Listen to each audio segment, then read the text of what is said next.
Okay, good evening. I'd like to call to order the Oxnard City Council for January 17, 2013 to order. And Madam Clerk, roll call and post into the agenda, and I'm sure that the other council members will be here soon. Councilmember Perrello? Here. Councilmember Turan? Here. Mayor Pro Tem McDonald? Here. Mayor Zaragoza? Here. We have a quorum. Posting of the agenda. The agenda for this meeting was posted in the City Hall Bulletin Board on January 5th, 2022. Thank you, Madam Clerk. Item B is any public comments on closed session items, either virtually or here.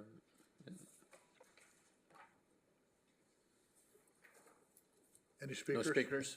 We do not have any speakers for closed session in person or virtually. Okay, now we go item C, and Mr. City Attorney. Thank you, Mayor. The City Council will recess to a closed session pursuant to Government Code Section 54956.9, Subdivision D4, based on existing facts and circumstances, to decide whether to initiate litigation in one potential case. Thank you. So we're going into closed session, and we'll be back at 5 p.m. for the opening ceremonies.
Okay. Okay, we're back from closed session. And Mr. City Attorney, do you have any announcements out of closed session?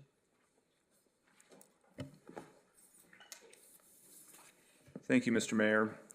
The council, by a vote of 4-0 with Councilmember Madrigal and Councilwoman Basua absent during the closed session, voted to direct the city attorney to initiate an action.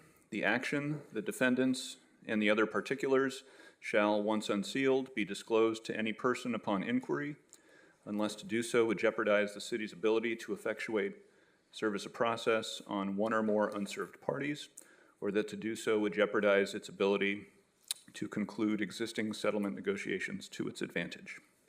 Thank you. And Madam Clerk, we do have Councilor Basua with us, joining us for the opening ceremonies. Okay. Yes, thank you, Mayor. For the record, Councilmember Basua did join the meeting at 4:54 p.m. Thank you. Thank you.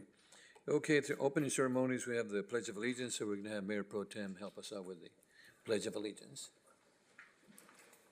Please place your hand over your heart and join me in saluting the flag of our nation by saying, I pledge allegiance to the flag of the United States of America and to the republic for which it stands, one nation, under God, indivisible, with liberty and justice for all. Thank you, Mayor Pro Tem. You may be seated. Thank you. Okay, our next item is, this is item E, public comments not on the agenda. And I have a list here of an individual that'd like to speak, and that it was Maria Ventura. Is she in person or in virtual now? Maria Ventura? Mayor Zaragoza, Maria is on virtually. In virtual, okay.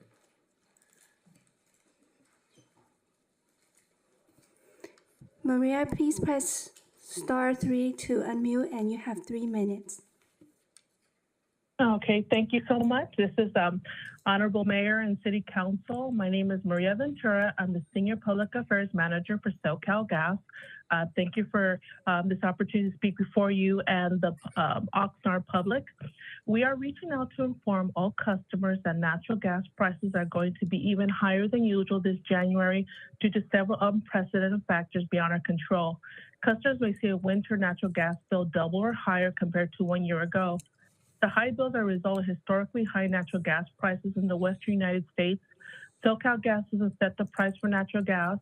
Instead, natural gas prices are determined by national and regional markets.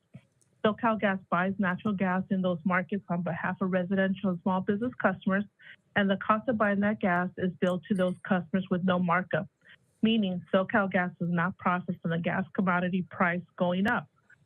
To help our customers reduce energy bills, we encourage them to lower their thermostat 3 to 5 degrees, install proper caulking and weather stripping. This could save 10 to 50% on heating and cooling bills. Wash clothes in cold water, reduce the temperature of the water heater. Lowering the temperature of the water heater or setting it at 120 degrees can save up to 22% in energy costs. Limit the use of non-essential natural gas appliances such as spas, pool heaters, and fireplaces. You can also visit SoCalGas.com/manage higher bills for more information. We also offer several ways to help income qualified customers through our bill assistance and forgiveness program, home improvement assistance, and the level pay program. In addition, SoCal Gas recently announced a $1 million contribution to the. You're muffled. Yeah. Maria, you're muffled. We can barely hear you. Maria? Oh, I don't know what to do. Okay, there it is now. It's clear now. Clear. Go ahead. Okay, sorry. In addition, SoCal Gas recently announced a $1 million contribution to Gas Assistance Fund, a program that helps income qualified customers pay their natural gas bill. To learn more, Maria, we lost you. and thank you for your time today. Maria, quick question, and I normally we don't ask questions for items on the agenda, but how come we're doubling the, we probably missed it when you were sharing your presentation. How come we're doubling or more than double our rates?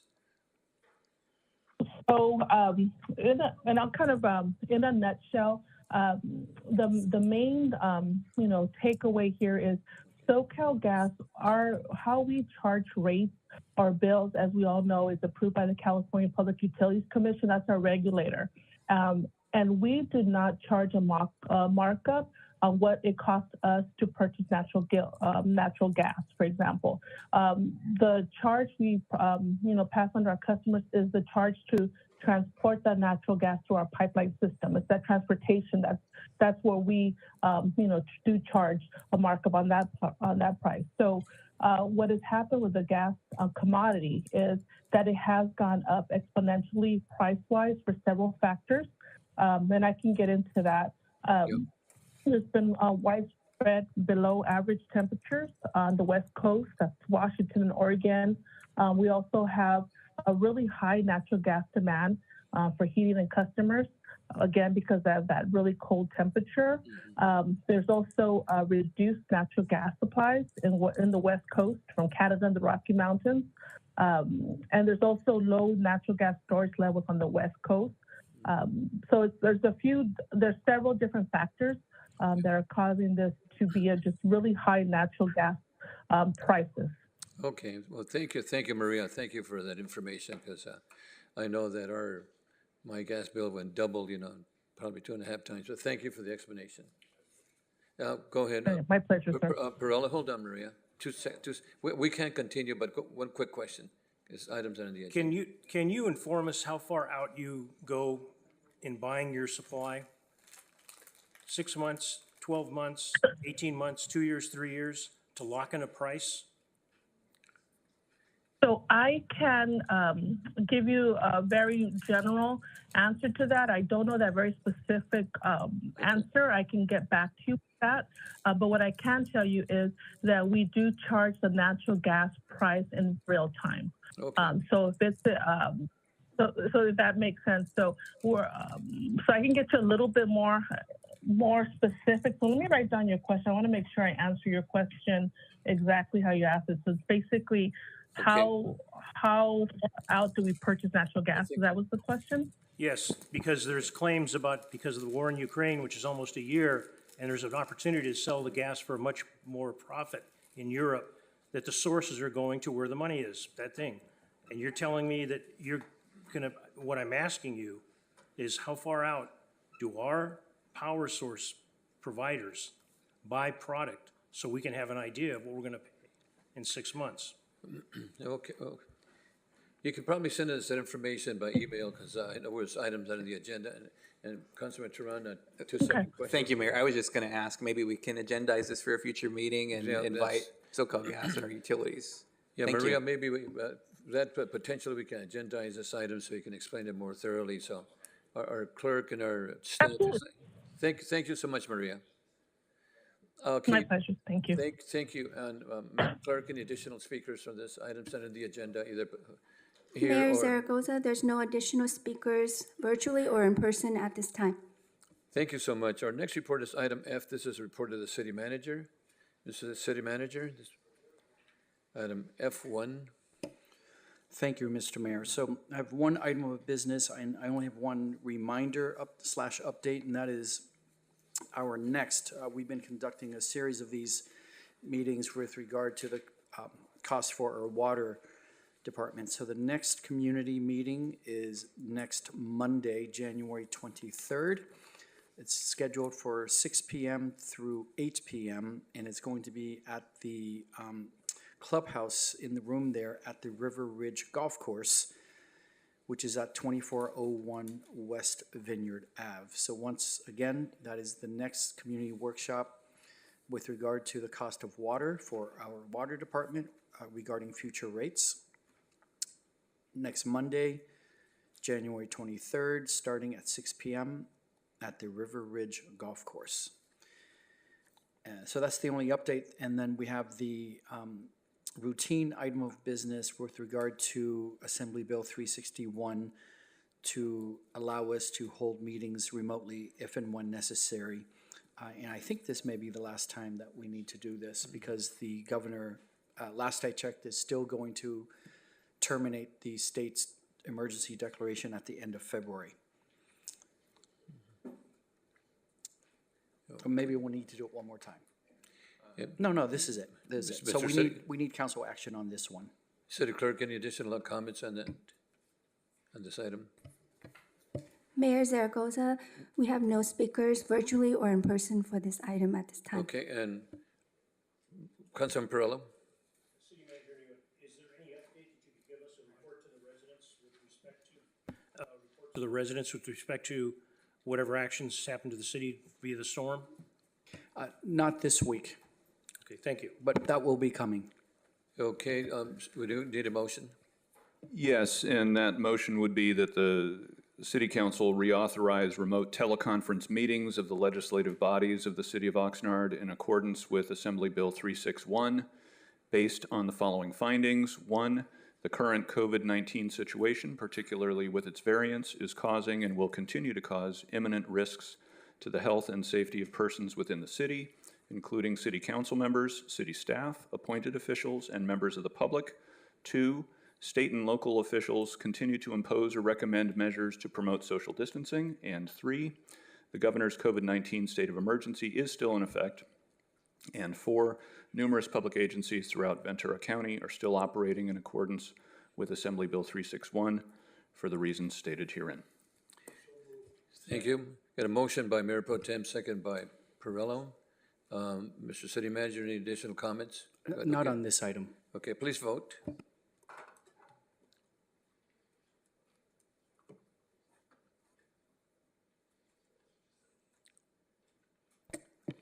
Motion passes 5-0. Thank you. Mr. Mayor, if I can have one more quick update, and this is following up to the public affairs speaker from SoCal Gas. This is just straight from our Public Works Director so that you all don't have sticker shock when the bill comes. So currently, the cost of compressed natural gas, which is what we have many of our trucks running on, the cost of that has tripled. It used to be $2 per unit, and now we're paying $6. So we project that we are going to have an additional cost of $525,000 just for purchasing compressed natural gas. And then as far as the regular natural gas goes, in terms of running our various facilities, we're looking at an additional $250,000. And then in addition, there's on the fuel side, in terms of fuel and diesel, those costs we project to increase by about $300,000. So inflation hits local government as well as everyone else in the economy. Thank you. And Mr. City Manager and the Director of Public Works, can we convey that information to the public so we are not in sticker shock that we have with the natural gas, you know? Correct. In other words, as the government, we don't get a special deal. That's right, thank you, and I think it's important that the public understand that. Thank you so much. Okay, our next item is City Council members. Do they have any items they'd like to briefly announce before us, or any items that you might not place in future agendas in 3 minutes? And we'll start off with Councilman Teran. Thank you, Mayor. I have two District 2 specific neighborhood council meetings that will be happening actually this week. The first is the River Park Neighborhood Council, who will be meeting tomorrow at 6 p.m. at Rio Vista School, and at Carriage Square Thursday the 19th at 7 p.m. at Curran School. And then next month, I'll just go ahead and share that now, on February the 9th, Sierra Linda will be meeting for their neighborhood council at Sierra Linda School at 7 p.m. Thursday, February 9th. Just real quickly, I do want to thank all of the folks, residents and folks in our community who helped plan the wonderful Martin Luther King Jr. events that happened over the weekend. There was some really great efforts that happened for the march that I saw my colleagues at yesterday, and other members of the community, as well as a youth conference that happened at the Police Activities League. And the efforts that went around that were all around inclusion and making sure that folks remember the messaging that Dr. King brought and what he stood for, and what his vision was for our nation. And I just want to thank everybody who helps every year with continuing that messaging and working towards that vision. And it was great to be at all of those. So thank you very much. Those are my comments. Thank you. Councilor Basua? Thank you, Mayor. I would like to just inform residents of District 5 that the Terra Vista Neighborhood Council, brand-new council, is going to be meeting this Thursday at 6 p.m. at Terra Vista Elementary. Everybody is welcome. And also, I just want to take this opportunity and wish my dad a happy 70th birthday. We celebrated his birthday on Sunday. Thank you. Happy birthday. You want to sing a song? Thank you. I'm going to sing him happy birthday in Espanol. Thank you. Mayor Pro Tem? Thank you, Mr. Mayor. Just a couple comments. On Thursday, January 26th, INCO will be holding their first district-wide neighborhood council meeting. It'll be for District 4, and we will be at the Performing Arts Center starting at 6 p.m. So if anyone resides in any of the INCO groups in District 4 area, there will be a wide-open meeting for everyone. So hope we get good attendance. Next Thursday. Next Thursday, the 26th.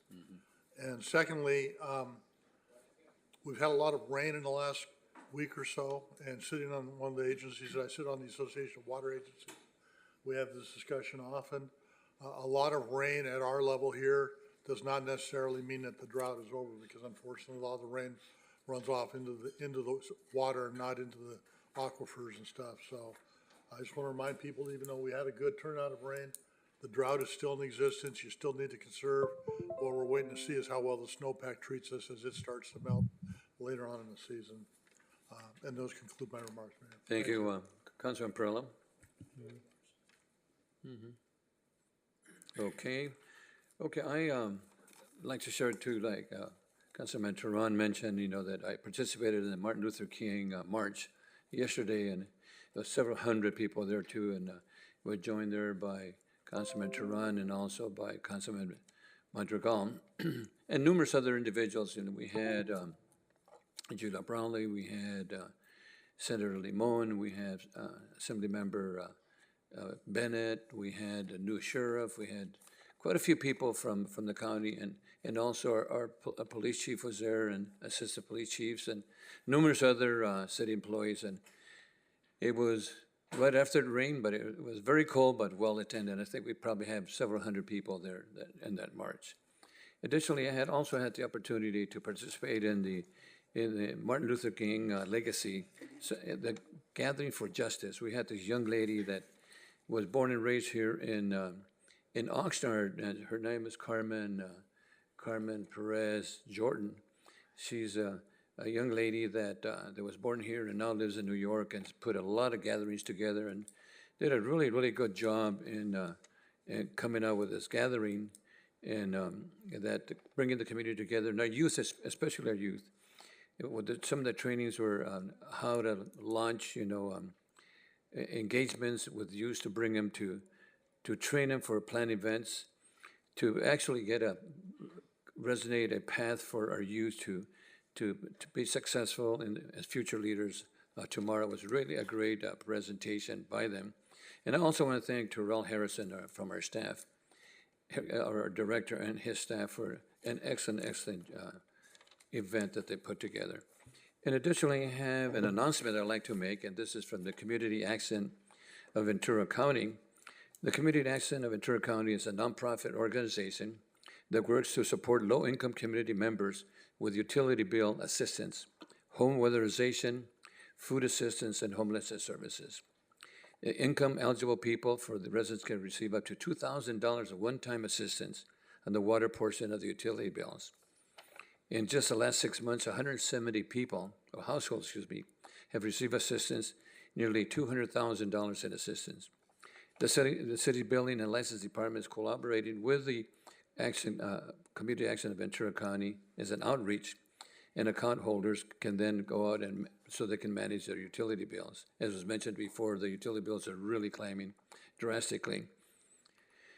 So you can get more information there from the city's utility bill counters.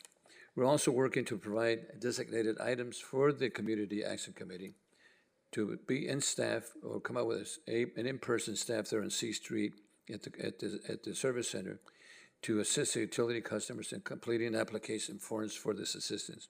So anyone that's interested in finding more information, contact the Community Action Committee, of Ventura County at 805-436-4000. Easy number to remember, 805-436-4000 for assistance, to about $2,000, which I think is excellent. And I just want to share that we have one of our council members who's a member of the Community Action Committee, Mr. Turan. So I want to thank you for that. Thank you. Our next item is item G1. This is the city manager's item, the appointment of members to serve in the city CAGs. Recommendation that the mayor, with the approval of the city council, make the following appointments. 1, to the Senior Service Commission, Alice Sweetland, District 2. To Community Relations Commission, Cynthia Gonzalez, District 2. To Parks and Recreation Services Commission, Chris Hernandez, District 2. To the Commission of Homelessness, Renee Camper Stewart, District 2. And to the Planning Commission, Vince Stewart, District 2. Mr. City Manager, any additional information in this item? No, sir. Do we need a motion? Do we have any speakers? Mayor Zaragoza, we have no speakers virtually or in person at this time. Thank you. So,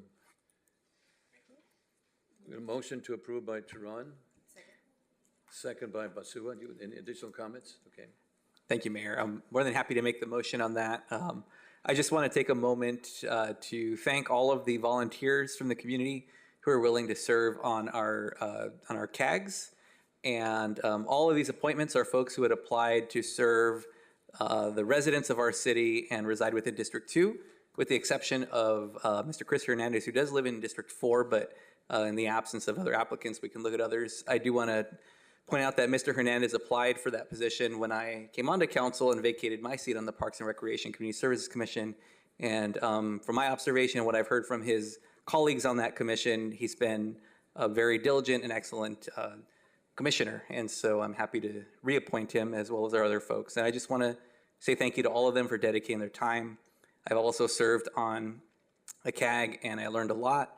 And it was a great way to serve our community and do a lot of really great work that is in service to the members who live here, or the folks who live here. So thank you all very much. As Councilor Perello says, they don't even get a cup of coffee or a tank of gas or anything like that. They do it strictly out of the kindness of their hearts. So thank you. Thank you so much. And as volunteers, we want to thank you because they volunteers, they don't get any pay too either. So it's the motion by Councilman Turan, second by Councilman Basua.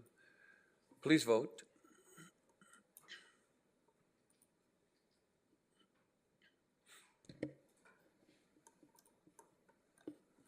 Motion passes 5-0. Okay, thank you, and congratulations to all the CAG members that were appointed.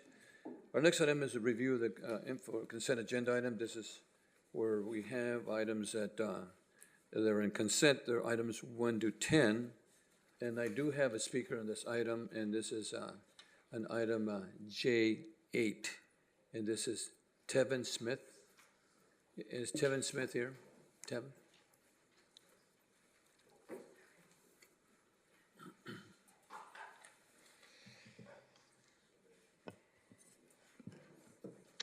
Good evening, City Council. My name is Tevin Schmidt, and I'm the Watershed Scientist for the Wish-Toyo-Chumash Foundation. The Wish-Toyo Foundation fully supports the ban of the manufacture, distribution, and use of expanded polystyrene products in the city of Oxnard. We urge the city to adopt this ordinance and to take this vital step towards cleaning up Oxnard's waterways and beaches. Ormond Lagoon Waterway, Chumash Creek, Ormond Beach, and the Oxnard communities that enjoy these areas have long suffered from the impacts of trash pollution. EPS products are known to carry and leach harmful chemicals like styrene, PCBs, DDT, which are all carcinogenic and harmful to wildlife. EPS breaks down into small beads, which are easily mistaken for food by fish and birds, therefore entering the coast's complicated food web. This ban on EPS in Oxnard must be adopted to protect the safety of the community and the sensitive wildlife that depends on Ormond Beach. In just the past 3 years, more than 65,000 pounds of trash have been removed from Ormond Beach by local community groups, nonprofit organizations, and volunteers. The burden has been seemingly placed solely on the citizens of Oxnard to remove this pollution to make Ormond a safer and more accessible place to recreate. By passing the ordinance to ban the manufacture and distribution of EPS products in Oxnard, the city will be joining its community members in their efforts and will be making a major action to reduce single-use plastics that end up in our waterways and on our beaches. Policy decisions in the past have been improperly focused on anti-litter campaigns, like the Keep America Beautiful campaign and nonprofit, which are funded by Coca-Cola, PepsiCo, tobacco companies, and other major single-use plastic producers. Anti-litter policies and campaigns seek to shift the responsibility of trash pollution onto the everyday consumer, rather than the corporations responsible for the creation of these wasteful products. Single-use plastic bans like the California plastic bag ban and similar bans in Finland and Australia have demonstrated to be far more successful in reducing pollution than anti-litter policies. We urge the city to adopt the ordinance banning expanded polystyrene products and commend the city for writing and proposing this progressive legislation. Thank you for your time and consideration. Thank you. We have another speaker, Luis Montalvo. Montalvo? Or is it Luis or Louise? Excuse me, okay.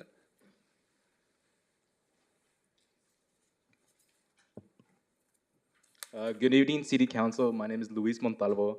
I'm on here on behalf of Wish Toyo as an intern under Mr. Schmidt.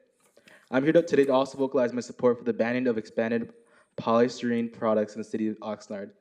This type of plastic takes almost 500 years to decompose and can very easily contaminate nearby ecosystems and our beaches here in Oxnard.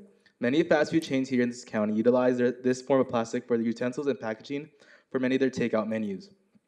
Many like to eat near or by the beach. And if you're an avid beachgoer, you would know that the beaches here are victim to individuals who are inconsiderate of the placement of their trash.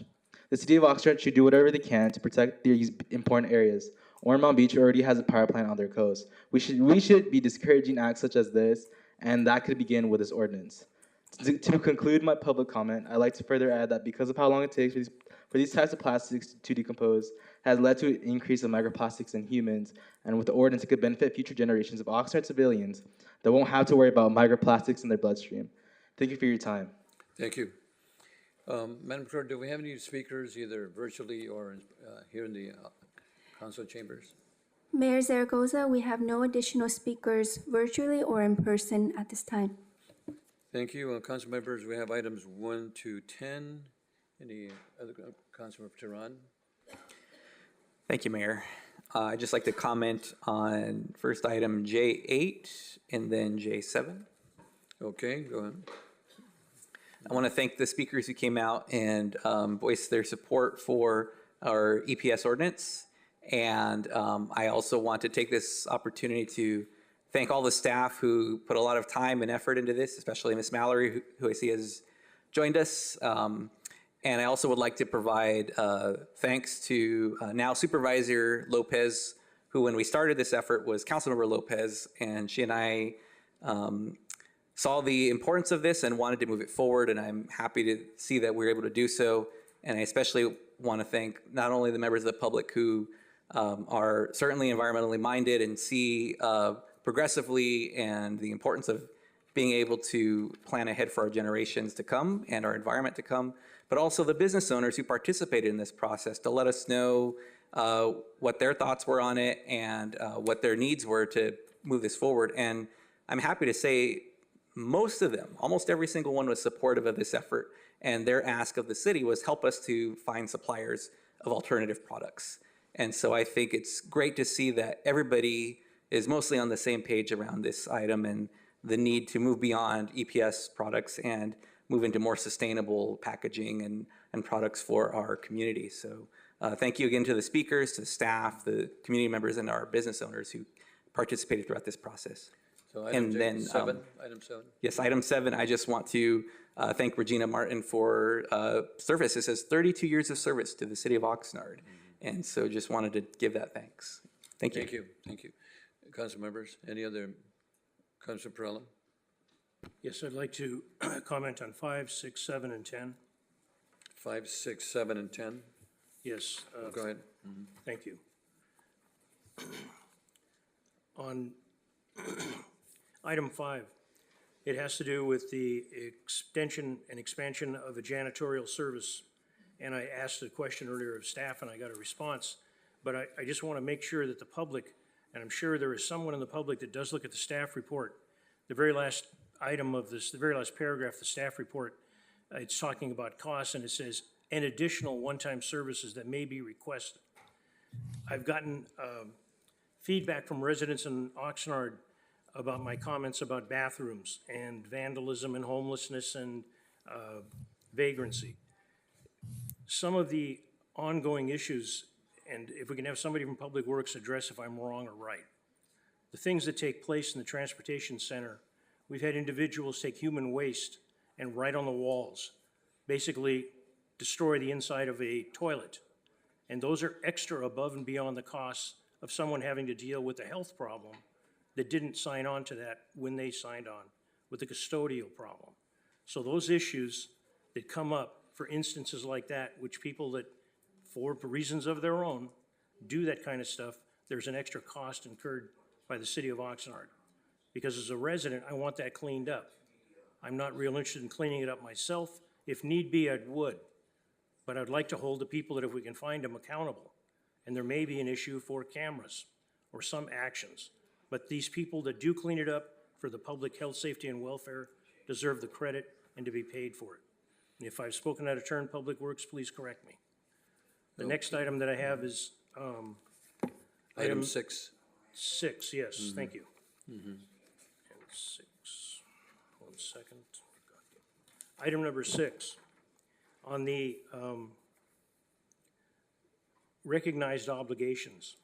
On items number 6, the item number 52, there is an asterisk where it describes, where it indicates there's an asterisk on the downtown theater lease agreement, and there is no key indicating what that asterisk is. And it's the downtown lease guarantee payment, 50%. If I could just get someone to address what that asterisk indicates. And it's a good report, but that's just one thing in the future. If we got an asterisk, we gotta explain what it is. Because I did get a call on this one, and I didn't know the answer. Thank you. Mayor, Mayor Pro Tem, members of council, Adam Smith, City Manager's Office. On that item, it's actually a typo. A typo? Yeah, the asterisk doesn't, there's no key because there's no meaning to it. Thank you very much. Thank you, Adam. And I hope the person that called me is listening. Thank you. The last one is, I agree with Councilman Turan. Anybody that puts in 32 years in a job, comes out, retires, they do more than just a regular recognition on an info consent. I wish that there was some way we could acknowledge them publicly if they're here or their family members. I want to thank you. 32 years is a big chunk of your life. Thank you very much for doing the work for the city of Oxnard. I appreciate it. I'm sure the rest of my council members do. Thank you. Item 10. And the last one, item 10. This is a concern that I have with respect to professional services for on-duty health. And it was just a simple clarification. Under the background, it talks about testing that will be done on a voluntary basis. And then just below that, and I did send this to staff, it talks about fulfilling a biannual requirement. And my question is this: if we have an opportunity to do voluntary testing, why is it voluntary when the whole purpose of the testing is to check and make sure that the people that are working in this particular branch of public safety, which is fire, that their health is good, not just for our purposes, but for the individuals in that department working for the city of Oxnard, putting themselves at risk and working to support their families. I would want them to have as much information as possible. So I'm really curious why it's voluntary. I would think we'd make everybody, provided we don't violate constitutional rights or something like that, make sure that they take advantage of this so that if something's wrong, it can be nipped in the bud, hopefully, or the city of Oxnard can be made aware that there's an issue that needs to be addressed and be looked into. And I'm hoping I get an answer. Thank you, Chief. You're welcome, Mayor, Mayor Pro Tem, and council members. Councilmember Perello, we probably should have worded that staff report a little bit more clearly. But basically this, what's before you tonight is a component of what's known as our Wellness Fitness Initiative. So this was actually established by the International Association of Firefighters and the International Association of Fire Chiefs as a collaboration for better wellness for firefighters all across the country. And so it actually has three components where it has a medical, a fitness program, and then a mental health component. But the way that that program is structured is it is actually a voluntary program, and there's nothing punitive about the program if in the fitness component or anything like that. But what I can tell you is that all of our firefighters participate in this program. The only time that we've had less than 100% participation is because the firefighter's out on injury leave at the time, and so isn't able to make their appointment. Separately, the piece about the DMV health questionnaire that needs to be completed every 2 years, we actually offer that as a part of the bundle of services. Ultimately, if they did not receive a medical evaluation through our Wellness Fitness Initiative, they would be on their own to go to their own personal physician to get that health questionnaire completed. So that would be a requirement to continue in the job? Correct. Thank you. Thank you for the explanation. I appreciate it. Thank you. You're welcome. Thank you, Chief. Councilor Pearl, you okay? Okay, Mayor Pro Tem. Thank you, Mayor. In regards to item number 7, generally when an employee works 30 years or more here, they are offered the opportunity to come to council and receive a resolution signed by all of us. But having worked with Regina Martin for many, many years, she is a very quiet and not attention-seeking person. So I would suspect, and I see Chief Benita standing up here, that they offered her the opportunity to appear before council, and she most likely declined that, asking to have a resolution later. Would that be close, Chief? Chief, go Yes, ahead. exactly. We really do have a great deal of appreciation for what Regina Martin and all of our professional staff do at our department. And like many other of our staff, they do their job. They work very hard, but they seek no attention. In fact, a lot of them just want to, they're very modest about this. So with Regina, we did have a very, very, very limited interaction with her. She wanted her plaque, and she didn't want any fanfare. And by all means, I believe we have to respect that. But I believe that bringing that to the attention of the council and the public is definitely commendable, and it does show that there is appreciation at the dais for the hard work that our employees do, and I thank you. And we want to thank Regina for 32 years. That's a long, long Absolutely. time. And I'm sure she served the community well. Yes, and if she's out there watching, thank you, Regina. We miss you, and you did a great job while you were here. And hopefully we're going to pass a resolution tonight. Thank you. So we need a motion for all 10 items. Motion? We got a motion by Mayor Pro Tem, second by Councilman Perrello. Please vote for all 10 items, including Regina's resolution. Thank you, Regina. Please vote. Thank you. Motion carries 5-0. Thank you. Our next item is K1. This is reports Public Works Department. Subject Caltrans required local roadway safety plan. The recommendation the City Council, 1, receive a presentation and comments on the local road safety plan, and 2, adopt a Caltrans required local roadway safety plan as final. And this item was as not considered under CEQA, and it was approved by the Transportation Committee 2-0. And we do have a presentation by our consultant, and we have Michael, our Public Works Director. Go ahead, Michael. Yeah, good evening, Mayor Pro Tem, council members. Michael Wolf, Director of Public Works. Just a quick introduction to this item. Again, it's the local roadway safety plan. We do have our consultant from Fair and Pierce. Rachel will give the presentation. This is a Caltrans required document. Covers a lot of opportunities for the city going forward for safety improvements in our roadway system.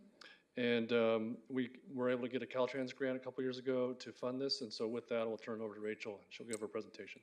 Thank you. Welcome, Rachel. Thank you for having me. Just one moment as I get my screen shared. Thank you.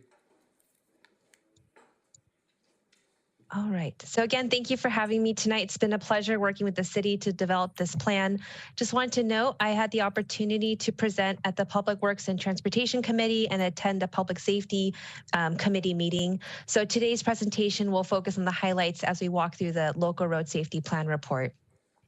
So here on the screen, first starting off with a background of a local road safety plan, the State Transportation Agency, which is Caltrans, developed a state safety plan that focuses on reducing fatalities and serious injuries.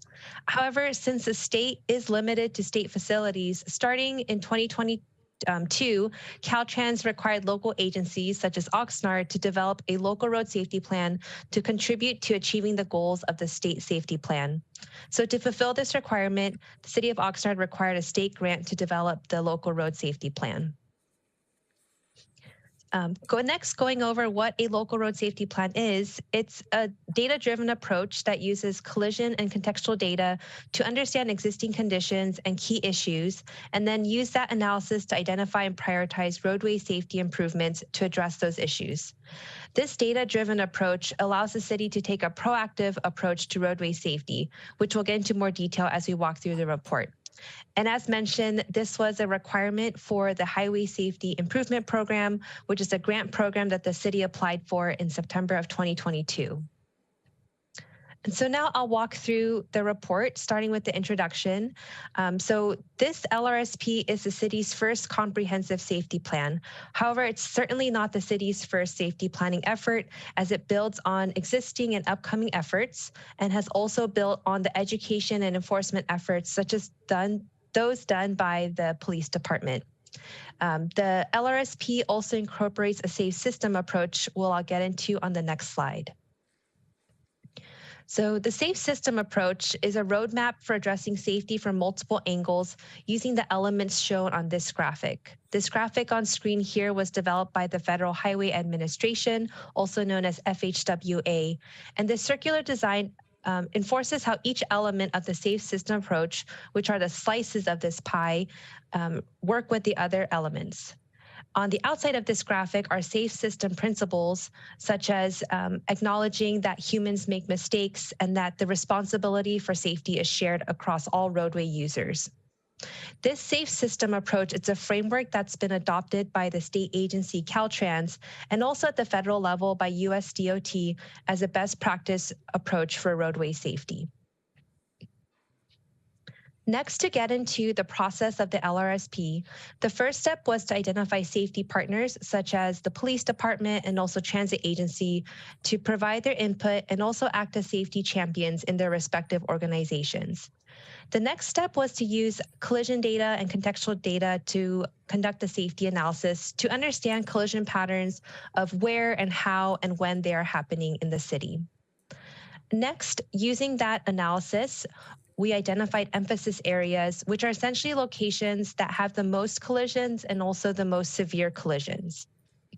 And then finally, based on this analysis, safety strategies that are proven to be effective were identified to identify the top crashes at priority locations.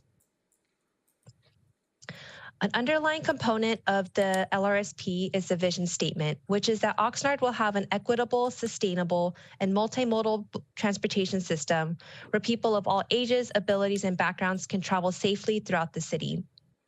This was developed by the LRSP team, and it's something that was emphasized and carried throughout the whole LRSP process.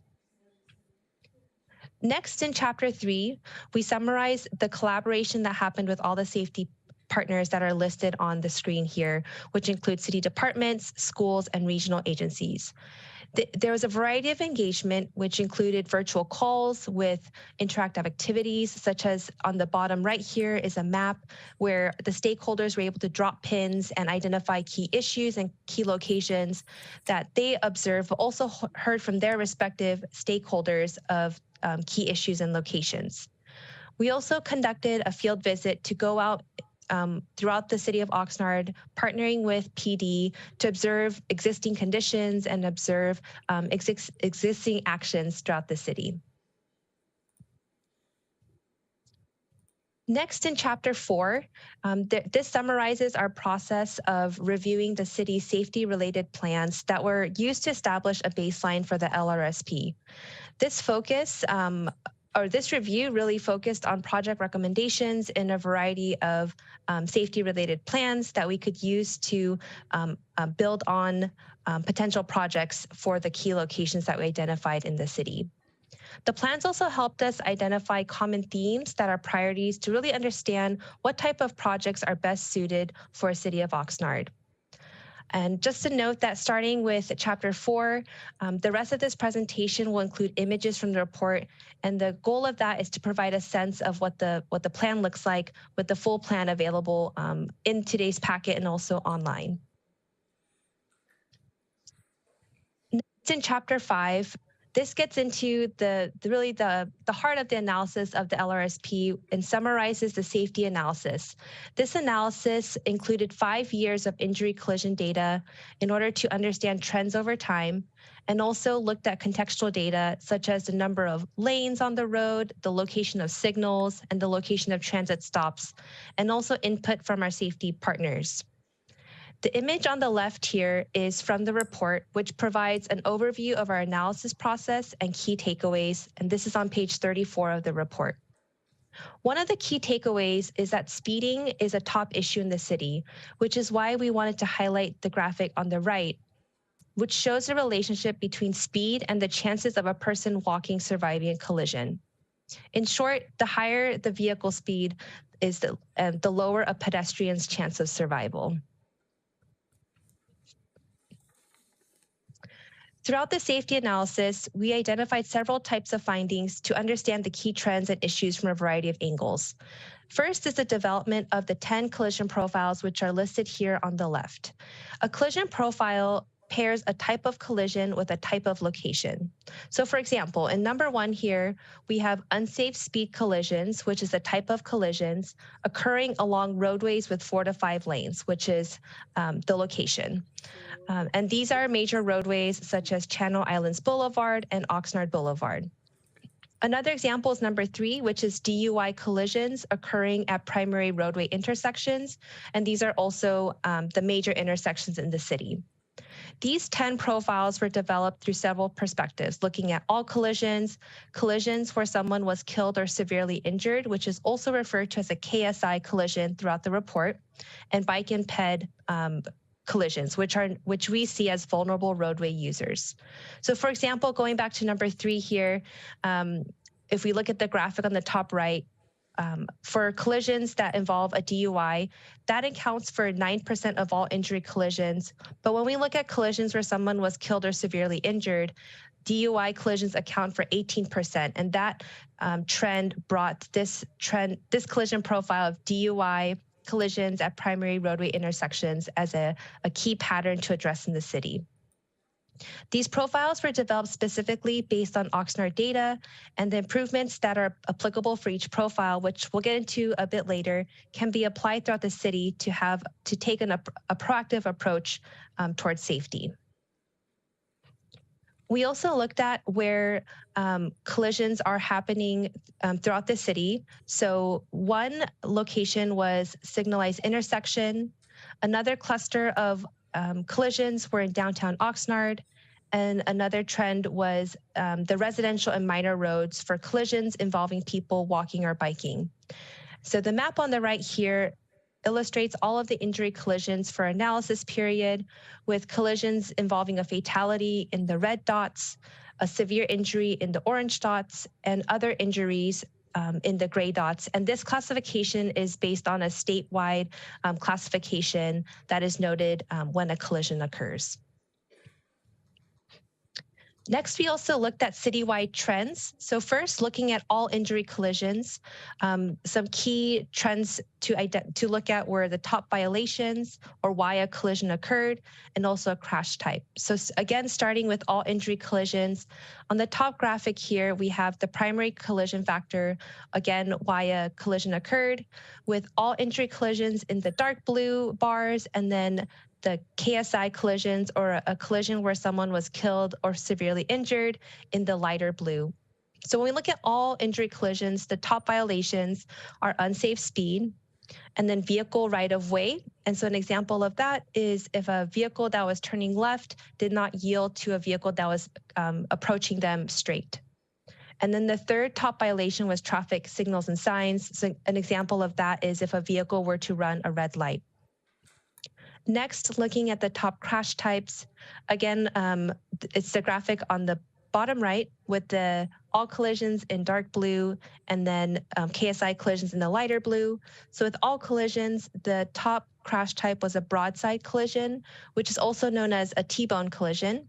Next is a rear end collision, and then a collision between a vehicle and a pedestrian.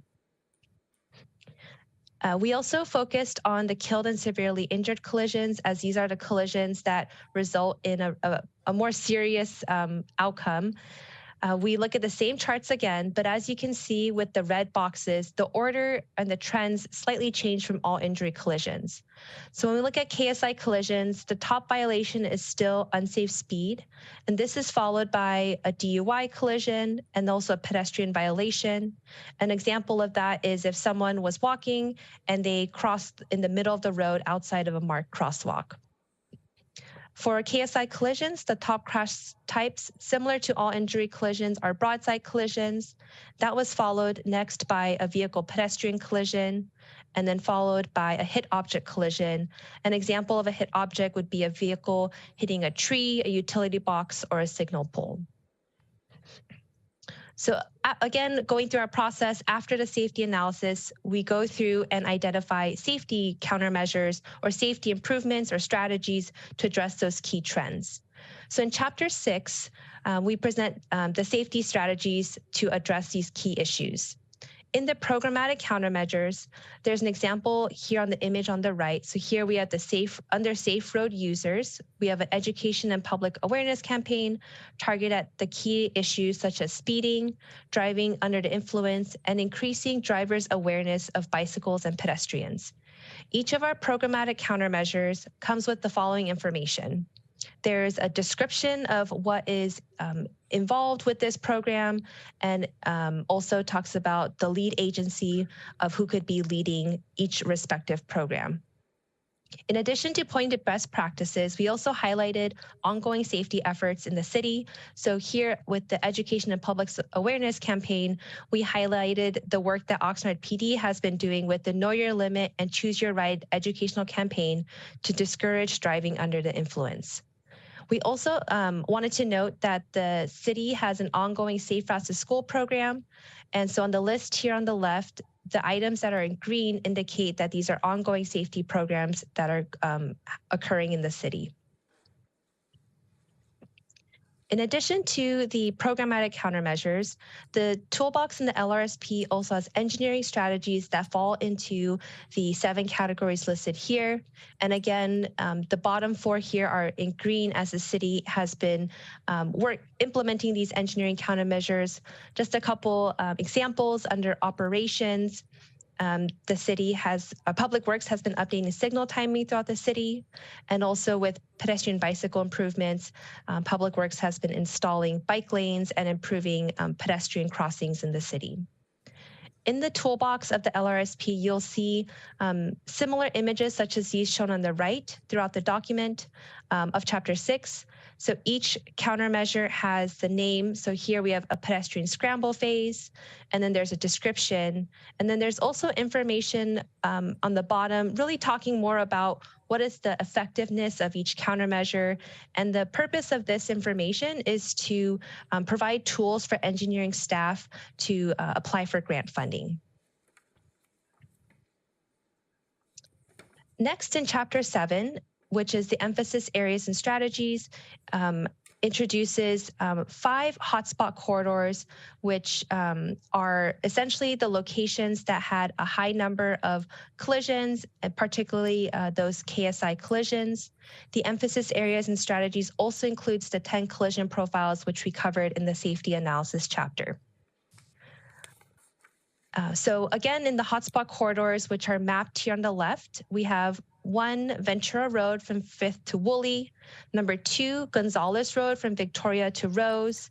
Number 3, which is Woolley Road from Factory Lane to Pacific Avenue. Number 4 is Saviors Road from Laurel Street down to Pleasant Valley Road. And number 5 is Bard Road from Saviors Road to Pleasant Valley Road. These numbers don't necessarily indicate a ranking or rating in terms of the number of collisions, but were primarily used for identification purposes. Location number 1, Ventura Road, and location 5, Bard Road, have a green asterisk. This refers to the HSIP grant applications that the city applied for back in September 2022. Each of these hotspot corridors has a few summary sheets in the document. And for today's presentation, wanted to provide an example using Gonzalez Road, as the Bard Road and Ventura Road have been presented prior as part of the HSIP grant application. So again, using this Gonzalez Road as an example, each of the summary sheets start off with an overview that talks about the key statistics of the collision trends along this corridor. There are also current roadway characteristics. Again, this is useful information not only to provide an understanding of the context, but also to provide information as engineers prepare grant applications, as many of this information is needed for those applications. So there's some information such as the number of lanes, the posted speed limits, if there's an existence of a bike facility, and the number of vehicles traveling along the corridor. There are also current land use characteristics such as proximity to schools, transit, or if there's a designation for a disadvantaged community, again, relevant for many grant applications. Below the corridor overview, there is a key trends section that has key trends unique to this specific corridor. So for Gonzalez Road, 2 trends to highlight are that vast majority of collisions occurred at an intersection, and those crashes were typically a rear end or a broadside collision. Another key trend is that many of the pedestrian collisions occurred at the intersection of a minor street that was typically stop controlled, that is connecting to Gonzalez Road. Each summary sheet also includes overview maps, such as the ones shown here for Gonzalez Road, that illustrates the contextual information such as retail, transit stops, schools, and parks, to really give a sense of where the areas along this corridor that might generate bicycle and pedestrian activity. After providing an overview of each of the corridors, we get into recommendations to address the key trends and existing conditions along each hotspot corridor. So based on the existing conditions and key trends for Gonzalez Road, we identified a few safety strategies to address those key issues. So one key issue is to enhance pedestrian visibility, and one strategy is to have high visibility crosswalks, which is illustrated in the photo on the top right, these white bars here, and an advanced stop bar, which is this bar on the left of the photo, and leading pedestrian intervals, or LPIs, which allow pedestrians to cross a few seconds before cars are given the green light. Another strategy is to reduce conflict points, so that can involve fully protecting left turns at signals, so that when you have a fully protected left turn, you'll see an arrow, such as this image on the bottom right with the arrow here. And then another key issue and strategy is to improve the signal visibility using retroreflective backplates. So that's illustrated again in this photo on the bottom right with that yellow band around each of the signals, just to help drivers become more aware of the signals. Similar to the previous slides, the strategies that the city has already begun to implement are highlighted in green. And some additional projects to highlight along Gonzalez Road is that the city will be adding a buffer to the existing bike lane just to provide a little more separation between bicycles and cars. There have also been projects to optimize the signal timing, as mentioned before. Also, there will be pavement resurfacing and adding video detection at signalized intersections. Going back to the collision profiles that were the 10 collision profiles that are mentioned prior, we wanted to highlight just one collision profile as an example. So this is collisions involving pedestrian and bicyclists on 2 to 3 lanes with 25 miles per hour speed limit or less. This also gets to that collision trend where we saw that many of the collisions were occurring on this on the smaller residential roads. So the map on the right here illustrates all of the collisions in our data set that fall under this particular collision profile. And some of the trends for this collision profile is that this accounts for nearly a third of collisions involving a bicyclist or pedestrian, and half of these collisions involve someone who is either under 19 years old or over 60 years old, which we typically consider as vulnerable road users. Many of the collisions happened nighttime at intersections and in many locations where we've heard input as areas with wide residential roads. Similar to the hotspot corridors, there were several strategies that were identified to address this particular collision trend. And this list here on the left is not necessarily applicable at every single location, but the LRSP contains guidance and information to help city engineers identify which type of improvement is applicable based on the context of the number of lanes, speed limits, and land uses. And two improvements or recommendations to highlight are here at the bottom in green that the city has already begun to implement. One of them is flashing beacons, which is illustrated on the photo on the top right, and also on the bottom, where a pedestrian will push a button and lights will begin flashing, and that will just help drivers be aware that a pedestrian is crossing the roadway. And also curb extensions, which essentially bring the sidewalk out to improve visibility for pedestrians and also for drivers. As covered, as you can see, there's a lot of analysis completed for the LRSP, and the recommendations were really developed with implementation and feasibility as a top priority. And so the next step is to think about not only how to implement these strategies, but also how transportation safety can become an integral part of the city's culture. In the LRSP, we identify a few key ways to accomplish this. The first is to incorporate safety strategies into existing city programs. And this is something that the city has already begun to implement. So looking at those roadway design and operational standards of like what a typical crosswalk should look like, upgrading to those high visibility crosswalks.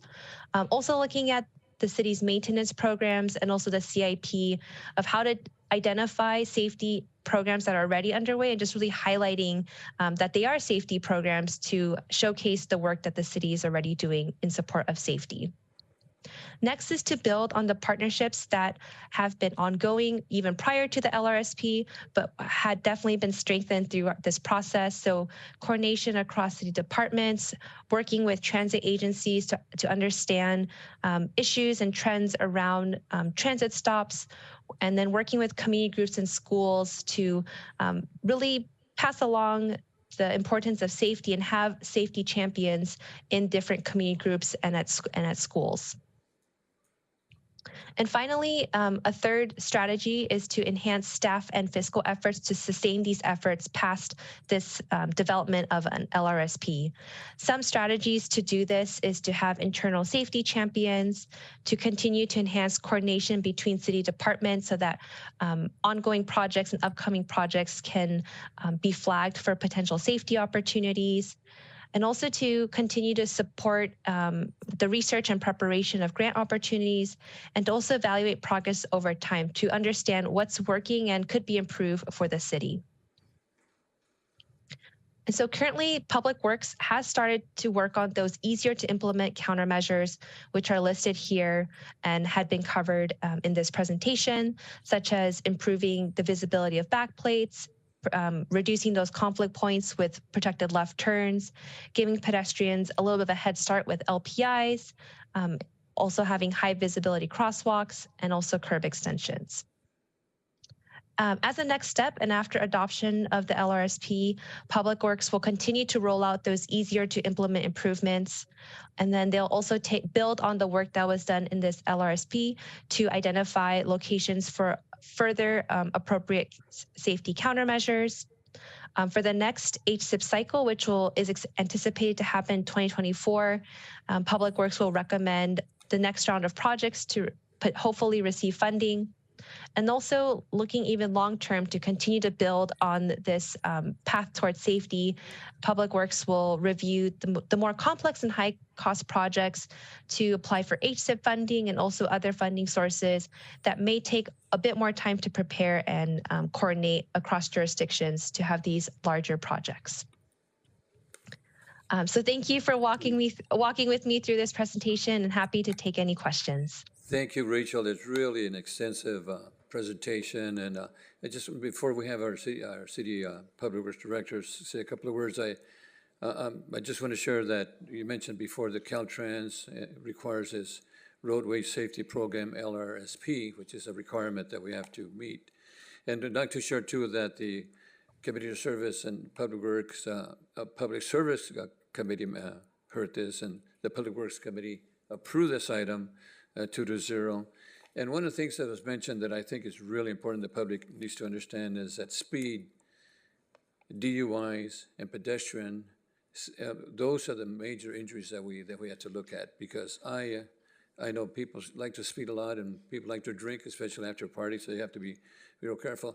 Pedestrians, I think, need to be careful too, because when I'm driving, I can see a pedestrian come to an intersection. They don't look either left or right. They just continue walking, and hopefully they potentially think that maybe that car is going to stop. So I think it's really important. And the partnership that I think was put together, I think is really important. You know, all of us working together, you know, the schools, the cities, the public transportation issues, and so forth.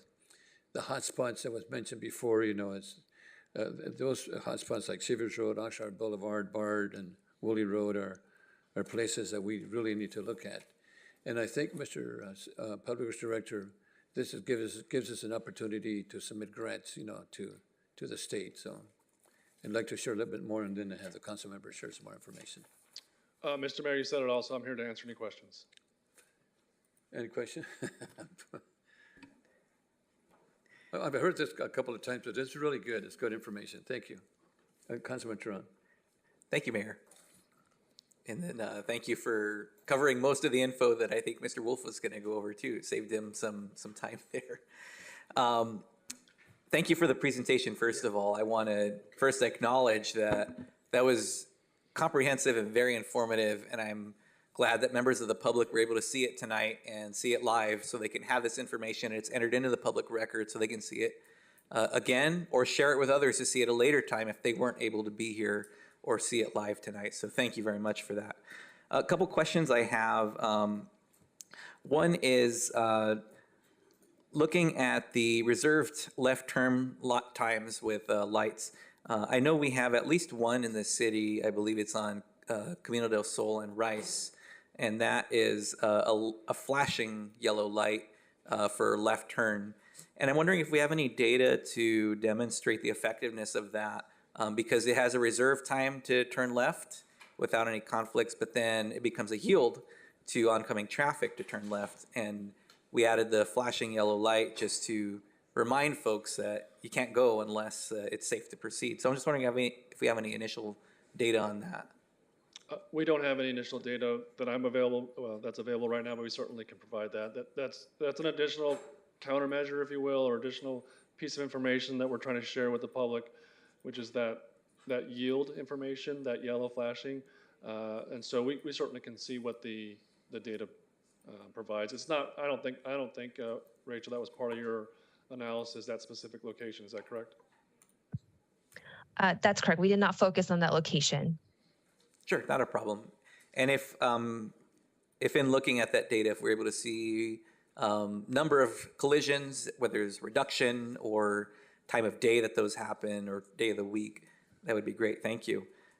Looking at the presentation also, I'm wondering, I saw some of the initial efforts that are underway, such as extending curbs and flashing beacons.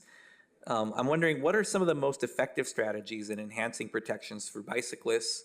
And the same question for pedestrians, given the infrastructure we have in Oxnard, of course. I think that's a very complex question. And I say that because there's a lot of opportunities, not just on the engineering side, but on the education side. And so we can spend hours about the differences between those two in terms of getting the information. The comment that the mayor made was appropriate, that some people feel like those yellow lines will protect them, so they just walk out in the street without actually taking consideration of what they're doing. So that education component, I think, is critical. in terms of providing additional information to the public. But there are lots of strategies. There's buffer separated bicycle lanes that was mentioned tonight. That's been a key for the last couple of years in terms of trying to get either a physical or at least a visual separation between the bicyclists and the vehicles, whether that's done with striping or done with an actual vertical curb or something.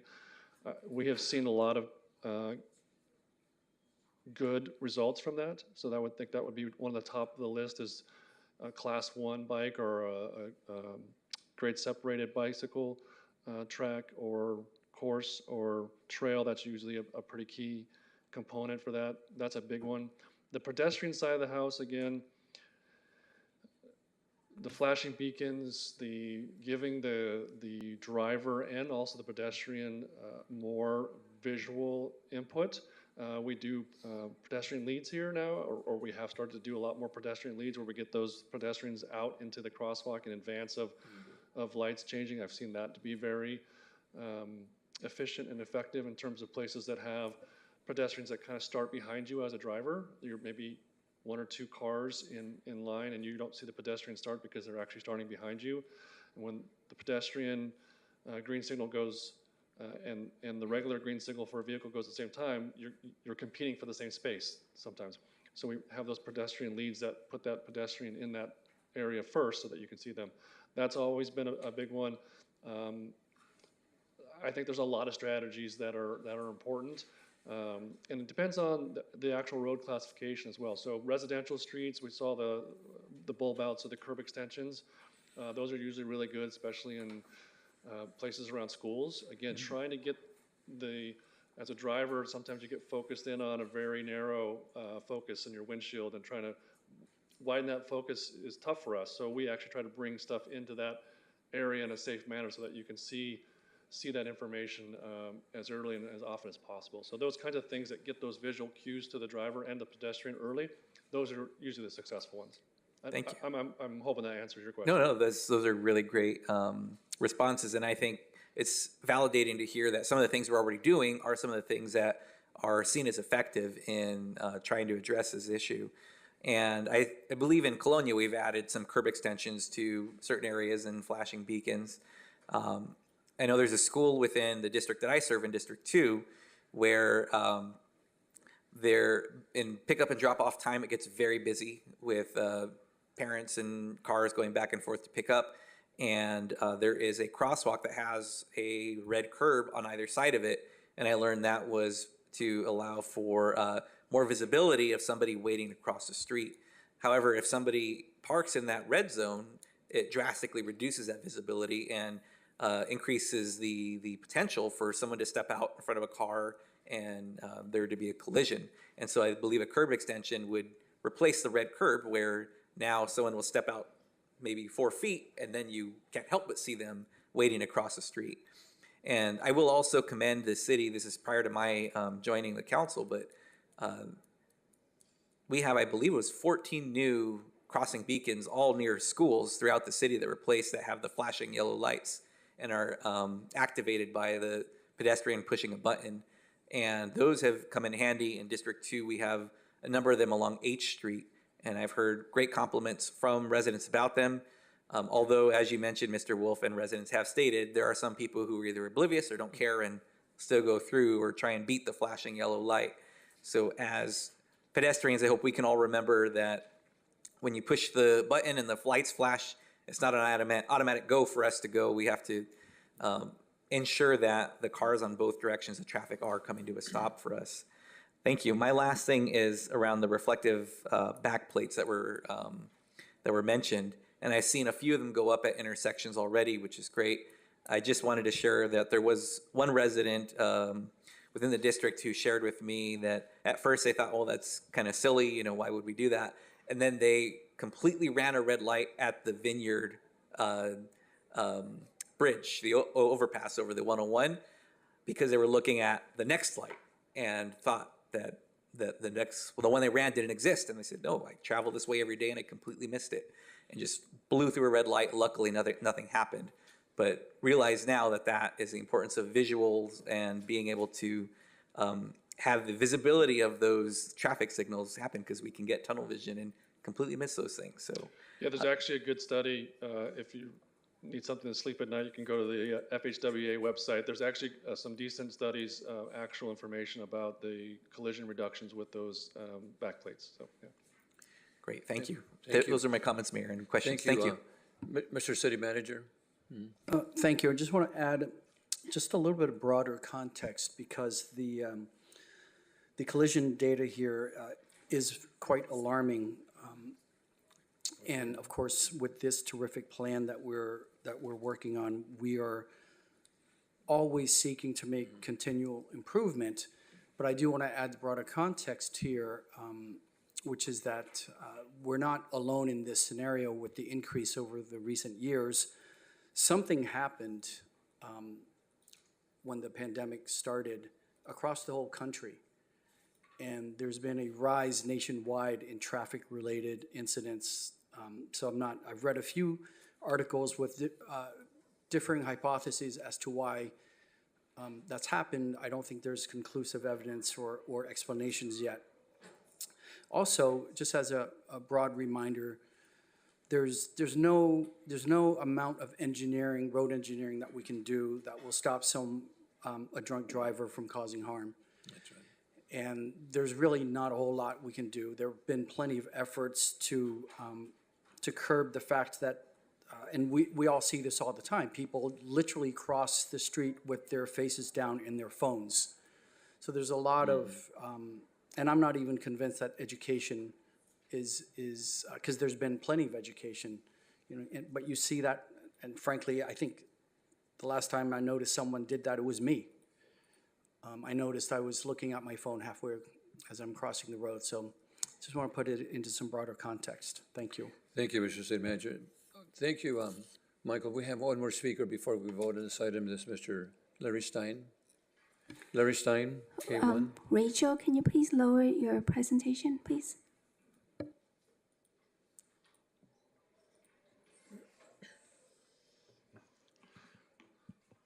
Good evening, Mr. Mayor, members of City Council, staff, and the general public. I'm 70 years old. I used to ride a bicycle, but on April 14, 2016, I stopped riding a bicycle because I was riding a bicycle at an intersection, a car turned in front of me, and I bounced off the car. Now, bouncing off the car did no damage whatsoever. On the concrete did. So I now have 3 screws in my left leg. I had to rehab my left leg, use my right leg. I was able to walk again after a while. The concern I have isn't so much that cars are crossing crosswalks or people are driving, as much as the traffic plan does not seem to exist the issue of adequate bicycle lanes in the city. A prime example is on Willie Road, before Pacific Avenue between Commercial Avenue and Pacific going eastbound.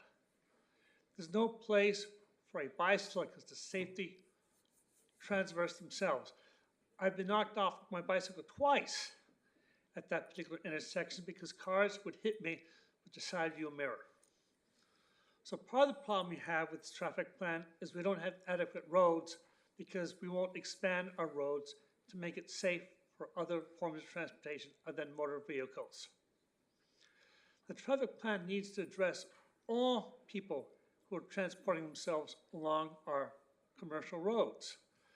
Bicyclists, people with carts, shopping carts, who have less than adequate housing, that are traversing from point A to point B.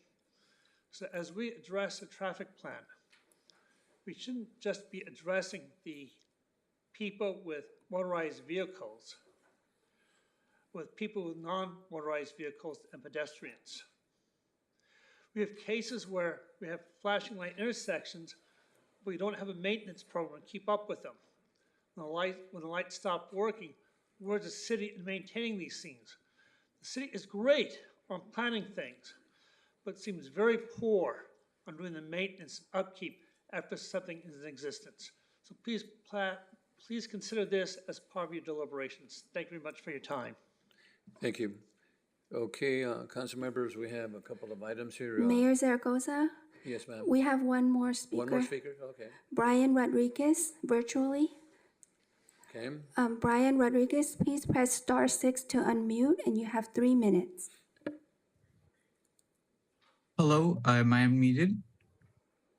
Did you hear me? Yes, we Yes. can hear you. go ahead.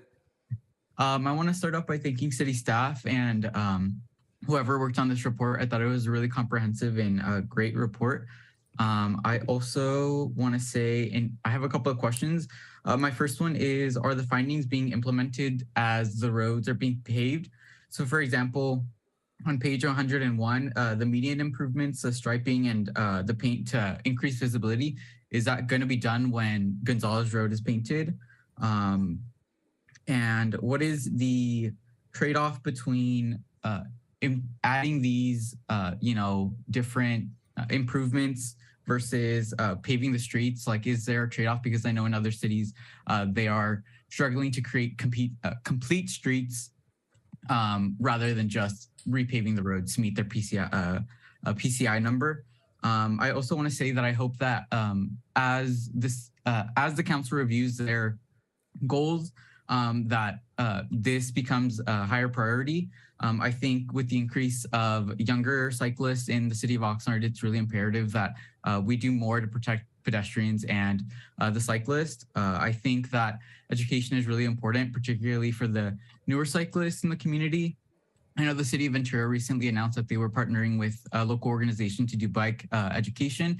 And I hope the city of Oxnard could look into doing something similar with the Oxnard Bike Hub and, providing them potentially $1,000 or so, or more than that, to kind of create a program to educate some of the younger riders. Rather than having the Oxnard Police Department do enforcement. I think education is a much better route. And my final question is, I read that there was some connection between the sustainability transportation plan.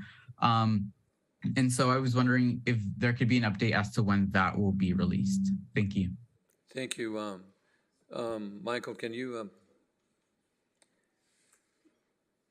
maybe answer a couple of those questions? Most of the questions were just also, they talked about the bicyclists and pedestrians, and also what are we going to do after we finish paving the streets? Sure, Mr. Mayor. So this is, what's on tonight is the roadway safety plan. It's not a bicycle master plan or a pedestrian master plan. We have a separate pedestrian and bicycle master plan for the city. And so that's where we typically get down into the details about recommendations for locations of class 1 through class 4 bike lanes.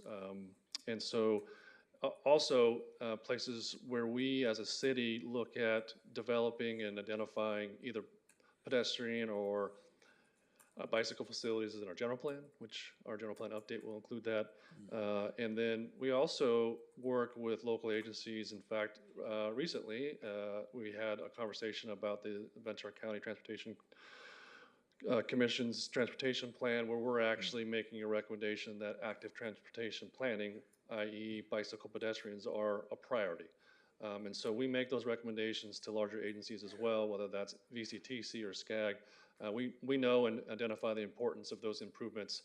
And as mentioned before, Oxnard is very good at getting grants from Caltrans because of the types of areas that we have. And so we do prioritize our active transportation planning when we go after our grants. And so that hopefully addresses some of the first comments. And you'll give us updates on the LSRP as we progress. Yes, sir. The other comments were about whether or not we implement the actual findings, and as we can, where there's funding, where it makes the most sense. Again, this is the plan tonight is the toolbox, the recommendation of implementation. Where we can, we do implement those improvements on different streets. We just don't go back out and restripe the way it was before. If there's a way to improve it, whether that's through different ways to stripe the intersection, different ways to stripe the crosswalk, those kinds of things. We always are implementing those into our new striping plans. The second part of that question was the trade-off between addressing pavement condition index by just paving versus complete streets. And I think that's always been and will be a very competing nature for cities going forward. But again, we do prioritize active transportation planning where we can, and through our bicycle and pedestrian master plan where we can do those improvements. We are doing complete streets. That's an older terminology, if you will, but complete streets where we may have bicycle lanes, or even in the future may have bus dedicated lanes that you've seen in some other agencies. So those are ways that we try to address that trade-off between just doing pavement condition index increases and complete streets. And the last one was about the Sustainable Transportation Plan, and we anticipate bringing that to council in spring. So it is shortly on the heels of this plan. Thank you, Michael. Councilman Tron, you have an additional question before we go ahead? Yes, thank you. I want to thank Mr. Rodriguez for those comments. They were well-founded, and I appreciate him taking the time to make them. And thank you, Mr. Wolf, for responding to them. Regarding the cyclists, I know this has been a topic that has come up a number of times out in the community and online and in this council chambers. And I do want to share that our recreation department and our police department actually have had collaborative efforts with those in the community who are doing these larger gatherings and rides. And although enforcement has made very recent social media posts, there are unpublished and unpromoted efforts that happened leading up to that and after that to engage them in positive ways to provide education, opportunities, and outlets for them to be able to ride safely.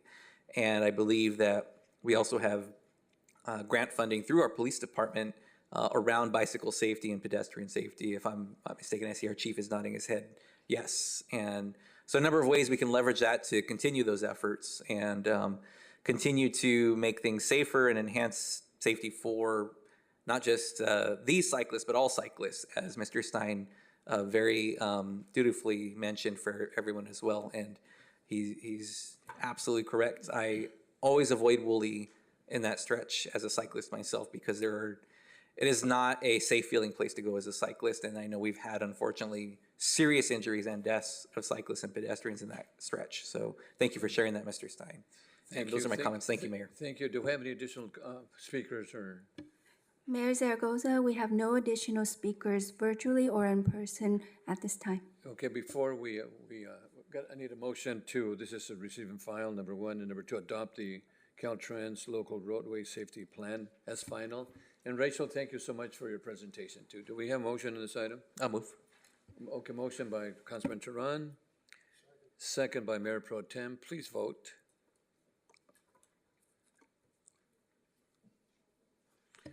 Motion carries 5-0. And my apologies to the audience, but this is a really complex issue, and thank you so much for working with us. Our next item is item number 2, K2. This is a resolution, Human Resource Department resolution approving increase to the fire department total allocated positions.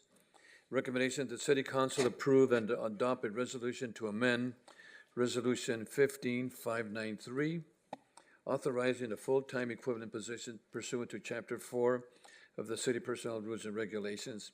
And this was a pre-recorded item per Measure M. We have Mr. Steve Naveau here. Any questions, council members, on this item? Go ahead, Mayor Pro Tem, comment.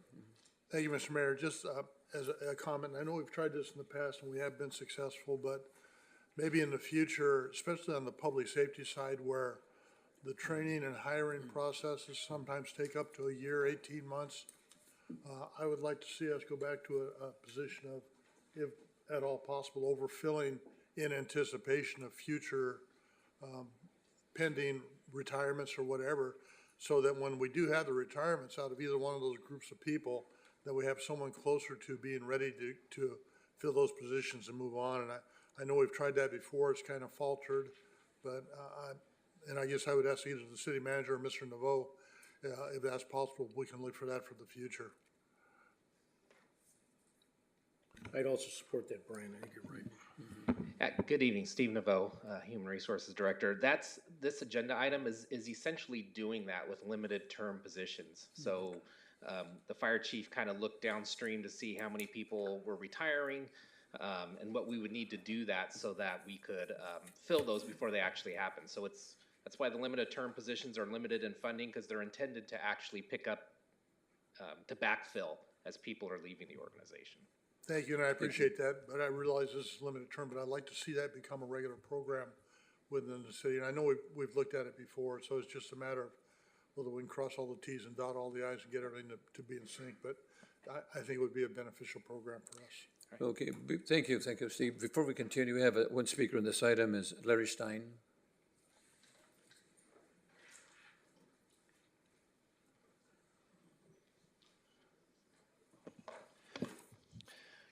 Good evening, Mr. Mayor, members of City Council, staff, and the general public. I've been following fire department issues for several decades.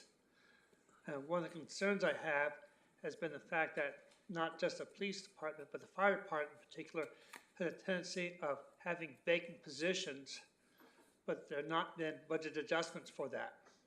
So at the beginning of the fiscal period, you have so much money allocated for the fire department for personnel. But we have vacant positions, unfilled positions that are being budgeted. So when this money is not being spent, where does it go?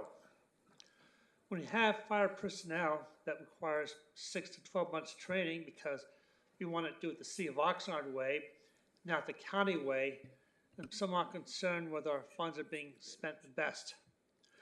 We also have allocations for specific use for the area known as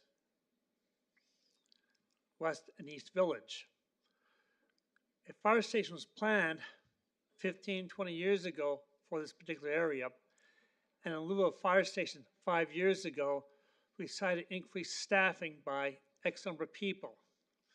So my question is this budget allocation including the additional staffing that was allocated through the fact that we did not build a fire station despite the fact that a specific plan called for a fire station back in 1992.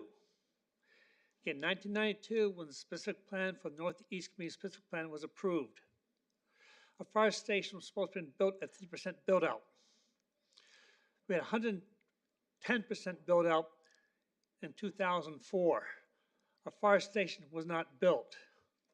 So I'm wondering if the allocations on this particular item addresses the need that was required by the City Council for additional staffing for the Northeast Specific Plan because the fire station was not built. Thank you very much for your time and just consideration. Thank you, Steve, or the chief. My understanding that you're looking for 20 positions, 14 for 23, 24, and 6 for 26. Is that correct? So we're not really asking for all 20 right off the... all those positions would be in this upcoming academy, but 6 of those positions have a longer shelf life on them, if you will, due to the grant. So the grant that we are anticipating being awarded runs for 3 years, has a period of performance for 3 years, whereas those additional LTE positions we believe will get sucked up as the HR director mentioned. They'll be backfilling folks that are separating for the city. And my understanding too, that's going to be a cost savings also and cost and overtime. Yes. Correct. We will be able to help contain our overtime costs, as we will have some extra staff that will be able to fill those positions when we have training, injury leaves, or vacation leaves. Additionally, there'll be a cost saving as we will not be, we'll be able to avoid doing an academy in the next fiscal year. And obviously, each time we do an academy, it's somewhere between $1.1 and $1.3 million. So we'll have that as a savings as well. Thank you, Chief. Any additional? Okay, Councilman Perrello. Yes, Chief, can we address the question? Mr. Stein asked a very specific question about spots that are not filled but they're budgeted and what happens with that money. And before I'm done with that, I would also like to credit Mr. Stein. He's 100% right. In the early 90s, the Northeast Specific Plan did require a fire station. A decision was made, it wasn't built. But with respect to the budgeted items for unfilled positions, and I know this is a distasteful term, there is not a slush fund for money. What happens with that money so we can put the minds of the public at rest? Absolutely. So the fire department is somewhat unique in that we have a constant staffing model, meaning that if there is always 3 bodies on an engine and 4 bodies on the ladder truck. And so if one of those people isn't at work, we need to backfill that position. What happens most of the time when we have those vacancies, the salary savings from those vacancies are then used to cover the backfill, which is essentially overtime. And so it ends up becoming fairly close to a wash between the salary savings from having the vacancies and then having to backfill those spots with overtime. Thank you very much for the explanation. Thank you. Thank you, Chief. So we have motion by Mayor Pro Tem, second by Councilman Mayor Perrello. Zaragoza? Any additional? We don't have any additional speakers virtually or in person at this time. Thank you very much. So we have a motion by Mayor Pro Tem, second by Councilman Perrello. Please vote.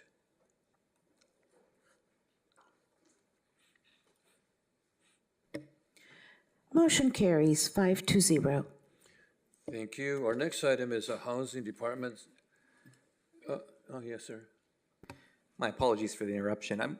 I noticed that you had a number of speaker cards. I'm wondering if that's for a particular item that we have pending, or if that's for this item we have coming up now. Not for this particular item. Okay, I'm just wondering, I noticed we have a lot of young people, and I'm assuming that folks are here for sports park item, possibly for the Aquatic Center item, but whatever we have a lot of speaker cards for, I'm wondering if we might be willing to move that up on the agenda, given that it's a school night as well, and there's a number of items until we get to that point. Yeah, and I know we have quite a few people from the real school district here too, so what's the pleasure of the board? Should we continue? Because I know we have also additional people here from the real school district. So is the question, do we continue with the agenda as is, or do we move up the item? So what's I recommend continue with the agenda as is. If we want to make a change, we'll make a change earlier in the evening, because there will be people that will be feeling, they could be watching it at home, and they know where the sequence is, and they don't know that there's going to be a change unless the majority of council feels differently. That would be my suggestion. So we need to vote on this? Will you continue with the agenda, or? Well, we just continue as it is. We don't need to vote, but I would say on the sports park item, I had phone calls from several people, and I checked with staff, and I suggested they be here about between 7 and 7:30. So I'm not really sure all the sports park people are here yet. So we're ahead. I appreciate that. Thank you. Okay, so we'll continue then. Okay, so our next item is, this is a Housing Department Downtown Oxnard Improvement Association Annual Update. The recommendation that the City Council receive and file a 2021-22 fiscal year annual update presentation on the Downtown Improvement Association. And again, under Measure M, this is a pre-recorded item. And council members, any questions on this item? Or Mr. Ramirez is here if you answer any questions. Excuse me, Mayor. I would like the record to show that Councilmember Madrigal has joined the meeting at 6:39 p.m. Oh, yes, yeah. Thank you. Thank you. So this is again, this is an annual report from the Oxnard Improvement Association. And this, my understanding is a service, is a pass-through which levies assessments on the districts here in downtown. And we have, I think, a budget of $440,000, Mr. Ramirez. And we have probably some of the board members that are here today that might potentially ask some questions. And what is it, the DOYA is what it's called? Thank you, Mayor and Council. Emilio Ramirez. Yes, this is the Downtown Oxnard Improvement Association, DOYA. This is an annual report that comes before the City Council in January of every year to report on activity during the previous 12 months. There was a pre-recorded video per Measure M.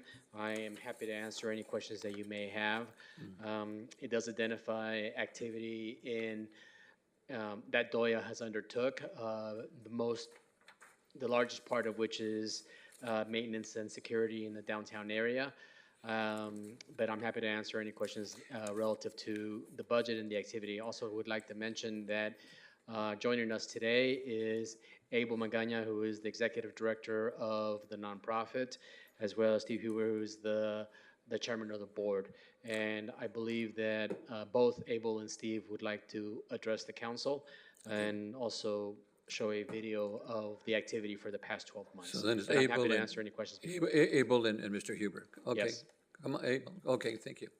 And my understanding, when he comes up, you're gonna be talking about the organization administration, let me see, the district ID, the civic slides, and the land use.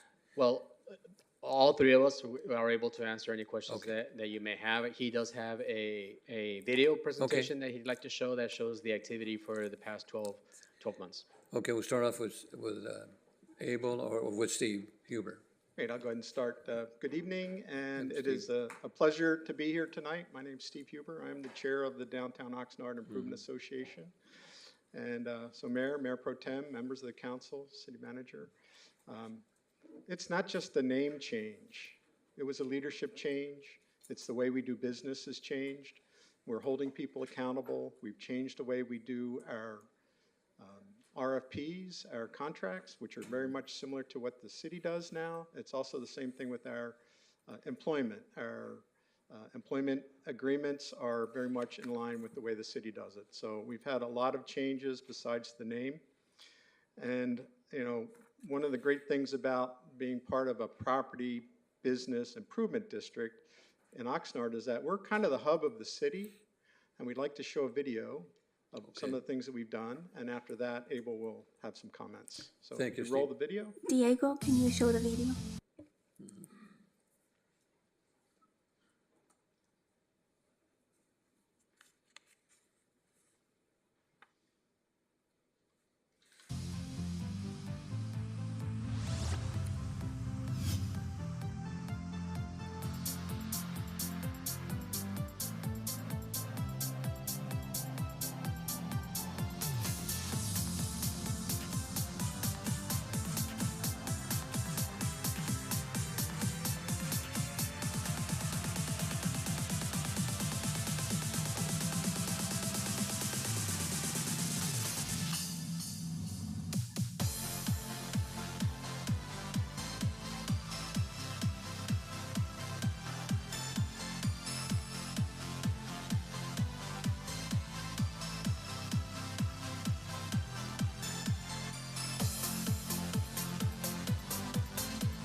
Thank you.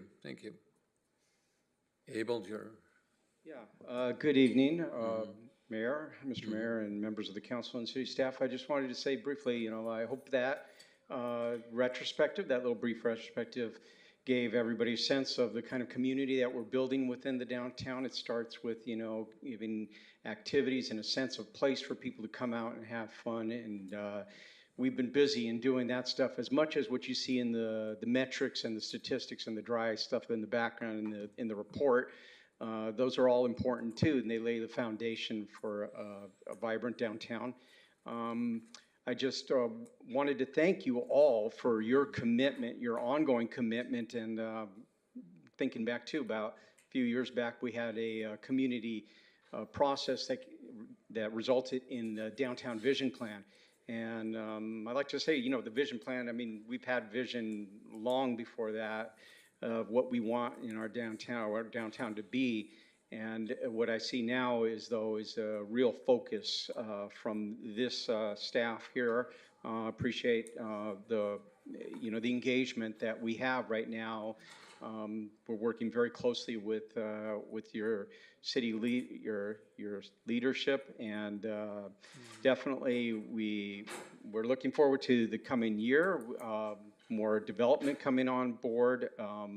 I wanted to mention briefly, the question came up at the last time we were here about what was our vacancy rate, and I think I just said a rough estimate of 7%, so we're a little bit higher than that, about 7.6%, but putting that in perspective, we're right, or in context, we're kind of in line with where downtowns are and the general market at large. For a point of reference, State Street, Santa Barbara is a little bit over 8% vacancy rate out there too. So along with the new residential, we're looking forward to filling in some new shops and bringing in some more retail as the demand rises for those kinds of things. And then also there was a question last week about trash enclosure service, and we've just added that to the contract. I can say that the ink is dried and the services already began too. So we're taking care of the back of the house as much as we are the front of the house, our presentation, making it a clean and safe downtown and vibrant and fun as well. So thank you all for your help with that. And Abel, you're doing a good job, and as mentioned before, there's $540,000 budget on that. And it's one organizational administration, and then the district identity, the civil side walks and land use.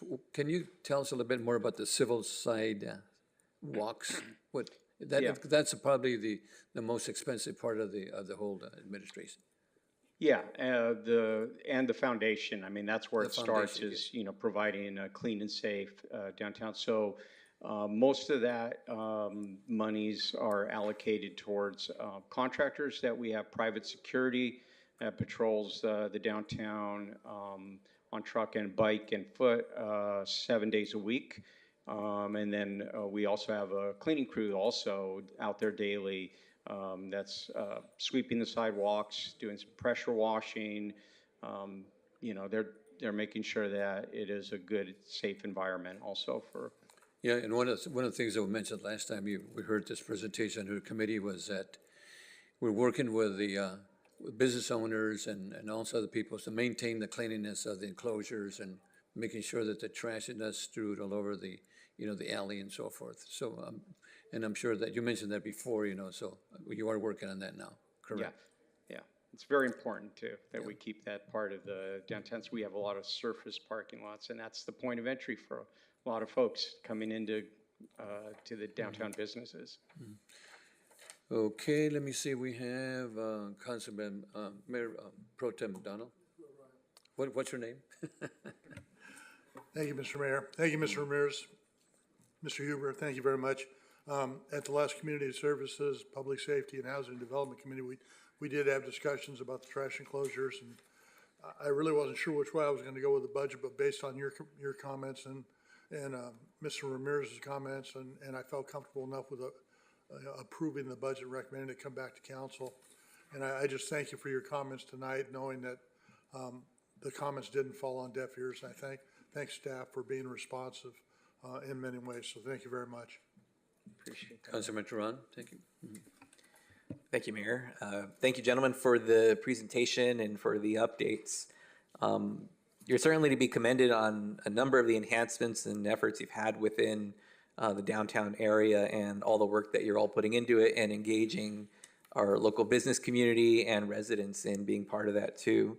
I just have two quick things. One is for the civil sidewalks portion. There were a number of accomplishments there, and I recall from when this item came to us at the last meeting, that seemed to be the largest appropriation was going towards civil sidewalks. And I'm wondering if you wouldn't mind, just for the public, to summarize what that entailed in this presentation, just some of those accomplishments. Again, sweeping the sidewalks is a daily chore. I mean, and it, as you see, even with pedestrian activity, as well as the elements out there, we have the sheer amount of volume of litter that's being picked up. I mean, the numbers that you see in the report demonstrate, like what it would look like if it wasn't there. So we're this is as the PBID. PBIDs are predicated on, we are the enhanced level of service of what the city does. So this is a service that's exclusively for the downtown business and property owners. We do also, pressure washing. There's a good deal of demand for that as well because of, we do have a street population that's unhoused and I think the comments were last week too, something about, a restroom, the need for a restroom. Well, in the meantime, there has to be somebody to, clean that up. So that is also one of the primary services under the civil sidewalks. And then you can see the volume of the number of calls for service for our district security team too. They're very busy and they're very much the right hand to our officers, our police officers, and I hope I answered your question. You did, Any more? yes. And I had to look back on what the figure was. It was 4,579 45-gallon bags of litter picked up. So 45-gallon bags, you think of the big black trash bags, and 4,579 of those full. And just some quick math on that, that's approximately 206,000 gallons of litter. So thank you for that, and thank you to your team. My last point I wanted to make is just around the collaborative nature that you all are working under, and I think a really great example of that is the Oxnard College graduates that have been up around downtown and recognizing the accomplishments of our local graduates within a truly underappreciated asset to our educational community in the city of Oxnard and the county of Ventura.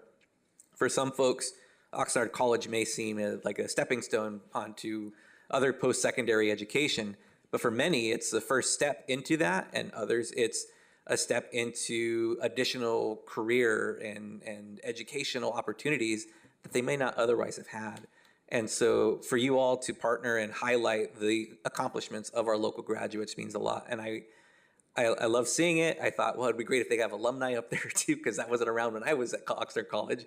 But the point being that I love seeing online people standing next to their banner and taking a selfie, or someone saying, that's my son, that's my daughter, and they're here on Oxnard Boulevard, really taking pride in the accomplishments of the many great young people and adults who are starting new careers or new education at Oxnard College. So thank you for your efforts on that. Thank you. Thank you, thank you. Councilman Perillo? I thank the presentation. I'd like to thank the amount, when you input the information in there, what you did.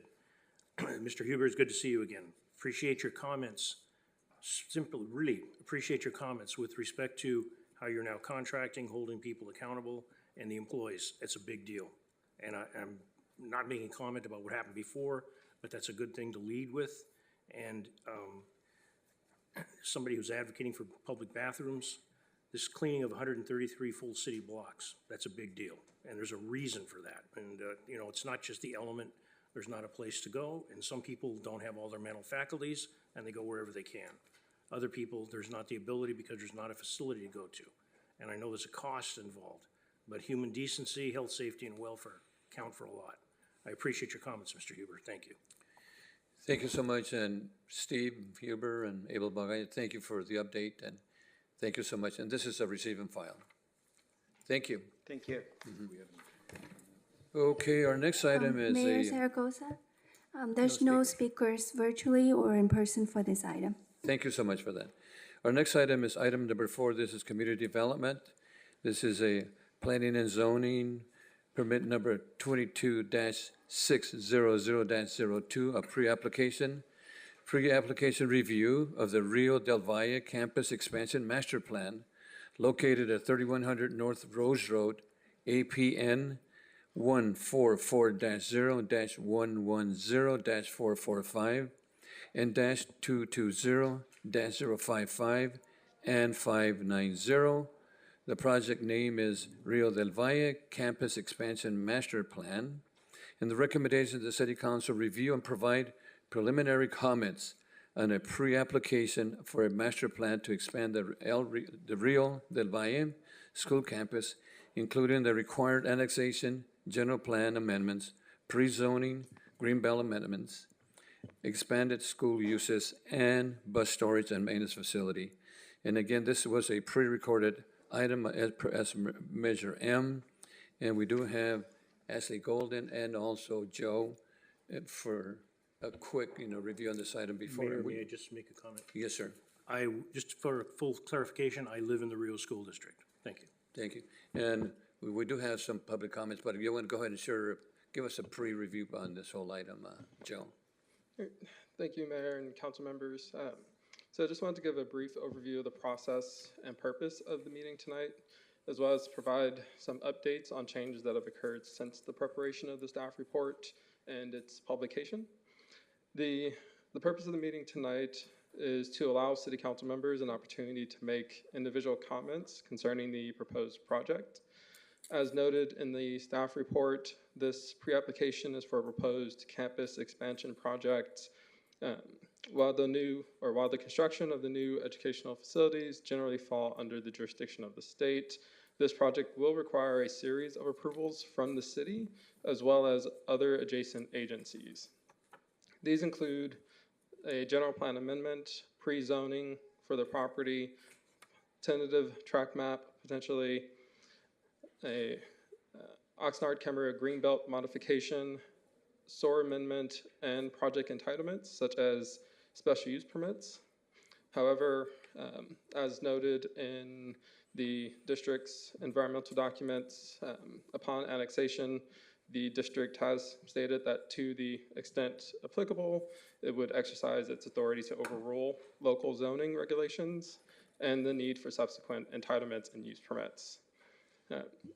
As kind of outlined in the staff report, city staff has been in communication with the district and other agencies since approximately 2020. Both the city as well as the other agencies have provided comments on the proposal, raising concerns as well as providing direction for the best path to move forward. Since the release of the staff report, there's continued to be ongoing communications between the city and the district. Some of these have been related to the items discussed in the staff report. As noted in the staff report, the city submitted comments to the district on the draft EIR on November 21st of last year. The district provided a partial response to these comments on January 6th. However, the revised EIR and the reference studies in the responses were provided yesterday.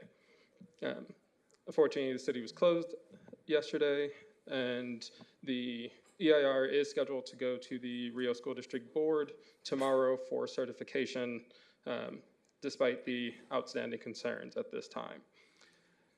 While staff is still reviewing the information received yesterday, based on a preliminary review, some of the key items have been addressed while other items are still a concern.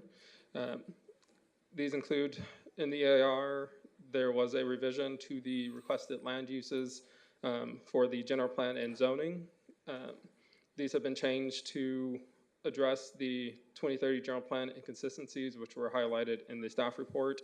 So as a result, the proposed land use and zoning that the district is currently proposing is more appropriate for the uses that they are currently seeking. However, concerns still remain regarding the adequacy of the analysis and mitigation of the impacts related to agricultural and cultural resources, as well as others, as well as potential impacts to city water and sewer utilities. While the existing gym is connected to water service and the existing campus and gym is connected to sewer utilities via a outer service agreement, which runs through April 2023. The expansion of these services to cover the existing campus as well as the expansion areas has not been adequately analyzed pursuant to city requirements. The environment documents should be revised to fully analyze these impacts and address the city's concerns prior to the certification. At this time, I will also now turn it over to Tanner Shelton with Jensen and Joel Kirstenstein with Sage Realty, who are with the applicant team, who will be giving a 10-minute presentation. Okay. And after their presentation, I, along with Chief Assistant City Attorney Ken Roselle and Ty Chow, our supervising civil engineer, are available to provide clarity and answer any questions. Okay, thank you. So we do have a couple of speakers on this item, so is Joel the next person coming up? Go ahead, Joel.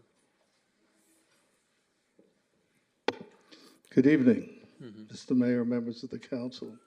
Perfect timing, the students came in, future students for the schools. Excuse me, Joe, we have 10 minutes for Joe, is that what it is? I mean, for Joel? I was going to respectfully request if we can have an additional 5 minutes due to the magnitude of the issue, the length and breadth of the issue. Okay, go ahead. We really appreciate that. Go ahead. Thank you, Mr. Mayor. So, Joe, wait a minute, Joel, you want 5 minutes or 3 minutes? You got 3 minutes. An extra 5. Well, huh? How about we give you 8 minutes? Like a total of 15. 10 minutes in, go ahead. Wait a minute, how many minutes do you want? Total of 15, if we can have it. Well, how about if we give you 10? But we already have 10, I think. Go ahead, Joe, you're losing. Okay. Yeah, go ahead. Legally, Mr. City Attorney, how much time do they have, just so there's no confusion by the audience, which may be walking in late wondering what's going down here? Well, the applicant is typically given 10 minutes, but we have, the presiding officer has the ability to change the usual rules. So in this case, the individual has 10 minutes and he's asking for another 5. Thank you very much. Go ahead. Thank you, Mr. Mayor. Again, with me this evening is Mr. Tanner Shelton, who will follow me, and he's with Jensen Design, and he's done the nuts and bolts issues with your staff. Also in the audience is Board President Elena Torres and new board member Rosa Balderrama, and Dr. John Puglisi, Superintendent of Schools, and Wales Salah, the Assistant Superintendent. So we have those in attendance. If you could bring up the site plan, what I'd like to do is start with that. So Diego has a site plan? Okay. And while it's being brought up, I'll review the compelling reasons and rationale for what's before you this evening.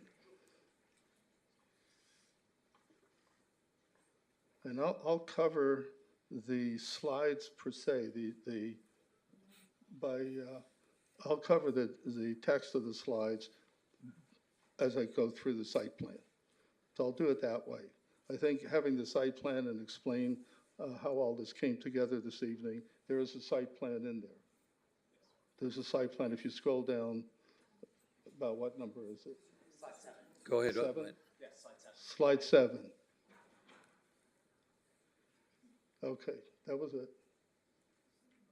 No, the one before that. Okay, that would be fine.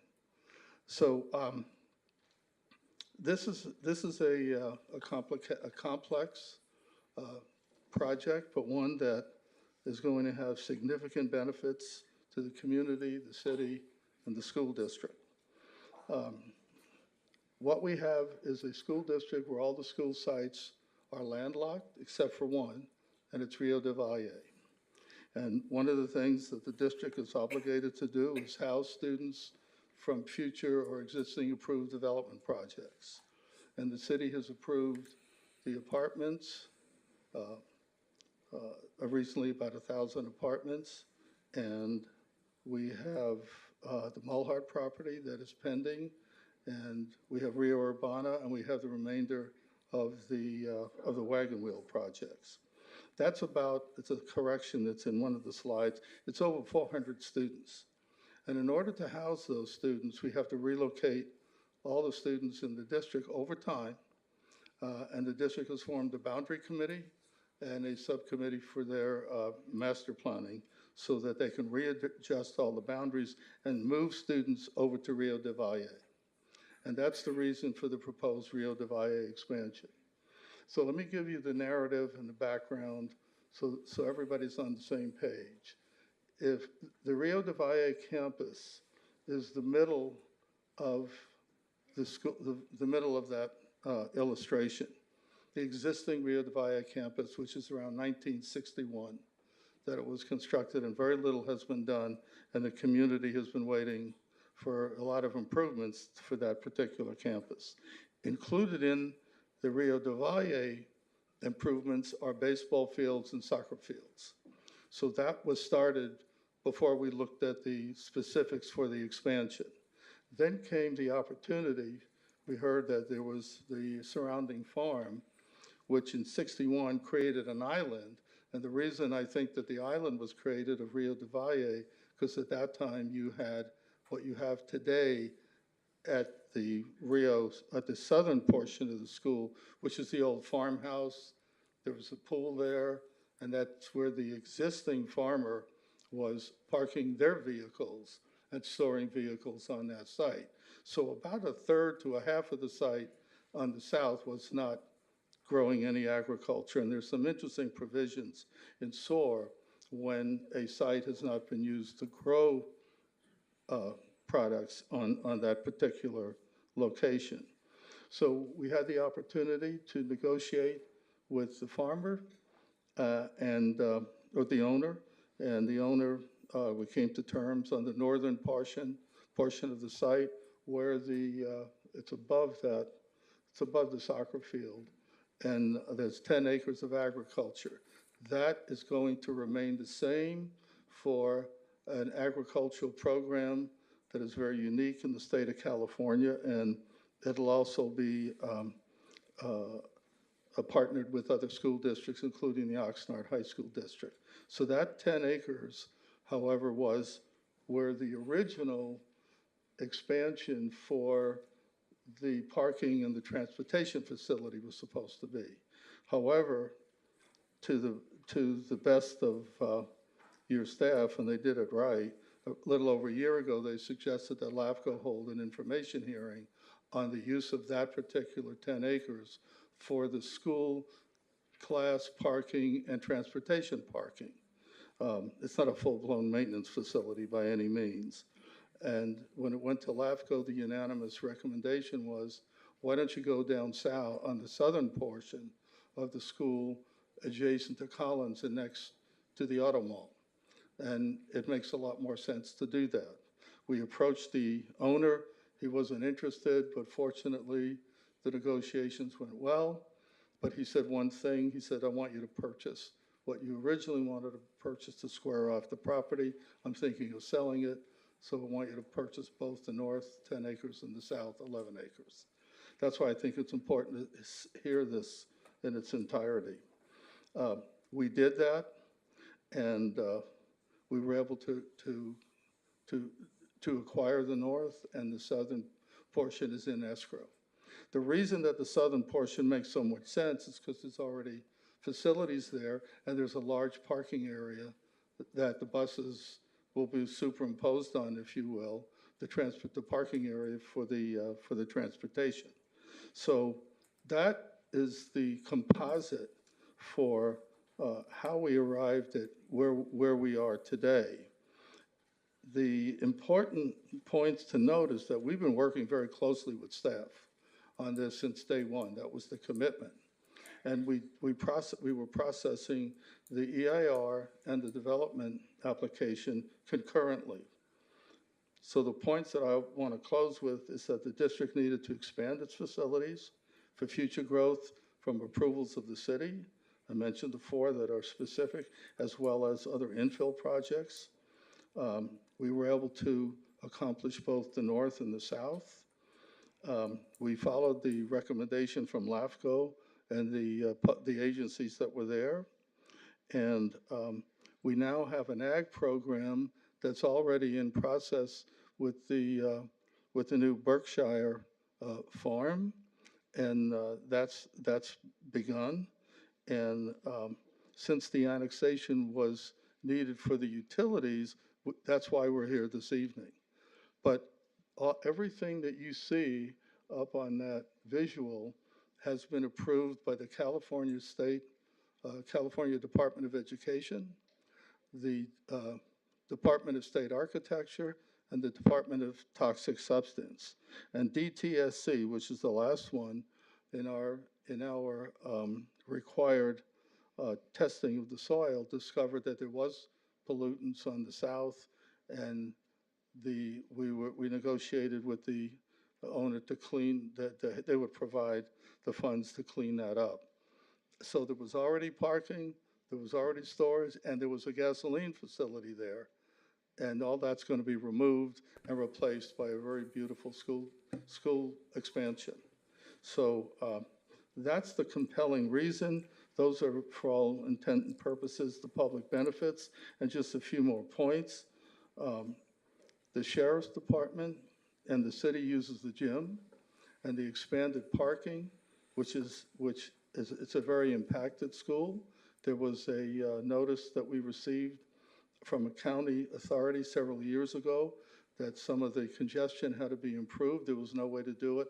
Now we can park all the the buses, and we can park all the automobiles that come to drop and pick up kids on the school with the school expansion. And it enhances ambient air quality and vehicle miles traveled, because most of the buses are used for RDV. And so now they'll be parked on site, and the maintenance facility will be used for the school and the district, because it now goes from a 15-acre site to a 25, 35-acre site. So it's a very exciting issue, and it mitigates the existing congestion that you have on Rose and the parking on the campus. So it's a combination of a very exciting project, and we were very lucky to be able to enter into the agreements with the adjacent property owner. So Joel, you want Tanner to take your next 5 minutes? He's going to take the rest. Okay, go ahead. Thank you, Mayor and honorable members of City Council. My name is Tanner Shelton with Jensen Design. If we can get that PowerPoint back up, please, slide. Yeah, we can go from here. That'll work. Thank you very much. Okay. We'll just go from here. Thanks. Oh, you have a pointer. Thank you. All right, so before you is the entire scope of the proposed master plan. The campus expansion, as Joel was mentioning, can be divided into 3 basic areas.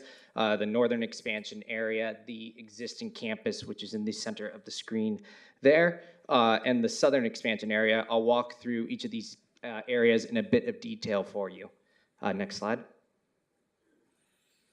Oh, I have it. Thank you. I apologize. First is the proposed North Campus expansion area, approximately 10 acres in area. This expansion area will serve, as Joel was saying, as to home of the district's agricultural learning program, a 10-acre working organic farm and classroom. This hands-on agricultural learning opportunity will allow district students to learn about agriculture and the sciences using a farm-to-table model, with the district growing food for use across campus cafeterias. The program is actively being developed as a partnership between the district and local agricultural leaders. The existing campus and southern campus expansion area will be home to expanded academic and instructional buildings as well as athletic facilities. Approximately 24,000 square feet of academic buildings are planned, including new classrooms, a new library, and a new multipurpose building. Also proposed are multiple new athletic facilities and fields. The Rio del Valle fields will be open for community use outside of school hours as applicable, as these facilities serve as critical recreation spaces for the historically disadvantaged El Rio community. Finally, the southern campus will include an operations and transportation facility inclusive of a bus and district vehicle parking lot and an operations building which will serve the campus and adjoining parking lot. We wish to note that a plurality of all bus routes in the district, approximately 40% of the district's bus routes, serve Rio del Valle. RDV contains the largest portion of bus students within the district, so locating a bus parking facility on the campus will reduce VMTs by district buses and improve overall district transportation logistics. The existing campus is currently located in the unincorporated county of Ventura, but within the city of Oxnard's sphere of influence and city urban restriction boundary, or CURB. This area is shown in the dashed shading on the image on the screen. The 2 proposed expansion parcels are also located within the unincorporated county of Ventura, but are currently outside of the city's sphere and CURB. The proposal is requesting annexation of all 3 parcels. Annexation is being pursued for a number of reasons summarized on the slide.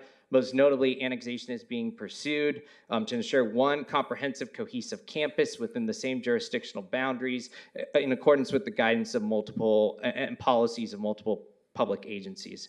Annexation is also being pursued to obtain water and sewer service from the city, as Joe mentioned previously.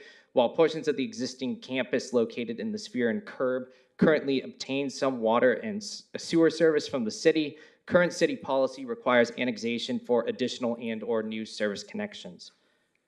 The district is aware pre-application is the first step in a complex permitting pathway. Listed on the screen are the various agencies and the permits and approvals the districts will be required to obtain to implement the project. When the project returns to your council, we will be in a formal capacity. We'll be requesting an annexation request, general plan amendment, pre-zoning designations, and any applicable use permits.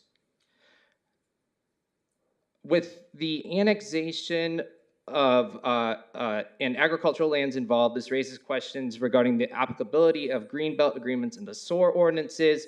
The City of Oxnard SOAR Ordinance, Section 3, Subsection 6, provides the City Council discretion to exempt public schools or other government facilities, among other uses, from a citywide vote of the people.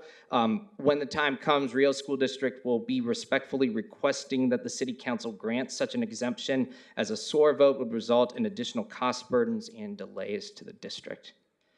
The proposed expansion will pursue modifications to the Camarillo-Oxnard Greenbelt Agreement, which will require approvals from the City of Camarillo and County of Ventura as well.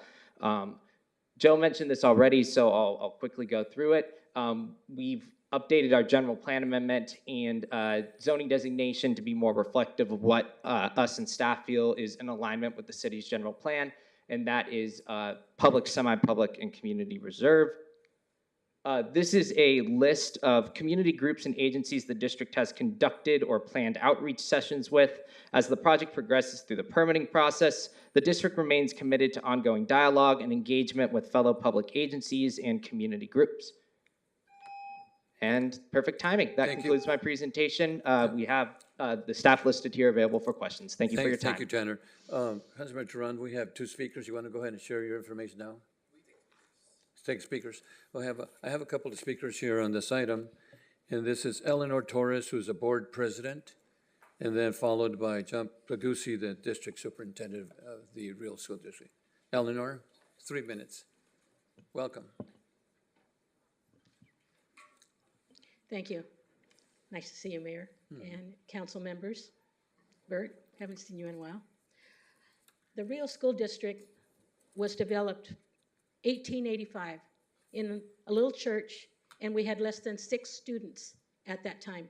138 years later, we are now 9 schools, over 5,000 students. We have had the support of our community. 3 bonds have passed in the past 10 years that have given us millions of dollars to upgrade our schools, air conditioning, new kitchens, painting, everything that we could possibly do with the money that we had at the time. And along with that, we are in the middle of River Park, and we are in the middle of the new wagon wheel community. Our greatest asset right now is the sports complex that we are trying to complete. This complex is going to be not just for the community, but for outside people also. We have 5,000 students that baseball is one of the Rio District's main sports. And we have new fields that are coming up, soccer fields, we have basketball courts, a running track, everything that the district needs in this little Rio School District is in this sports complex. We need to have it completed. We need to make sure that our community people that voted and have given us 3 bonds to be able to do this type of thing. We didn't get the money from the state, we got it from the people. And they want to see this completed. It is a beautiful project right now, and I am asking the city council to support us. And agencies that may be coming forward that need your support for us to complete this project, we would truly love to have your support on this. Remember, these are for the students. These are for the children, not for the adults, but for the students. And these are up and coming leaders. And we need to have this complex completed. So I'm asking you today that when this particular matter comes up in front of you, that you remember that we have worked diligently and are trying to help the community and the students of our district to have something better than from 1885. I thank you for your time. Thank you, Eleanor. We have the superintendent, John Paglusi.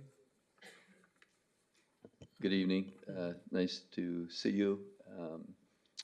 As previously stated, a lot of people on your end and on our district and consultants have been working on this project for a long time as part of our facilities master planning.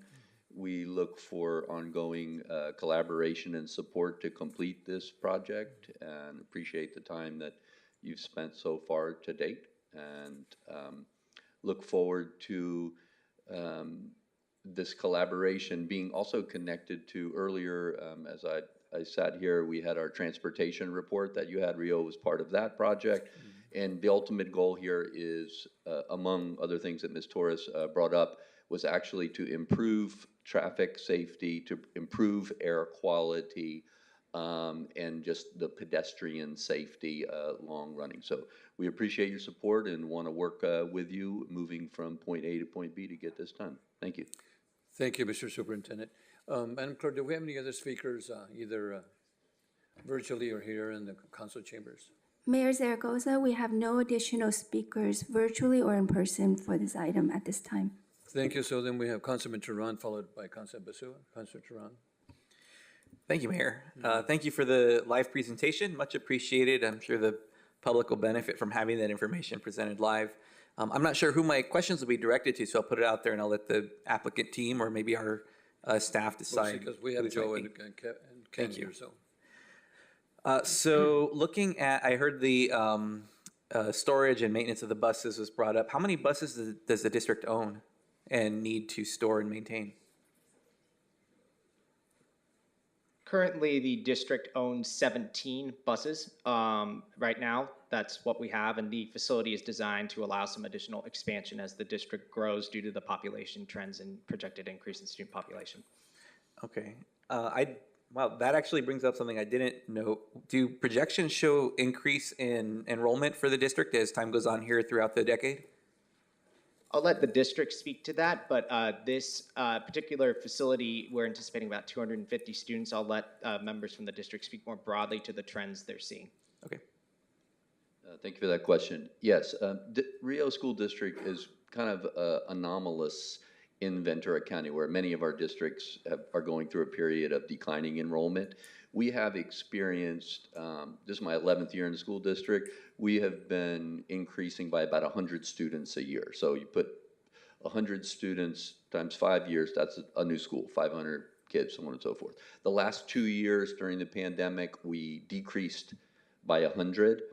And then this year we're back up by 50. However, as previously stated, or that you would have to infer, you have a number of developments that are on the slate or are in the process of loading. So we work on projecting all of that. Long term, our predictions would be about another 500 students in the next 10 years. Could come earlier, could come less, but that is incorporating a lot of interesting data, including decrease in certain sectors and increases in others. I see.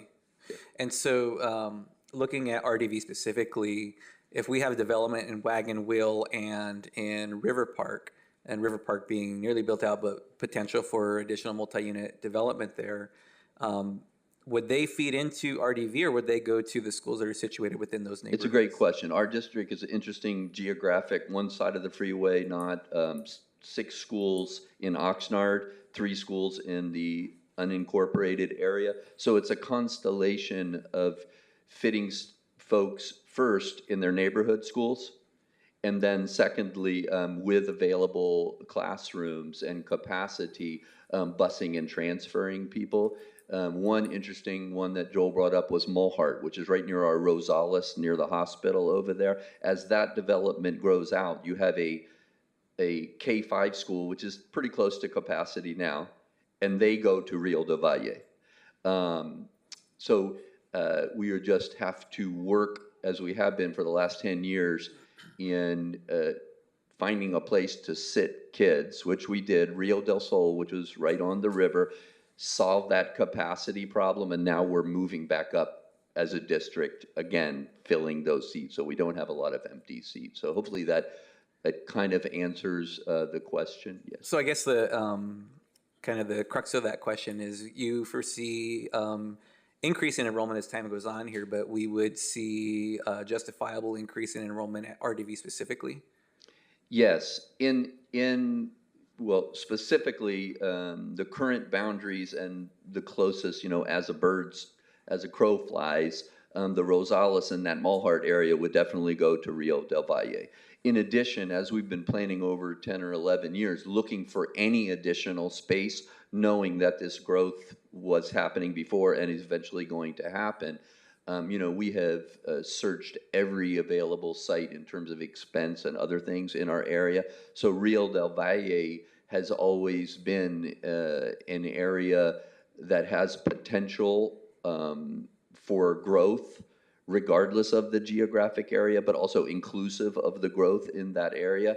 And then when that farm finally went up for sale, and the same owner who deeded the property in 1961 made that available to us, there really wasn't any other known, unless you start going vertically. I see. Okay. So looking at RDV then, because this is where we're looking at the expansion in the north and southern part of the campus. I tried to make note because I assumed that the slide wouldn't be up, when we were doing deliberation or discussion.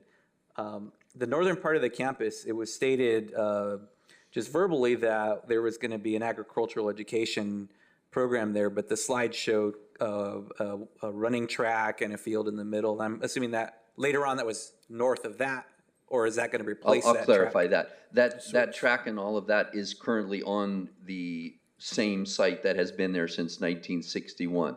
The north area, which was purchased by the district, which was organic agriculture, is now organic agriculture continuing, but hopefully to support science, math, and other learning in that process, and to do not only farm to school programs, which are coming out, and we've recently received some grants. That was the initial area, as Joel indicated, as we started thinking about potential expansion and improvement of the traffic safety issues, following the guidance of the feedback from the LAFCO and city and other folks who said, hey, well, maybe you should think about the south. So then we went on that. The south was not available by the farmer, but then eventually became available by the farmer. Okay. I guess I just want to get it straight in my head because I'm not sure if I'm the only one who was not following on that when the slide was up. Yes. So is the anticipation based on the master plan that will be a track, or that'll be agricultural programming for educational agricultural programming? Yeah, no, agricultural programming. So there won't be a track up there? No, there's a... I'm looking at an aerial view of the school site here, and I believe the track is currently to the eastern part of the campus in the back. Is that incorrect? So the proposed track that you were seeing on the slide is on what we're describing as the existing campus parcel. There's three expansion areas. We have our northern expansion area, which is where the agricultural program Dr. Puglisi is describing. The existing campus is where the renovated track facility is going to go, and then the southern portion is where the academic expansion and the bus parking is going to be. Okay, I see. Yeah. Mayor, can we put the slide up? Can we put the slide up can we put the slide up so we can prevent confusion? Appreciate that. Are you okay with that, Councilor? Putting the slide up? Yeah, absolutely. Okay. Slide 7 is the best. Let's go ahead and put it right there. Slide 7 actually will show you a little better because this cuts it off. I broke it up so you could actually see it when we're looking at it. Oh, thank you, Joe. Okay, so that greenish blob up in the north there you're seeing, that is the northern expansion area. That's about 10 acres. That's where the farm is going. That track, that line you kind of see that runs to the north of the track there, that's the current property line of Rio del Valle. So that track is on the existing campus. Okay. And then, yeah, down to the south, you'll see the academic and the bus yards. All right, thank you. That's very helpful. And that makes it straight in my head that there's existing proposed expansion, which would be the track, and then above that to the north is this agricultural programming, which leads to my next question. I'm very interested in this northern expansion, looking at agricultural education. Are there existing programs elsewhere that follow this, and what kind of educational standards for middle school does this meet? Oh yeah, you're opening up an awesome question. Yes. We're currently in a battle in Ventura County with Ventura Unified School District, who is also pursuing and developing a ranch farm along those lines. We have connected with different districts in our planning from across the state and modeling those programs. This is beyond organic farming. It's a new term called regenerative farming, so it'll take into account water usage, soil safety, and then ultimately, as we currently do, as much as we possibly can, have local community food come as quickly and as simply to our cafeterias and otherwise. So it's a really awesome plan. We just recently received $150,000 in grants in part of the planning, and we're seeking from the state a $700,000 grant to really support that work. We have very supportive collaboration with the farm manager of the former owner and currently with the new owner. So that's all part of that project, but it's really the south side, and why we've unified the whole site is to kind of encompass and make more simple for the school district and the city a number of things that include the existing site from 1961, inclusive of the track, the now purchased farm agricultural area, and then the site close to the ramp at the auto center. That's the main focus. Okay, and I believe in the staff report, it was mentioned that LAFCO did recommend, or maybe it was required, forgive me if I have those mixed up, contiguous use of the spaces if we were to utilize expansion within there. So on the agricultural piece, thank you for that information. I didn't know Ventura Unified was looking at it. Is that also at the middle school level for them? Yeah, and for their high school too. They're moving. They're a little bit farther. In fact, on Monday we're gonna go do a little visit there. But we, Miss Piper, our amazing food service folks, really have been doing diligent research for a number of years along these lines. Okay, and last question on that line, and then I have just one more follow-up question. Will there be a transition for Rio del Valle to go to an environmental science or agricultural academy, or are you going to stay as a kind of general ed site? It's kind of an ongoing process. All of our schools have been incorporating more of what we'll call garden science into the science and math curriculum and into other curriculum. In the last few years, through interagency support and other smaller grants, have increased the gardening and then moved into fruit trees, so on and so forth. So this is a logical but much bigger step up along those lines. And the timeline on that is what, if this were to, perfect world goes through all those approving agencies? It's in process currently now, and really looking for external funding, really for the laborers and the extra farmers, and some the next two items on our to-do list, to be specific, are master planning for irrigation for the specific crops that we want to grow. I see. And we're in the process of hunting that. So we're in the idea phase still, but that's a heck of an idea. Thank you. My last question is regarding facilities. I believe you had mentioned the southern part with the facilities that there would be available to the community after school hours. And I'm just wondering, will there be a cost to the community to use those facilities outside of school hours? I think I'd have to ask Mr. Saleh, but I know we have community use facilities, and they're ongoing with our sports fields, our gyms, so on and so forth. Generally speaking, when there's so much demand here in the Oxnard Plain that I don't think we usually charge fees. Would that be correct, Mr. Saleh? We use a civic center, and particularly when it's for the bandwidth of the adults that we serve, I mean the kids that we serve, and then we extend that to the high school. So the one part that you touched on was in our second bond, not the most recent bond, part of our master planning is to finally improve those 1961 fields. We've already finished about $5 or $6 million of phase one of that, the track in some areas. We just slowed that process down because we have the funding from a previous bond. In order to execute that, thinking about this entire campus, we've waited for the environmental impact that unifies this whole site to complete that. But phase two is in the process of completion. Okay, and just to clarify, I believe typically the school districts do have to make their facilities available for use of the public. There is a recovery of costs for that, so that's the reason I had asked that, and especially if we have newer facilities that are going to be envisioned there. They're certainly not cheap to build, cheap to run, and so if there's a cost to the community, I would imagine it'd go through your typical reservations process, and then they would.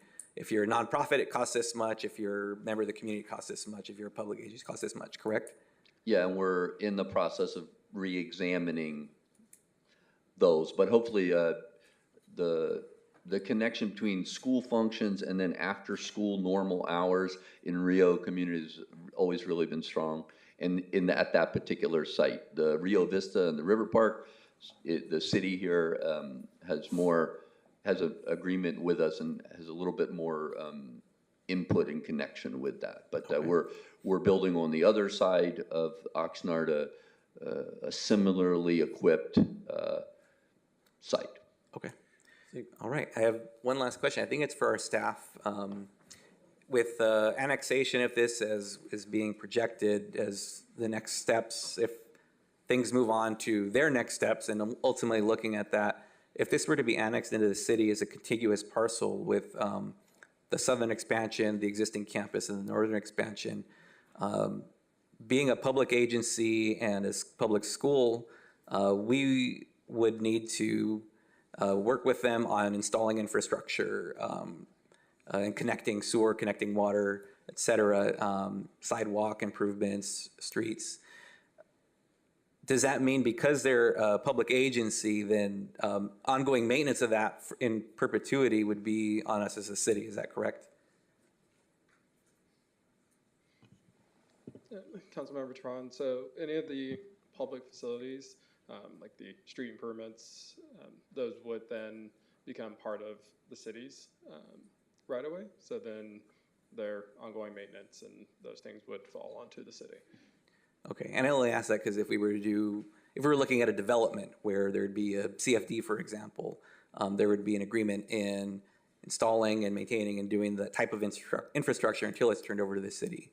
And so just trying to realize for myself, while there are certainly educational benefits for students, there's also a cost to the people who live in the community in that area and throughout the city that would be incurred as time went on as well, correct? Yes, and so part of the request, typically when we do annexations, is a fiscal analysis to look at the impacts to the city of taking on these additional facilities. So that's part of the reason that we asked for that, is so that we can look at those potential impacts. Okay. All right, thank you. I appreciate the extended time I got on this. Obviously, my brain was turning when it came to this campus, and thank you all for your presentation, your answers as well. Yeah, thank you so much. Let me share. I know we have a lot of youth here, a lot of children here. You guys are next on the agenda. We're gonna, as soon as we can, we're gonna get to you. So please bear with us. Thank you so much. Councilman Basua, followed by Councilman Madrigal. Thank you, Mayor, and I'm gonna try to be as quick as possible with my questions. I do have a concern in regards to SOAR and how that's going to affect us. So if I can have somebody address that. Joe, or Kevin. So obviously SOAR is, if this project was to move forward, how is that going to affect the ability for them to build? So currently SOAR would require a vote of the people for, again, the development of those protected areas. SOAR does have an exemption for school facilities. So school facilities would be exempt from SOAR, subject to council approval. However, the project does include the transportation facility, which city staff's perspective is that that is not a part of the school. So at this time, that would potentially have to go to the vote of the people. Right, so, and that is my main concern, that I don't want to take shortcuts with this, and I don't think that's right for us to do that. If we are going to have a master plan for a school, which I believe it's great, I want the school, the facilities to be built. The bus should be the last thing to be built. If that's the necessity of the district, I think that needs to go to the voters. Unless the district has the money to phase the whole project out, and they're telling us it's not going to be a phased-out project and it's going to all be completed. Are we being guaranteed that this project will be completed?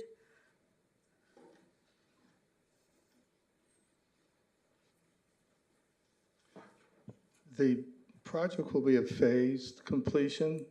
The number one priority for the district is to get it graded and get it parked. And then the rest will follow. The buses will come in, and then we'll file the application for the classroom facility on the eastern portion of the southern section that's in the plan. That would be on the site plan if you saw it, but it's all being planned together. So the buses won't take precedent if what you're asking. And by the way, transportation is part of the programs at the school, including the agricultural program. The buses are going to go get kids to bring them over for the agricultural program from other parts of the district. You know, and that is understandable, but the fact that we're building a facilities for buses in particular is a concern for me when we're looking at SOAR.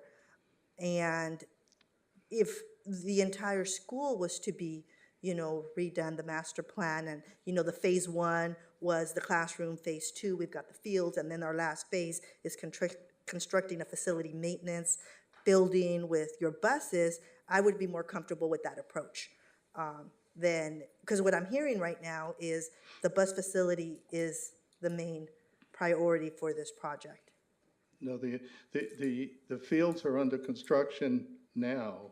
We put them on hold because when we looked at the entire project, we said, let's put everything into one EIR rather than just do the environmental impact report for the southern section.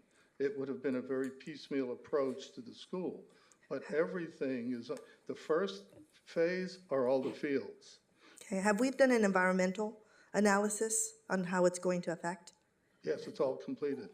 So, in fact, and the city can, Mr. Roselle, can we verify that? Just get the concerns out. Happy to address. The district has prepared an EIR. The city has commented on that EIR, and the district has not fully addressed the staff's concerns which were raised. Can you address some of those concerns that the city has addressed? Or do you have those available?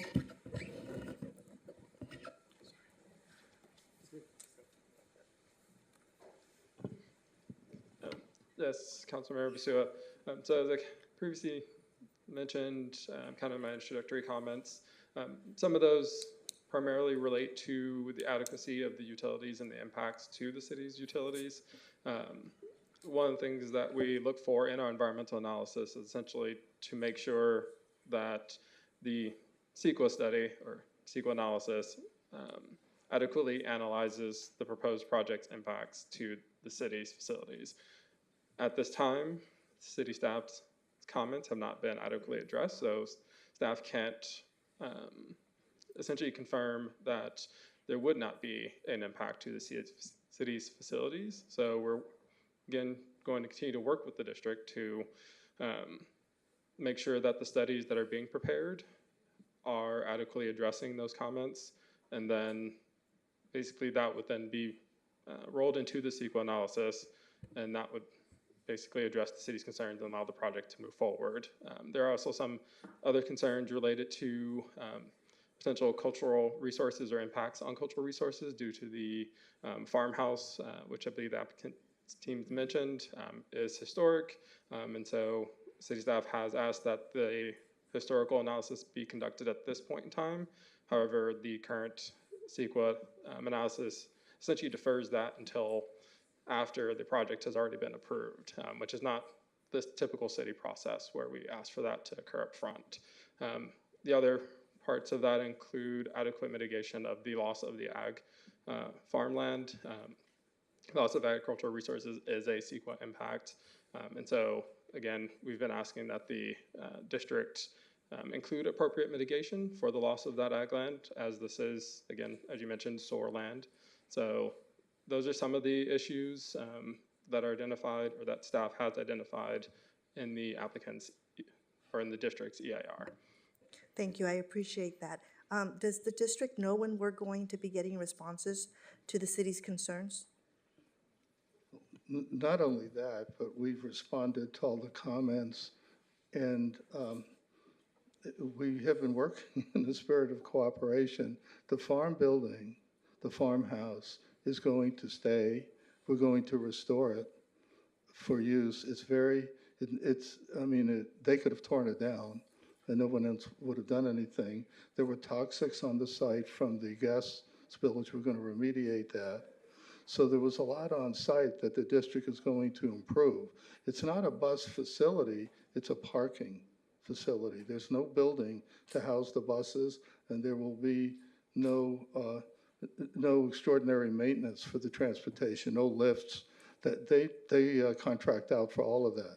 And I think for the record, they're currently over on Vineyard. And staff has told us for years, told the district, let's get the buses off of Vineyard. That's a pretty rough street, and that's a scenic highway.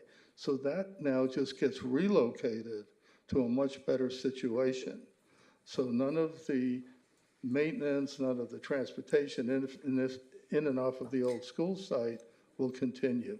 Wasn't the Vineyard property sold Yes, just recently? So you have Or bought it. so you're gonna have to you're trying to find additional parking for those Correct. buses. correct. So they go from Vineyard over to Rose Avenue, next to Collins, next to the Auto Mall. It's a much better fit. And we're very sensitive to all of your questions. And again, if you think of the 10 or the 11 acre parcel that's going to, half of that 11 acres is farm, parking, and storage. There has not been anything grown on half of that parcel for, they said to me, almost 20 years on half of that piece. And we're restoring it, we're cleaning it up. It's going to be a much better looking facility than is there now. Well, I thank you, the applicant, for coming here and, allowing us to have these comments. I would really like to see the Rio School District work with the city in order to mitigate their concerns. I believe this is a great project. I would like to see it completely done, not, I understand, you're looking for parking for the buses, but everything else is so much important, and I'd be looking forward to seeing that come for the district. But definitely my concern is really the concerns that the city has brought forth, and making sure that we're able to mitigate those. The 2/3 of it you will see in this, literally the first phase. The last part is the eastern portion of the southern part for the classrooms that's in the site plan. And I will venture to say that those will be going to the Department of State Architecture within 2 years. Okay, thank you. Thank you, staff. Thank you.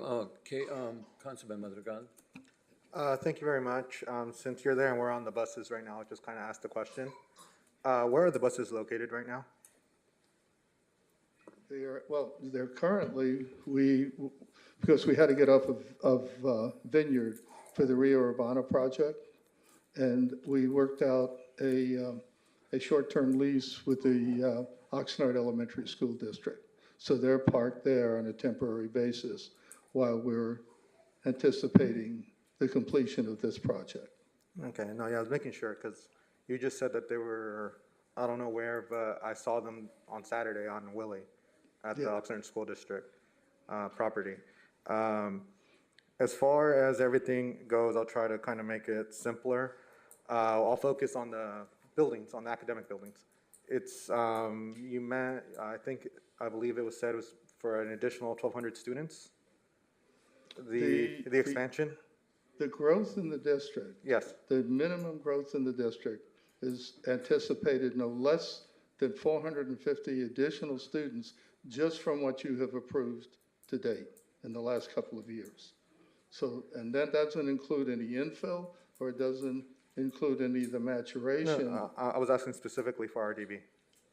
Because according to your project, it did say an additional 1,200 students. No, I apologize. It's 12,000 square feet of classroom, 250 students is what the planned capacity is for. The drawings you've seen, it's designed for 250 additional students at the site. 250, how many current students does Rio de Valle have? I'll defer to the district on that for an answer. Slightly under 700 is what I'm hearing. Okay, so that's about smaller than all three of the middle schools in the Oxnard School District. How many students does Rio Vista have, the other middle school? About 700. Okay, because I know that's a very popular school. I get flyers from the Rio School District every summer telling me to move my imaginary kid to the Rio School District since I live on the Oxnard School District site. So I always get a laugh out of that. But overall, I think the concerning aspect is I understand the busing and the issues that are brought up at neighborhood meetings, Rio Lindo, actually East Village, which is Rio Rosales, concerning busing and actually complaints that we get with things that, you know, realistically fall on the Rio School District about having adequate supervision at the bus stops. So, and I understand Rio de Valle is there for the El Rio community. I know you're busing people from Rio Lindo and from East Village, which is Rio Rosales. What school would the Rio Urbana kids technically under current guidelines go to, under current district boundaries? Rio Urbana is closest geographically in the K-5 school to Rio Plaza. And then you have Vineyard and Rio Vista, the 6 through 8 school is there. Rio Plaza has become our second dual immersion choice. So students who live in the area of Rio Plaza, whose parents want them to learn English and Spanish, they would go to Plaza. If they choose the next geographic, although safety-wise, getting across that corridor, they then go to Rio Del Mar for K-5 and Rio Vista. So we're right in the middle of that boundary process, and not only do we consider, you know, the shortest traffic, the safety issues, but also we have those multiple schools of choice options. Currently, Rio Plaza, if choose dual immersion, Del Mar, and Vista on that end. But it really becomes a capacity thing. So for instance, in our district, it has oscillated. Until we built Rio del Sol, our 2 middle schools had 800 students. And then now that we built Rio del Sol and we have 2 K-8 schools, the numbers have come down. But that's also been a slight decrease in enrollment. As that increase goes up, the K-5 students need to have somewhere to go. And we're projecting that that increase is going to come multifold, but also including that Rio Rosales area. So we're trying to closest, safest, but also we are accommodating schools of choice options. Thank you very much. You're welcome. You mentioned one quick point, and that's on supervision, and that's a good point, in safety. Now, you've got a very difficult time supervising the traffic that comes to the campus and leaves because they park outside the campus on Rose Avenue waiting to get in. And with safety and supervision, that's pretty tough today. Now, with what you saw in the plan, all of that will be self-contained on the campus, supervised I was and actually safety. supervision. I was actually neighbors in Rio Linda were upset because the middle schools were actually having fistfights and there was no one there from the district. That's what I meant by supervision.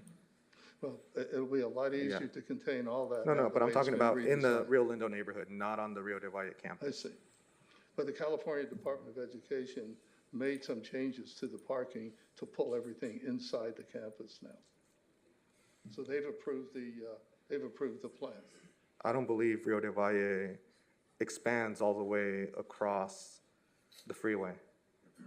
I'm specifically talking about the Rio Lindo neighborhood. where the bus stop is to take the kids to Rio de Valle.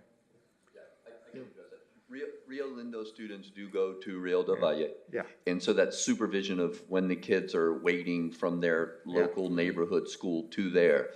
Down the road, right, that expansion potentially, would have more students going. But this is really futuring as capacity comes in, because there's literally no other place for future down the road.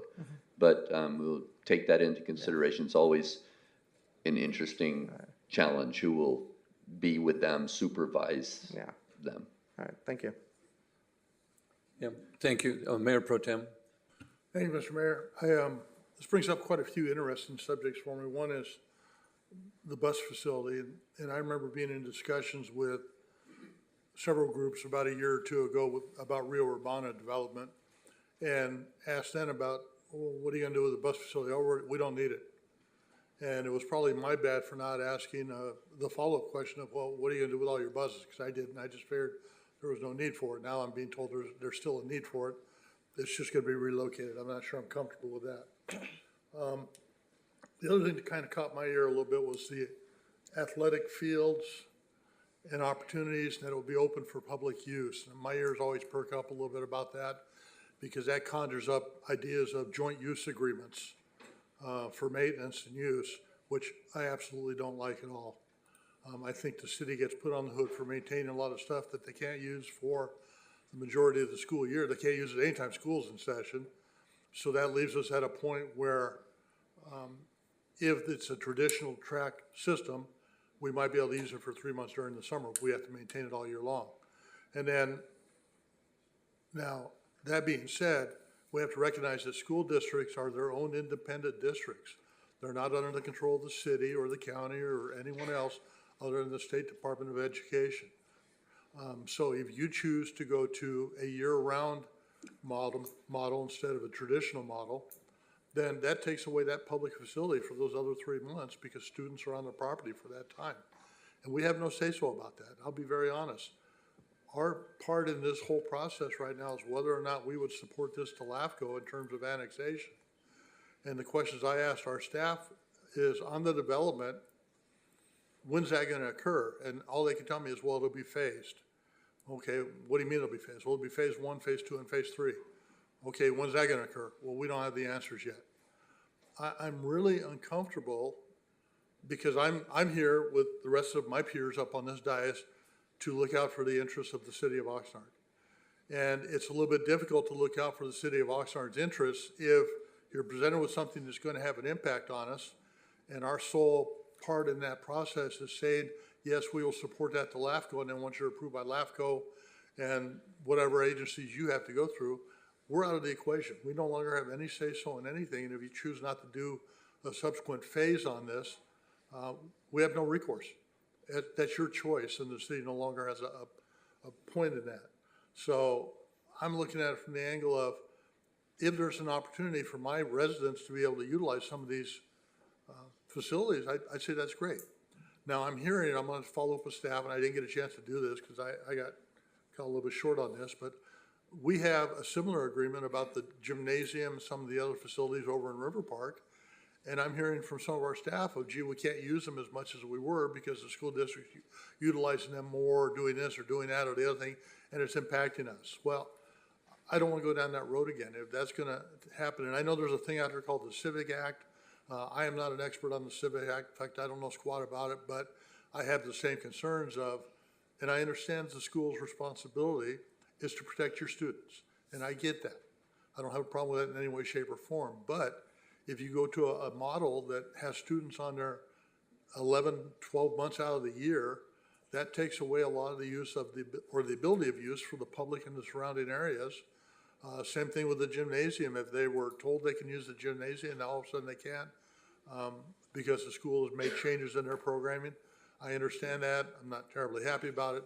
So I think I would be open to continuing discussions on this, but if you were asking tonight whether I would support this going to LAFCO for annexation or supporting the school district in this moving forward, unfortunately the answer would be no, not at this point. I think there's a lot more work to be done to get this to a point where we might be comfortable with it. And that's the whole purpose of a pre-application, is you come to us, you ask us our thoughts, we give them to you, and you may or may not like them, and I probably haven't made a lot of fans in the audience tonight, but I have to speak honestly, and I want, to have you know what my concerns are as a district and as an entity. And I would love to see the city and the school district be partners in this, but, sometimes this just unfortunately turns into a distinct battle. And we're having discussions with another school district now who is well into construction. All of a sudden they came back to the city and said, well, we can't do this. Well, you're required to do it. Well, we want you to let us out of it. And the answer was no, we're not going to. And I don't want to get into those discussions, those arguments, those disagreements. I would prefer to see this all settled on paper ahead of time before we move forward. So those are my comments. Thank you. I think you've got a little bit of homework to do, but, I look forward to future discussions. So thank you, Mr. Mayor. Councilor Perrella. Number one, I want to thank the project for coming forward. As I said earlier, I live in the district, and it's a good district. You've heard the comments from the council members, and whether you're a school trustee or a council member, you learn on the job. And you learn from lessons that have come before you. And we just had the Mayor Pro Tem explain a lesson that we're learning right now with another different school district. There have been lessons in the past. I'm sure that school district will learn from the city, and the city has learned from other school districts. I'll just go down a list of the concerns that I have. The SOAR vote.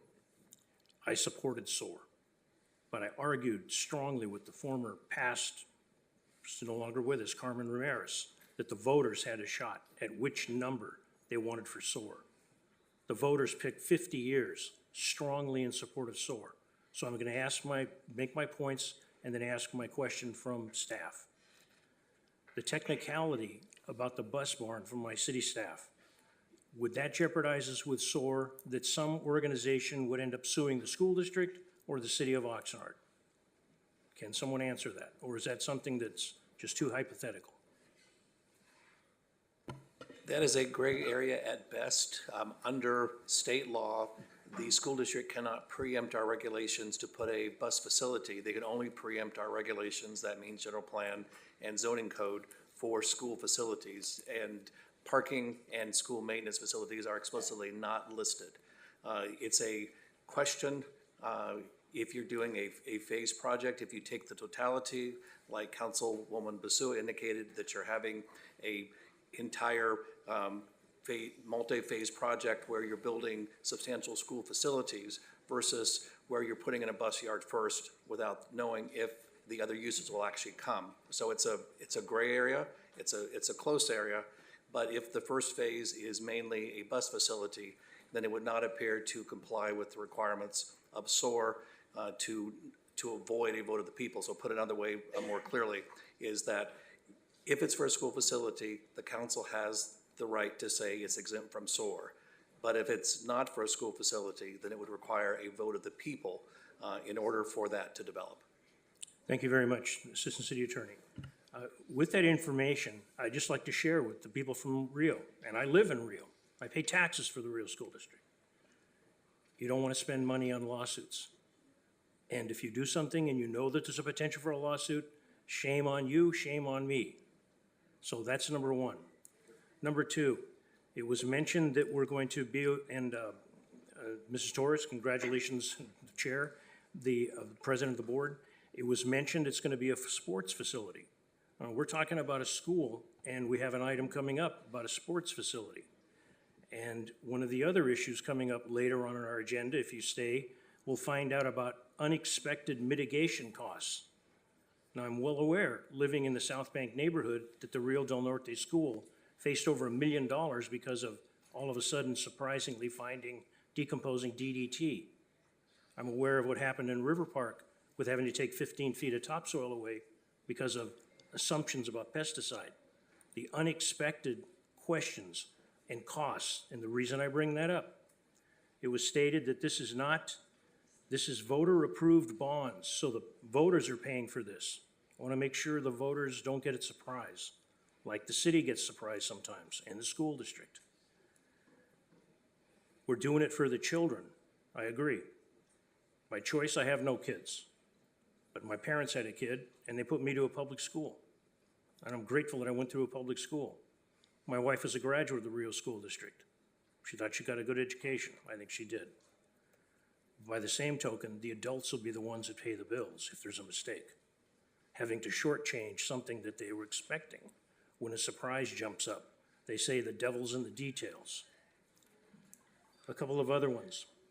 It was mentioned that we're going to have an irrigation system on the agricultural thing. My understanding is if we annex this, we will be signing up for potable means drinking water, and requiring the wells to be stopped and transferred to the city of Oxnard. There's a shortage of potable water. The staff report indicates how much reduction in potable water is coming very shortly. I do appreciate the agricultural. I come from an ag background. I do appreciate the educational, but I think that look a little further into what's going on with the Fox Canyon, the lawsuits, the various things that are going on. Again, lawyers. Nobody wants a lawyer or a doctor until they need one. Then you get the best that you can get. We have issues with respect that I know of, having grown up in the area, of drainage. And we also have issues of sewer and which direction the sewer would go. Past histories of what had happened at Shopping at the Rose and the impact it had on South Oxnard when the manholes were lifted out of the street because the sewage was coming out of the street. I don't want to go into those things, and some concerns that my staff has, they feel that some of those issues have not been addressed. I trust my staff. I've been on this council long enough to know that this staff can be trusted. I can't say that of people when I first got on this council, but I can say it now. I trust the staff, and they say there's a concern.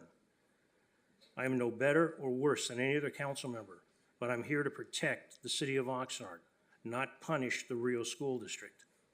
And my concerns are serious. If they can be addressed in whatever actions going forward and the hoops that you're gonna have to go through, approval from the city of Camarillo, special use permit development design, pre-zoning property. There's a lot of things you're gonna have to go through, and it's good that you've come and you've heard our concerns, because I don't believe they'll go away. I think as both sides dig more into it, they're gonna find more issues of questions. I do believe we can come to some common ground. I believe it'll be a good project, but I believe that when some of these things come up, such as an expansion that is not on the city of Oxnard sewer or water system, and the demands that that will place, and you've said there's gonna be more building in Oxnard, gonna be more kids in a school, but if water is cut down and sewer is a problem, and the possibility the sewer plant may not take it, what are the extra costs gonna be and who's gonna pay them? Somebody brings a kid into the world, you don't abandon it, you take care of it, you do the best you can. We wanna do the same thing for any school coming into this city, or students that come out of the city, but you gotta be smart. I'm not the smartest cat in the box, but I'm not the dumbest one.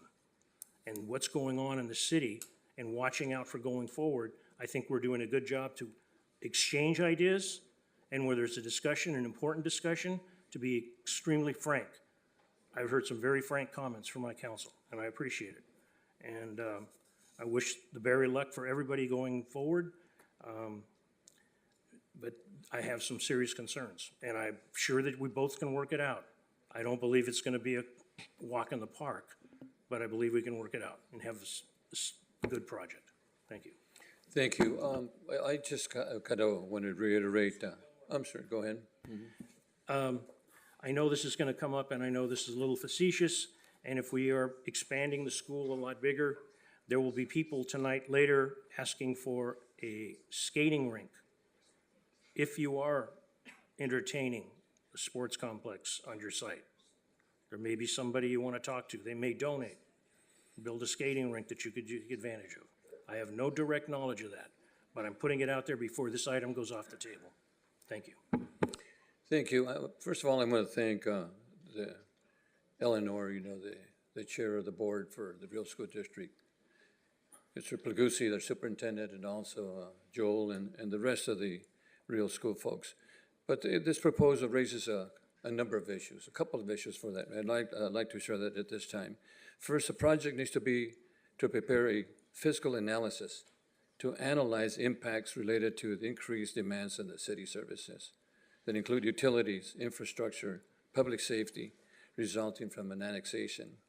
Second, the city of Oxnard has what is called a water neutrality policy that requires projects to bring the necessary water for the project, thereby not impacting the city's existing water supply, which has been allocated for existing future proposals currently within the city boundaries. For the projects to be considered, the project must show the adequate water is available to meet the city water neutrality policy. And of course, finally, the northern and southern expansion areas are covered by the voter-approved the city of Oxnard SOAR, or Act resources, which includes provisions that exempt schools, as was shared before. But my understanding, the bus facilities are not exempt from SOAR. Therefore, the portion of the project that includes a bus facility may require a vote of the people to move forward. And it was mentioned before, we also have to work with LAFCO, and LAFCO had a couple of recommendations that we're going to be looking at. And also we need to, as was reiterated and talked about, we need to look at the Camarillo, Oxnard greenbelts. We need to look at SOAR. We need to look at the curb boundaries. We need to look at the sphere of influence. And also our staff, real folks, they need some questions and concerns on the ER. So EIR, as I mentioned before, when I met with you folks, that work with the city of Oxnard, make sure that you comply with the city EIR, and also that the other concern that we also have in order to complete this is to make sure that the boundaries are contiguous to the city of Oxnard.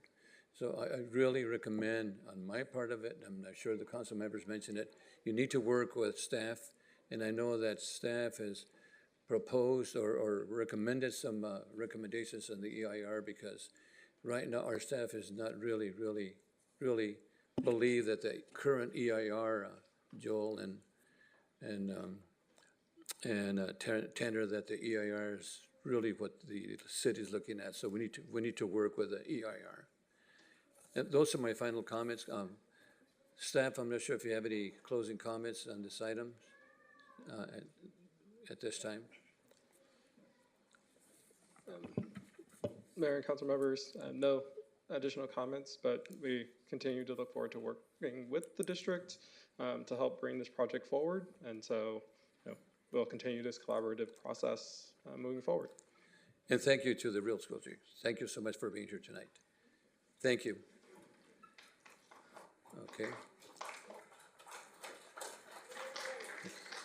Okay, we no clapping, please, no clapping. So our next item is how we have a tremendous amount of people here today, and let me share that's this is the city manager department. The determination of future uses of the sport park and College Park. The recommendation of the City Council, based on the Parks and Recreation Master Plan outcome of the Sports Park Idea Day, designating the future use of Sport Park to be a baseball/softball complex, and designate the future use of College Park for soccer complexes. 2, that the City Council find that this action is not subject to the California Environmental Quality Pursuant Act, CEQA, Title 14, Chapter 3, Section 15060C2, and also that the Community Service Public Safety Housing Committee voted 2-1 to move this item forward for council discussion without any recommendations. And again, this was a pre-recorded item per Measure M. And staff, do you have any overviews on this item before we go? Yes, Mr. Mayor. Because we have put a few speakers. Go ahead, Mr. City Manager. We do, so I'm going to be very brief so that we can get to the public speakers. And so I'll start with, don't you love Measure M? We can't make a presentation about this very important item. But I certainly hope, I looked at the video again this afternoon, and there were 82 views, and I see many more people here than that. So that's difficult. So what you have before you, this has been through committee, and it did come to the council tonight for further direction from the entire body without a recommendation, because it is a difficult decision to arrive at. The only thing I can say is the fact that at some point, whether it's tonight or at a later time, the council needs to make a choice. That need to make a choice is inevitable. That you're going to have to cross that bridge at some point. That's unavoidable. So you do have the staff's recommendation, which is to designate Sports Park as the complex primarily for baseball and softball, and then focus on College Park as the complex primarily for soccer. But as you can see in the room, we have other very significant interest groups. Some interests are compatible in terms of the singular space of Sports Park. Some are incompatible. Several are just divergent in terms of the nature of the activity. And some will be competing. That's what makes this a big decision, a policy call for the council. I certainly don't want to push the council into rushing this. So you're going to hear from the community, and then you may have questions, or you may want to give us either some clear direction tonight or direction to go get some more clarity. So again, this is one of those milestone policy decisions that have long-lasting impact, but I will tell you, it's very difficult to make everyone happy. So with that, I want to turn it back over to the mayor. Thank you so much. So we have quite a few speakers here, and we'll start off with the speakers on this item. We'll start off with Joe Grace, president of the Reno ICE, followed by Margot Burns, and then Michael Gleason. Joel Grace is the president of the Reno ICE. Is he won't speak tonight? Okay, so then we have Margot Burns, followed by Michael Gleason. Margot? Is Margot here? Margot, please press *6 to unmute, and you have 3 minutes. Hi, good evening, Mr. Mayor and Council. My name is Margot Byrne, and I'm the president of the Channel Islands YMCA. I've been serving with the YMCA for 22 years in Ventura and Santa Barbara County. As many of you know, for about 13 years, the Channel Islands YMCA has spent significant time and financial resources working with council and with staff to identify potential properties, locations for a community serving Y. The YMCA put forth, again, significant amount of resources and financial resources for a third party to test 3 sites that the city agreed on with the Y that could be tested. The site that tested best to serve the community was at the sports park. So as you can imagine, we are disappointed after, again, not just a year or two, it's been 13 years in earnest that we've been working on this. We're disappointed that the Y is not included as a part of the development. And I think it's important to know that there was never a time where volunteers with the Y or staff at the Y felt like that it would be a single Y building on that entire property. In fact, part of the commitment was to develop sports parks alongside with the Y, so the Y would be a significant contributor to the development and the maintenance of the property, including some sports fields. All of that being said, along with the disappointment that the Y is not included as a part of the recommendation, we are, as a community, pleased to know that the property will be developed, hopefully soon, for use by youth and families in the community. And I think, lastly, I want to say that our staff and volunteers, while we've talked about it, it seems that this, may not be, after all these years, the property where a Y will be to serve the community. We are steadfast in our commitment to bring services to Oxnard. We serve Ventura and Santa Barbara County and even into San Luis Obispo County. And right now we have hundreds, in fact, a little over 1,000 people 30 seconds. that on an annual basis either drive to Camarillo or the Ventura Wise for services. So we just want to let the community know that we're fully committed in coming to Oxnard, and we are glad to see that some development will happen on the property. Thank you. Thank you. Our next speaker is Michael Gleason, followed by Carla Andres and Jenny Cardenas. Michael Gleason. Michael, please press *6 to unmute, and you have 3 minutes. Can you hear me? Yes, go ahead. Thank you. My name is Michael Gleason. Good evening, Mr. Mayor, council and staff, and everybody else in the audience. I've been living in West Village neighborhood since 2001. As the neighborhood chair, we've had a number of discussions with the city. 2012, the city brought a proposed design for 5 soccer fields or 5 multi-purpose fields on the sports park site. And in 2015, as a neighborhood, we had a workshop that we provided the results to the city. And there were a number of items that we were proposing that could be incorporated in the development of sports park. And that some of that seems to have made its way into the park's master plan. And in addition to baseball, softball field, baseball or basketball courts, also passive lawn areas, inclusive playgrounds, walking trails, and bioretention technology. Those were some of the things that we suggested from our workshop. And so now we come back with a fairly unoriginal proposal to do 5 fields, 5 sports fields, baseball fields. We had a lot more hopes, when we moved into this neighborhood, that it would be something really great for everybody, not just a small community within the city. We have a lot of people in this neighborhood, almost 1,800 homes, and we have a pretty big investment.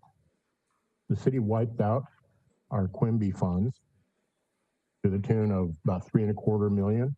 East Village also got charged with over $3 million to purchase the sports park site. And I just think that it's time for the city to take advantage of an opportunity to do something good that includes this community, this neighborhood will get some benefit 30 seconds. from it too. And so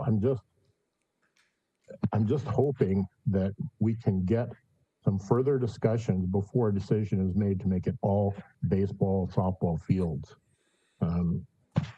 I want to talk to people, at the city, want to have a workshop type environment and reach a consensus for this site. It's really important, and it can be a big deal for the city. Thank you. Thank you. Our next speaker is Carla Andreas, followed by Jenny Cardenas and Leah Jones. Carla Andreas. Buenas noches, good evening. I am Carla. I do have a position within one of the organizations for youth soccer in the area. We're grassroots from the bottom up. I'm not here to push that forward. I'm here as a mom that has grown up in Oxnard playing soccer. I stopped playing to pursue other sports, but since then, I really haven't seen much progress for our soccer community.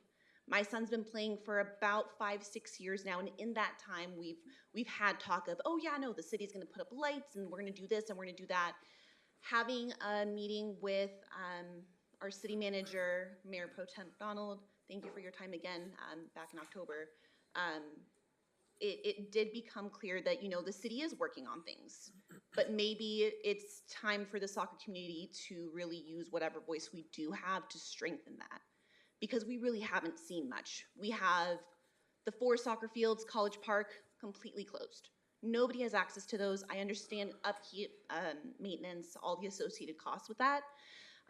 But being that we are in an urban area as well, I do feel that we do have other opportunities aside from just the sports park, which again seems to also be limited to just softball, baseball.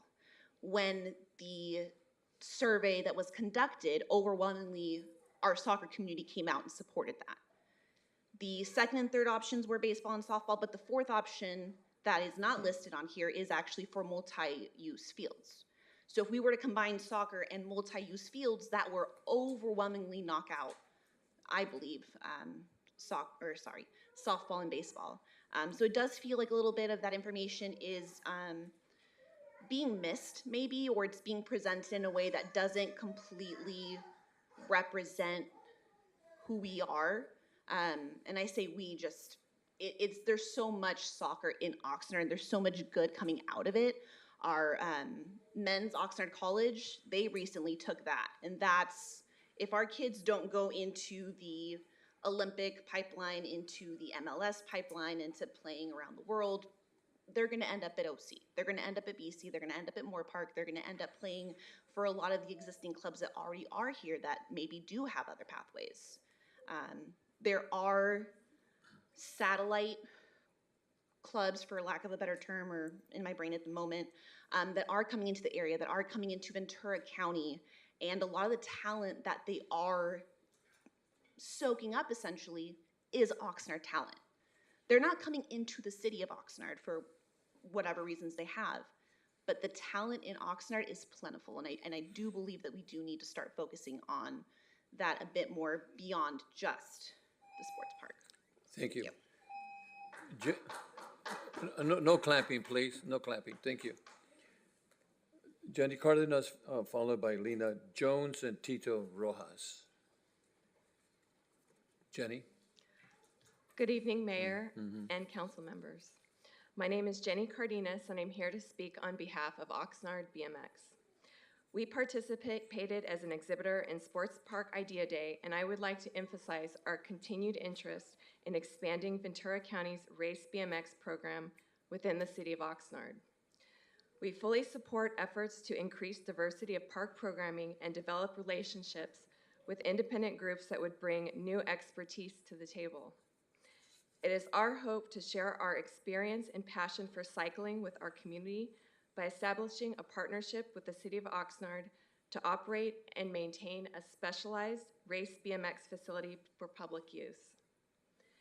It is very common for BMX racing facilities to operate in parks shared with other sports like baseball and soccer. Sports Park and College Park would both be good locations for multi-use. What is needed to get this started? 2 acres of land, dirt, parking, water, and power. The large number of kids riding bikes in streets without helmets in Oxnard is a problem. Posting signs prohibiting bike riding, ticketing, and having patrol cars monitor groups riding around town is not the solution. Providing a safe place for kids to ride and creating programming that encourages wearing helmets is. Over the last 2 years, beginning in 2021, presentations have been made on 2 separate occasions at the Parks, Recreation, and Community Services Commission meeting, recommending that the city bring race BMX programs to Oxnard. More recently, a public comment was made at the Community Services, Public Safety, Housing, and Development Committee meeting, requesting that land be designated for this program.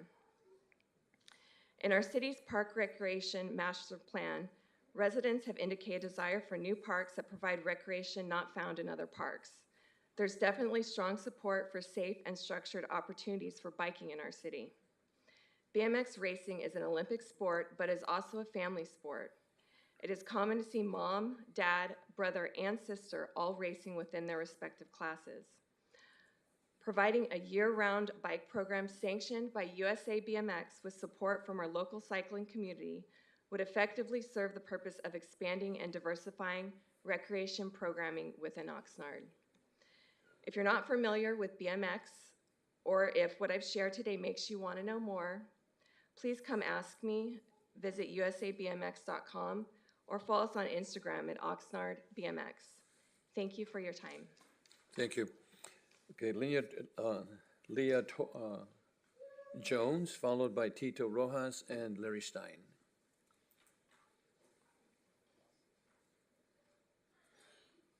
Good evening, Mayor and Council.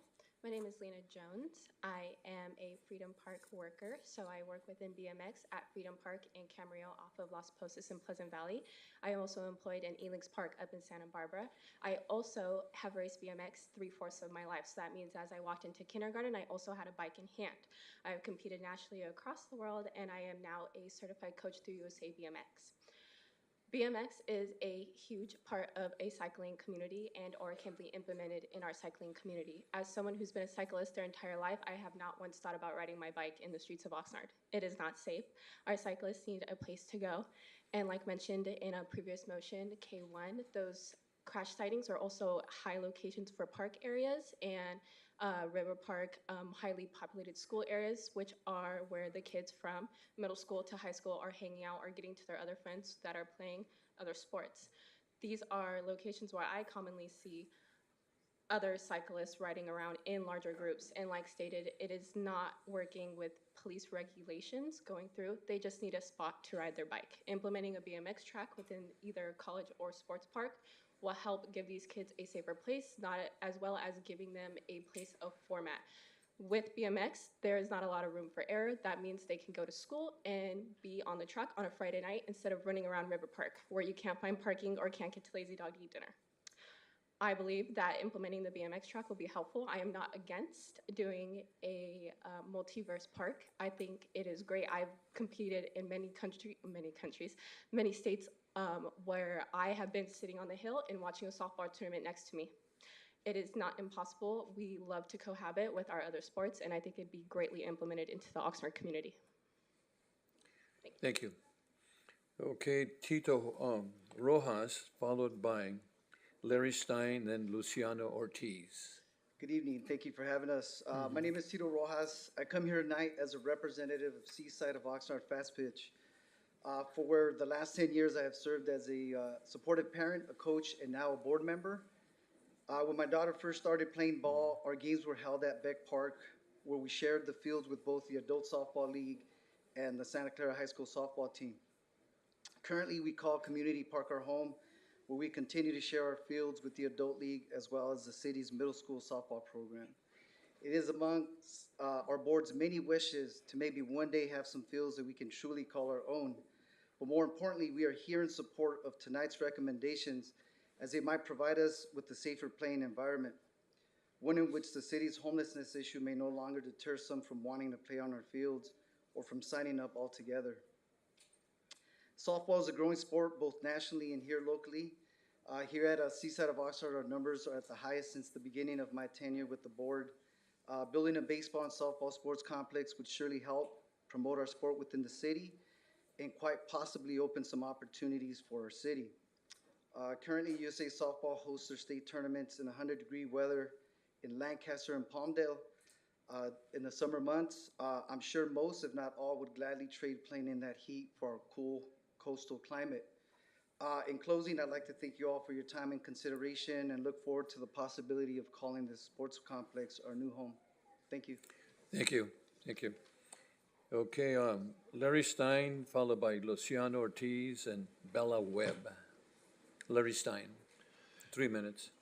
Good afternoon, good evening, Mr. Mayor, members of the City Council staff. In year 2000, I was the Iron Seal representative on College Park Advisory Committee. We met for 12 months, and we made recommendations to the to our recreational committee, and they turned down a recommendation. And the recreation committee met for 2 years about plans for College Park. And those plans were turned down by City Council. The City Council met for another 2 years and talked about the plans for College Park.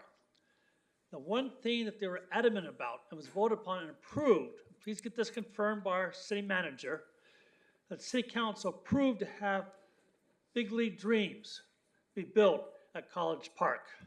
That was approved by City Council, my understanding.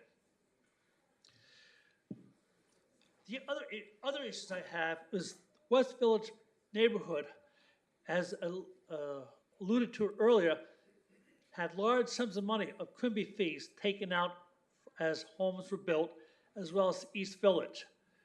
These neighborhoods paid for the land at Sports Park. These people should have entitled and say on what's going to go in there. And we've heard that our community members from these neighborhoods wanted a multi-use field. To have a field used exclusively for soccer was not what they wanted to do. So your ideas of having an exclusive use for these fields for soccer runs against the plans for these two neighborhoods. The other issue in here involved is the funding. How much are we going to spend at this park? We're already allocating $65 million to build a pool at College Park. How much money are you going to be allocating or planning to allocate for the field that we have developed or designed back in 1992? How much money are you going to spend now to develop Sports Park? How much? That has not been discussed. Again, we have, so again, one of the concerns here is the fact that we have multiple use plans for these fields as desired by the people who live in the neighborhoods. This was supposed to be a regional park, but again, the people who live in the neighborhood should have a larger say with what's going on in their park, because it is their park. They paid for it. They paid for the land using the Quimby fees. One of the other arguments brought up here is supposed to be used for non-recreational activities not available elsewhere. So that should be considered. We have soccer fields, we've got baseball fields. We don't have fields for other types of recreational activities. Thank you for your time. Thank you. Luciano Ortiz, followed by Bella Webb and Justin Tapia. Mr. Luciano.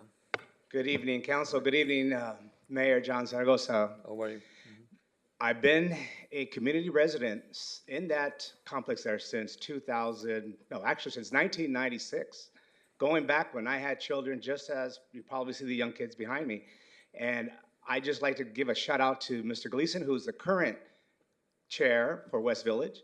And you know that I worked hard when I was the neighborhood chair there to make this thing happen. Remember that we had lots of community input on what the communities want when they bought these developments in, when we had big complex builders like John Lang, Centrix Homes coming in, Standard Pacific. We had lots of input in there. We kept telling that we wanted a regional park that reflects the people's values of community, of how we want to see the park and our children play. My kids were 5 years old at that time. Now they're 30 plus. And now I was a young man, and I still feel like a young man. But you know, with the ages that we drive through, living in that community, we build relationships, we build family relationships, and we built that we want somewhere to walk. And we don't have a location to walk, really. Just like what Mr. McDonald said, our councilman, joint use kind of didn't work in that community there. It didn't reflect at how we could use as we grow, as we live, as our kids need. We don't have an area to walk the dog that is a regional park. Let's say that's close by. Sit in the bench, reflect, maybe fly a kite, maybe have some areas of mixed use of seeing our kids play soccer, play baseball, but not for a fee. We've worked with YMCA. I've worked to deny them because they were charging community residents that does not reflect the values of how much one needs to pay. When the Quimby fees have been already paid, that park was purchased for $13 million back then in 2007. I was part of that really group to fight off a development of over 282 homes. There's a lot of work that went into to protect that open space. What we want as a community is, where do we have the input for safety? To have that, we need to involve police. We want also to be involved in the mixed use. We want reflection of how the community is aging there and how everything, the infrastructure has to be placed with parking, getting to there, getting away from there. People still live there. We live, and we want to respect both growing needs, the growing pains. These are challenges that I know the council has been working with time after time, and so have we. And we just want to be in that input before any big decisions are made. We know we need open space. We know the kids need that. So just thank you, and I'll continue to be in this process. Thank you. Okay, Bella Webb, followed by Justin Tapia and Chris Crody. Bella? Okay. Good evening, board members. My name is Bella Webb. I am 13, and these are the changes I would love to see before I leave Seaside. The parks that we play are filled with homeless people. One time during warm-ups, I twisted my ankle in a gopher hole trying to catch a pop fly and had to sit out for the rest of warm-ups. We spend majority of our time before or after the games cleaning up empty beer bottles, debris left by the homeless. My little brother ran into the bathrooms before my mom, and once she grabbed him and found a homeless person creeping around in there after a member had already told him to leave. After that day, she does not feel safe going to the bathrooms anymore. As a player at Seaside, I feel that the players and I should be able to go into the bathrooms without worrying about a creep staring at us through the peepholes.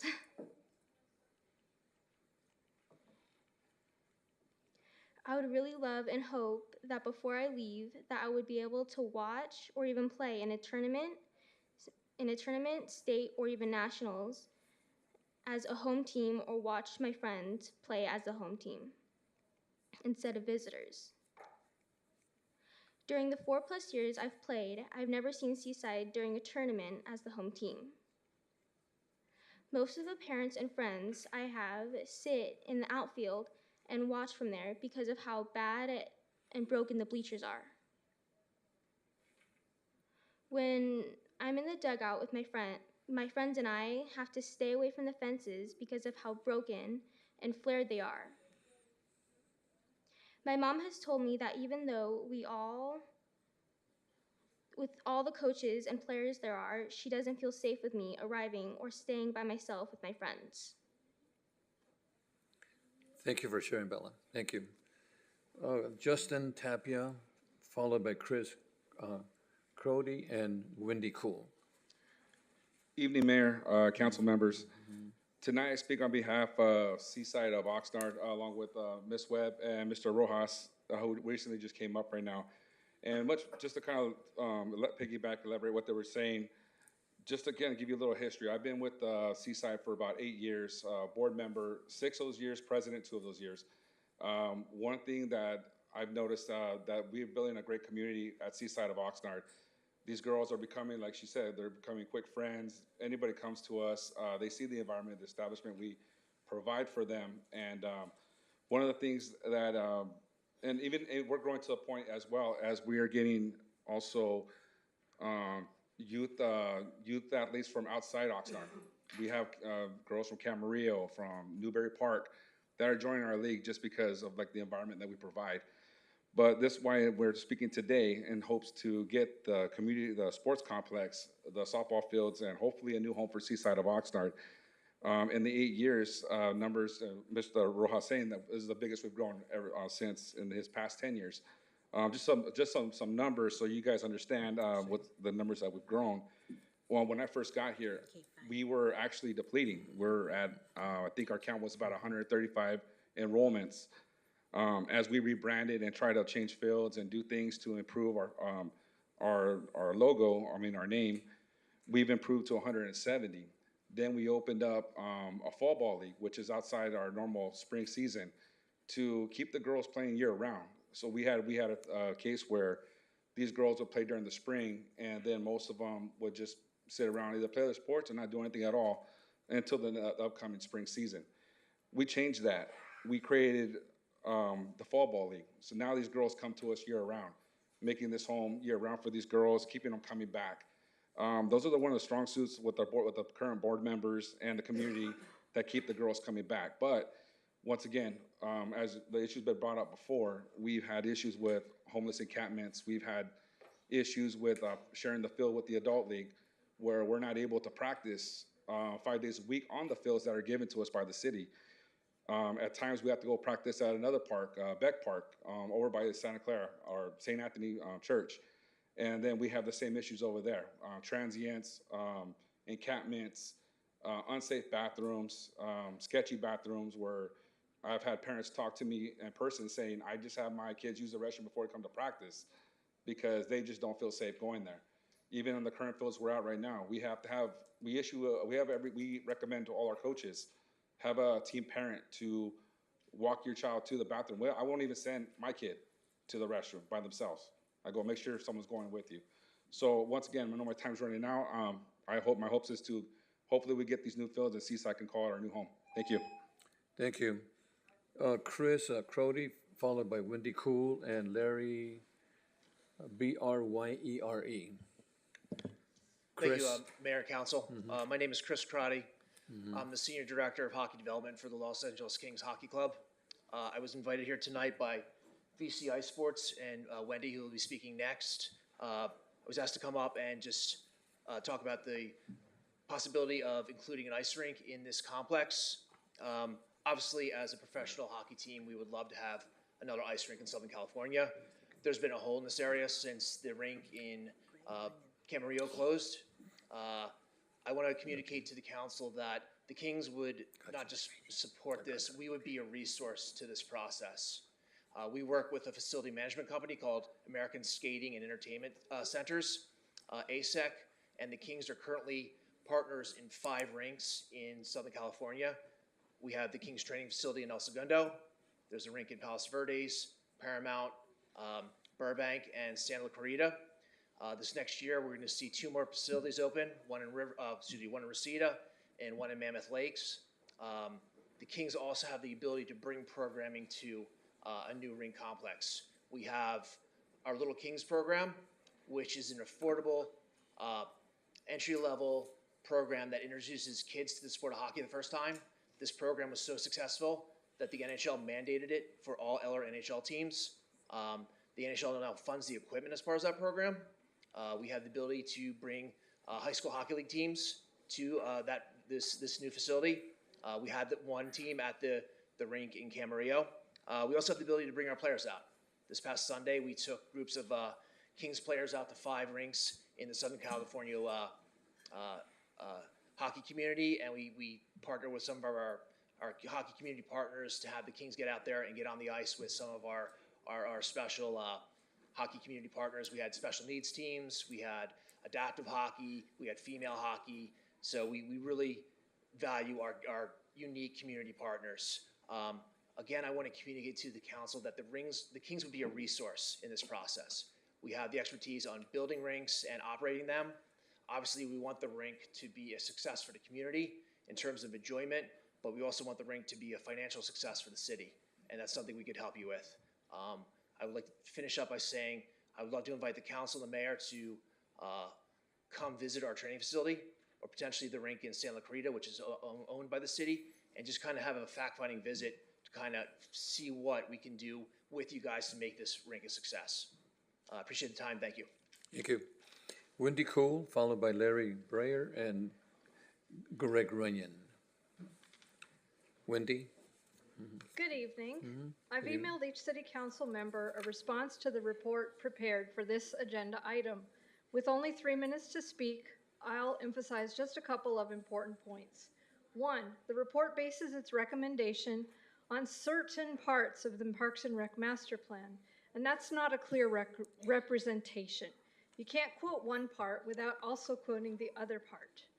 For instance, the report states that the master plan requires the sports park to incorporate baseball and softball fields, which is true. Yet the report does not mention that the master plan also states that sports parks should be a space devoted to a diversity of sports and fitness, and that's a quote. The report also neglects to mention that the Parks and Rec Master Plan states that repair and maintenance to the 37 Existing baseball, softball fields should be prioritized. And to quote Councilmember Madrigal, many of those fields are a mess and are in atrocious condition, and you heard some of our baseball, softball players speak to that. With 37 baseball fields and softball fields already existing, it would serve many more people if those fields were repaired and maintained. Based on these 3 points, it should be clear to the City Council that limiting Sports Park to baseball and softball is not in alignment with the Parks and Rec Master Plan and does not serve the community as a whole.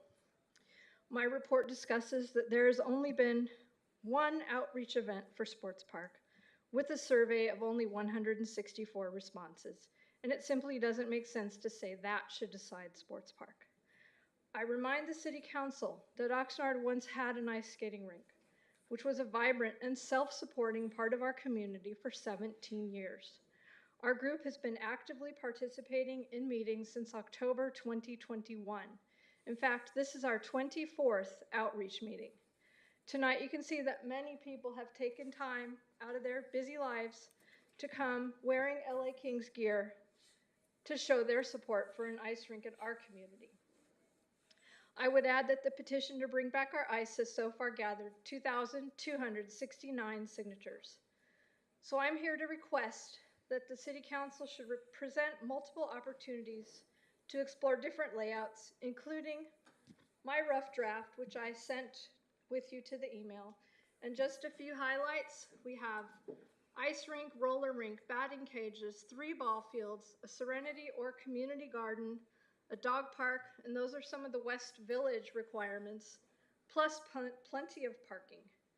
And I think this definitely meets the master plan's requirement for diversity. Thank you. Thank you. No clapping, please, thank you. Larry, followed by Greg Runyon and Sophia Drake. Thank you, Mayor, City Council, and staff. My name is Larry Briere, and as Wendy had alluded to, we used to have an ice skating rink on Wagon Wheel, and it was a very successful rink for 17 years. I managed it for 7 of those years, from 2006 to 2013. And it had a cloud over our head for a large part of that time because it was always destined to be part of the Wagon Wheel development. So we had month-to-month rent over most of that time. But the revenues there were fantastic, and it served the community well. Not just Oxnard, not just Ventura or Ventura County, but anybody who could get there from Southern California, because it was a great facility with 2 ice sheets in it. And it's, of course, sorely missed. From there, I moved to Santa Barbara, and I took on a nonprofit ice facility with 2 sheets called Ice in Paradise, another successful rink that's still there and doing well. And the demographics there don't match what we have here in Ventura County. For the last 2.5 years, I've been managing the rink that Chris mentioned over in Santa Clarita, the Cube. The Cube is only there because of a group like this who rose up and paraded and went to the city council meetings and gathered support and convinced the city council that that was an asset in their community. And the city council looked at that. It was a rink that was already there that had closed down just prior to the pandemic. And the city bought that facility and opened it and brought in a management company, ASEC, as Chris alluded to, and it's going fantastically for 2.5 years. It's not just an ice rink, it's a community center. And it's a 93,000 square foot facility that is sustaining itself. It'll probably do $3.5 million this year in revenue. And that community's demographics are very similar to out here. And we have an established group of skaters here who go to the closest rink, which is 40 miles away in Simi Valley, or they go over to Santa Clarita, or they drive up the coast to Santa Barbara.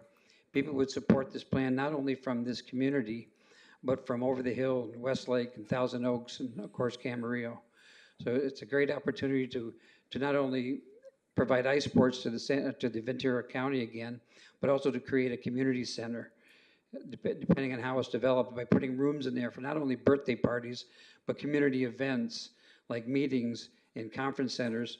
In the Santa Clarita facility, they're so pleased with the traffic that they just purchased a floor to go over the ice so they can do many conferences there and conventions. They've already have fine lined up, and I'm sure Ken Striplin, the city manager there, would be glad to talk to you about it.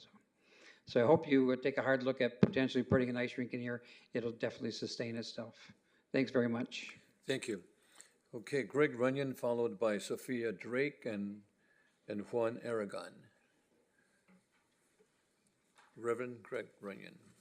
So Mayor and council members, always good to see you. I haven't been here, so Happy New Year. I know it's a little late, but I'm a little late. I'm not doing too good in 2023 yet. So this is such an interesting topic because you hear all this passion, and I was sitting back there thinking that you're going to get yourself in a quagmire if you start, we're going to do this, we're going to do that, and you don't do multi-use. But then I hear this ice rink. And I'm not from Oxnard. I wasn't born here, but I remember there was an ice rink here. And you start thinking that I think you have an issue that goes beyond the sports park and it goes beyond College Park. It's what are you guys going to do to be a little forward thinking?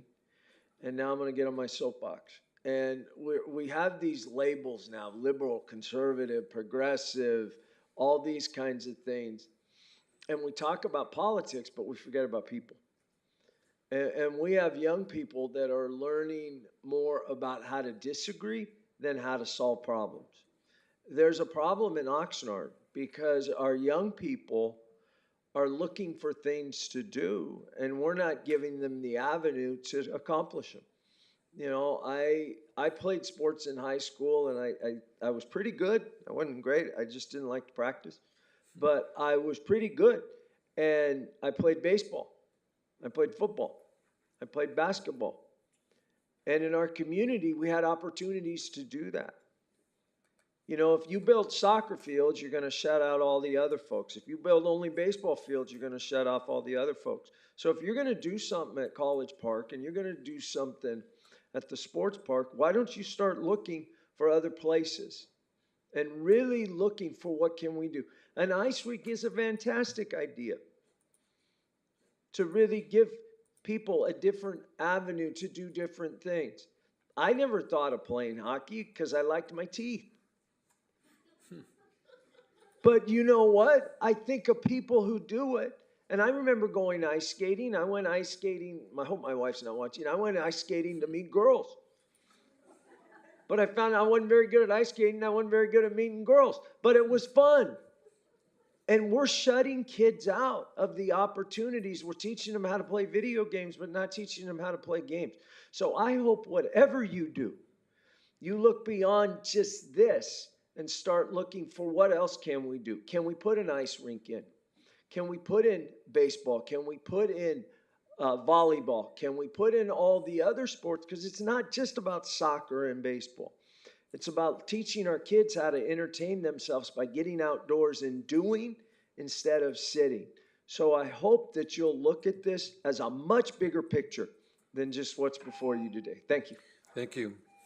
Sophia Drake, followed by Juan Aragon, and then Chris Hernandez. Sophia Drake.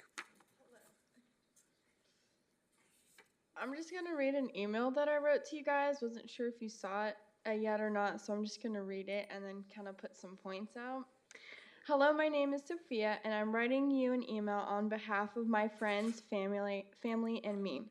Not all of us are able to attend, so I'm here to represent all of us on this email. We would like to use those acres of land to build an ice rink. The reason for this is because we already have fields, parks, and gyms for baseball and soccer and other physical activities. We talk about how we need to have diversity as a nation, so why wouldn't we do the same in the sports category? The original ice rink was open in Oxnard, not only had 2 ice rinks, but also had a dance studio. That would be a great way to be a multi-purpose facility. You can play hockey, ice skate, and there's different categories like pairs, ice dancing, adult skating, ice skating competitions, as well as singles, man and female. And you can also play hockey as well, and you can also play broomball, which is super fun for schools as well. For the dance, we had ballet, jazz, hip hop, tap, or even contemporary dancing. So there are different teachers that you could also hire, which creates more jobs here. Having all these activities will bring income to the county in a fun and diverse way. Along with these activities, there would also be a pro shop where you buy supplies from for these activities as well, causing more profit to be made.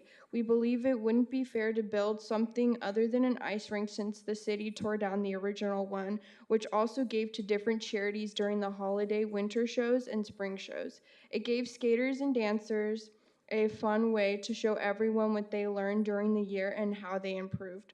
Let's bring a fun, challenging, diverse, and new activities to bring to Ventura County. We can't do this without you, so help us bring that change to the new future of sports activities. Thank you. Thank you. Okay, Juan Aragon, followed by Chris Hernandez, and then Angela Whitecomb. So Juan Aragon had to leave. His son had a birthday today, so I'll be speaking in behalf of him. What's your name? Francisco. Okay, Francisco. So Juan Aragon, he represents a club here in Oxnard with over 300 athletes. And he's been in the community, in this soccer community, over 20 plus years. So, you know, he understands what was going back in 2007. So here's what he said. Soccer, without a doubt, is the number one sport in Oxnard and Ventura County. But that's why, you know, and baseball, followed by baseball. That's why you see the two largest groups here to support each other for more baseball and soccer fields. In Oxnard, in youth alone, there are over 20 plus soccer clubs, 200 plus teams, 7,500 plus youth soccer athletes out of the adults and the recreational AYSO teams. You know, numbers go from 10,000 to 20,000 kids, adults itself. In Oxnard, and we only have 6 quality soccer fields.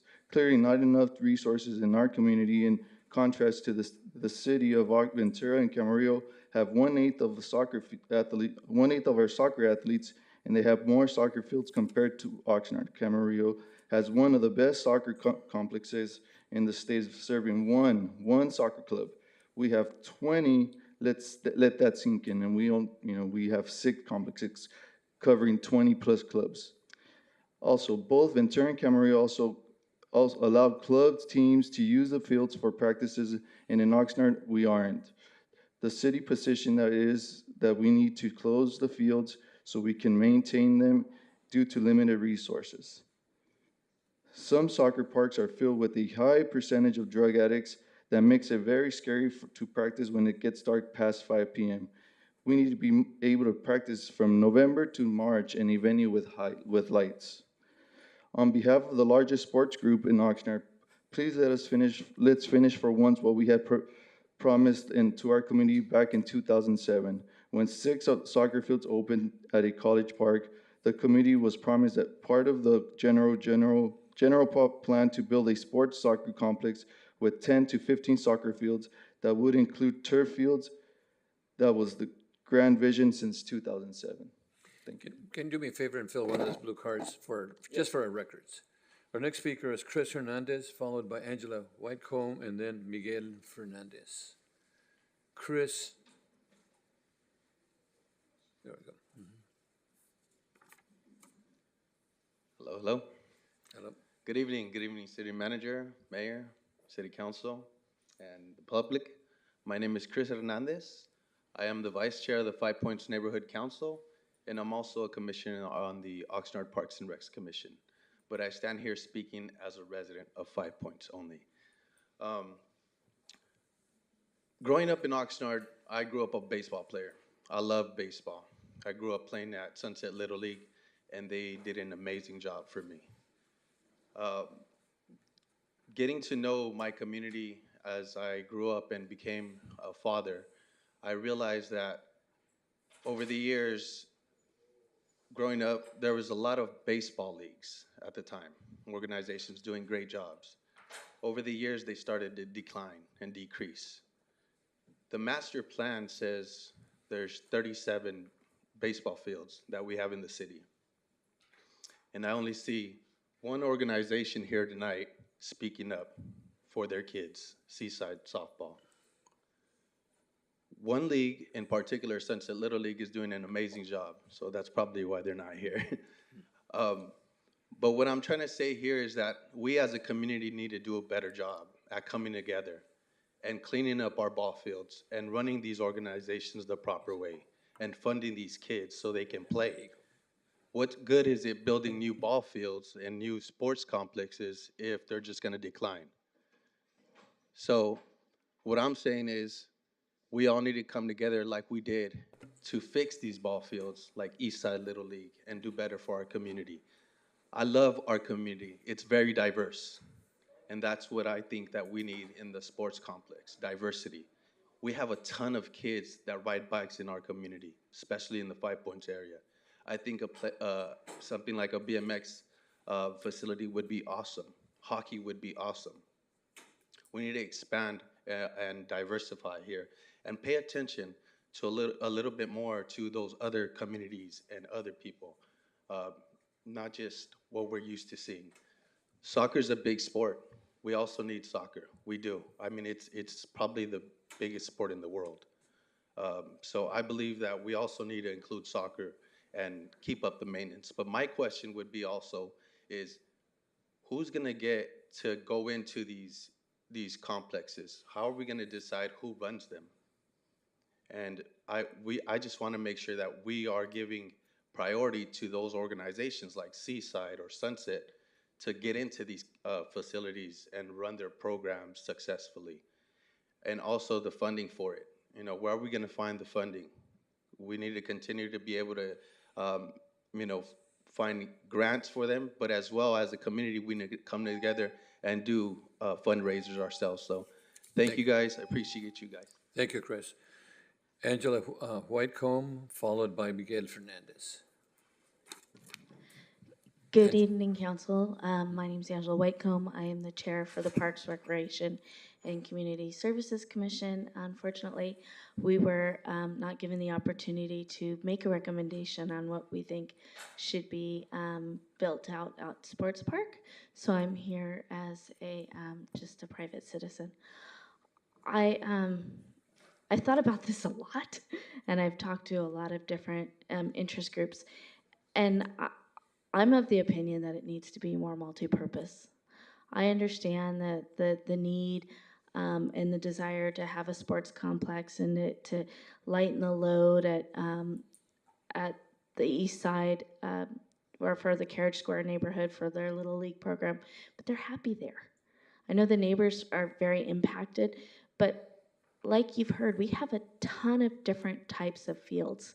So my thing is, let's fix what we got. Why are we always building something shiny and new and neglecting what we had before?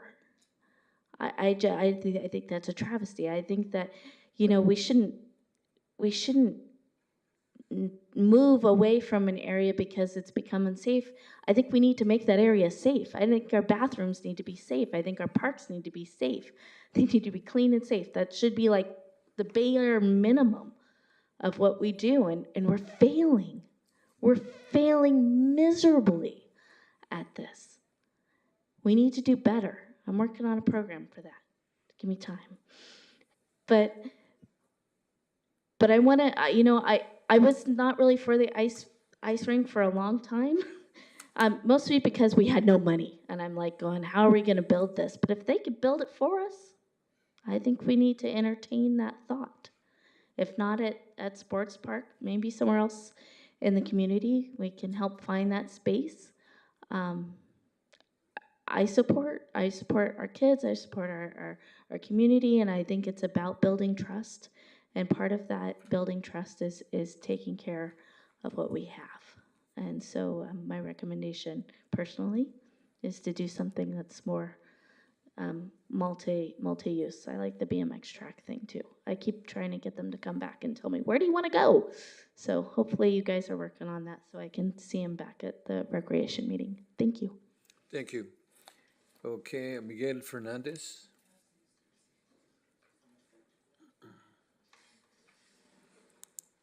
I'm passing you a diagram that I drew. Okay. Mm-hmm.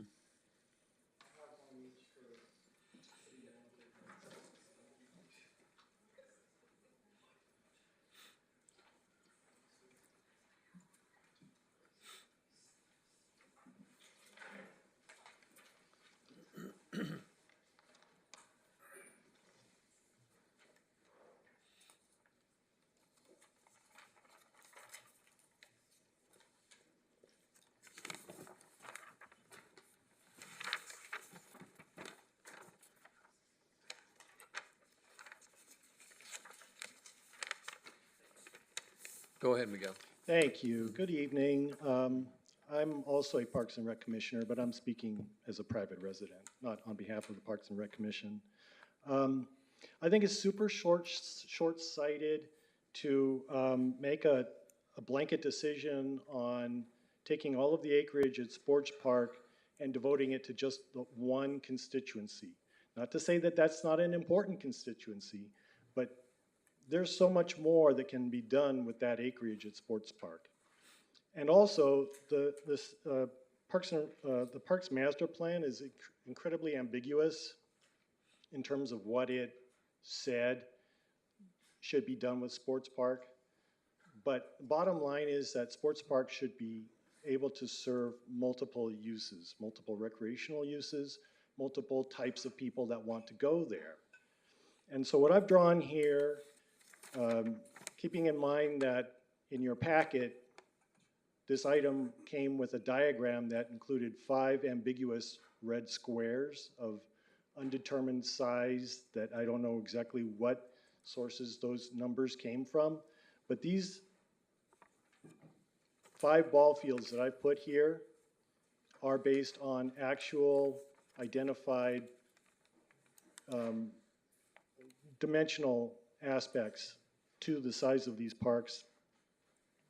And but what it also includes is more items, and those are described below.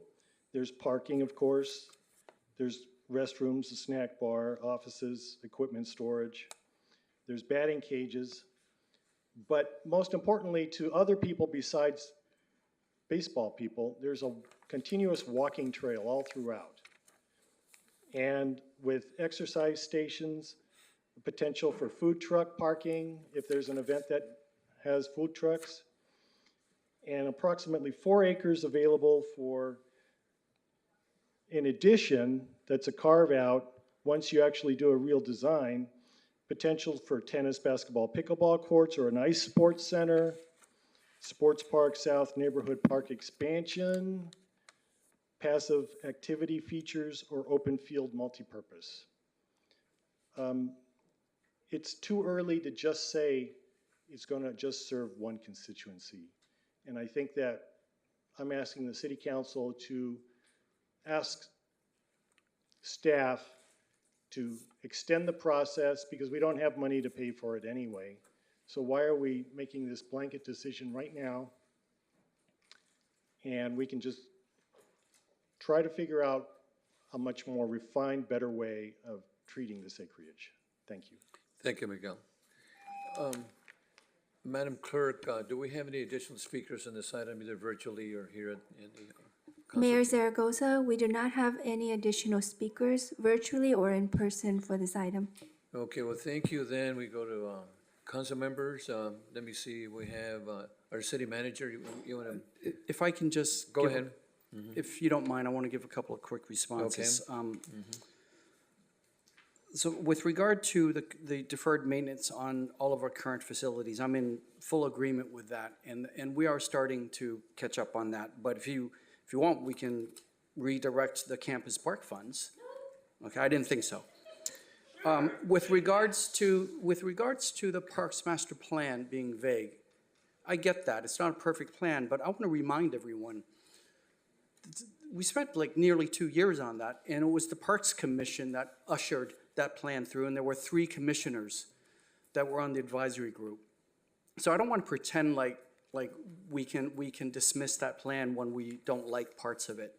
I mean, there are parts of it I don't like, but it's the plan that we have, right? And so that's gone through the system very thoroughly, and that's the plan we have, and it's probably going to be valid for the next decade. Last thing I want to say, and this is following up on what the leader from the YMCA stated. And to me, this is a very important point. Regardless of what direction the council wants to go in, I did meet with the leadership of the Y, I think it was the first summer that I was here. And in the conversation, they wanted the land to do their project.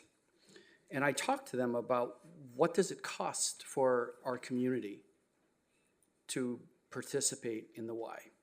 And that was, for me, the point of friction. So I want to share with you the YMCA's current fees right now in Camarillo is for an individual adult, it's $53 a month. For a family, $92 a month. For seniors, $48 a month. For a teen, meaning 12 to 18, $35 a month. And for a two-person family, it's $82 a month. And under normal circumstances, there's a $50 signing fee, and I think right now they're running a special where they'll waive that fee. So I just want everyone to keep in mind what the earning power is of most families in Oxnard and what they can afford. So whatever path the council ultimately chooses, or multiple paths, please keep in mind what it would, if there's a fee associated, what it would be, and would it be truly affordable or not. Thank you. Thank you. Okay, Mayor Pro Tem. Thank you. I've been following this item for. Put your speaker. No. There you go. Hello, can you hear me now? Yeah. Sound like a telephone commercial.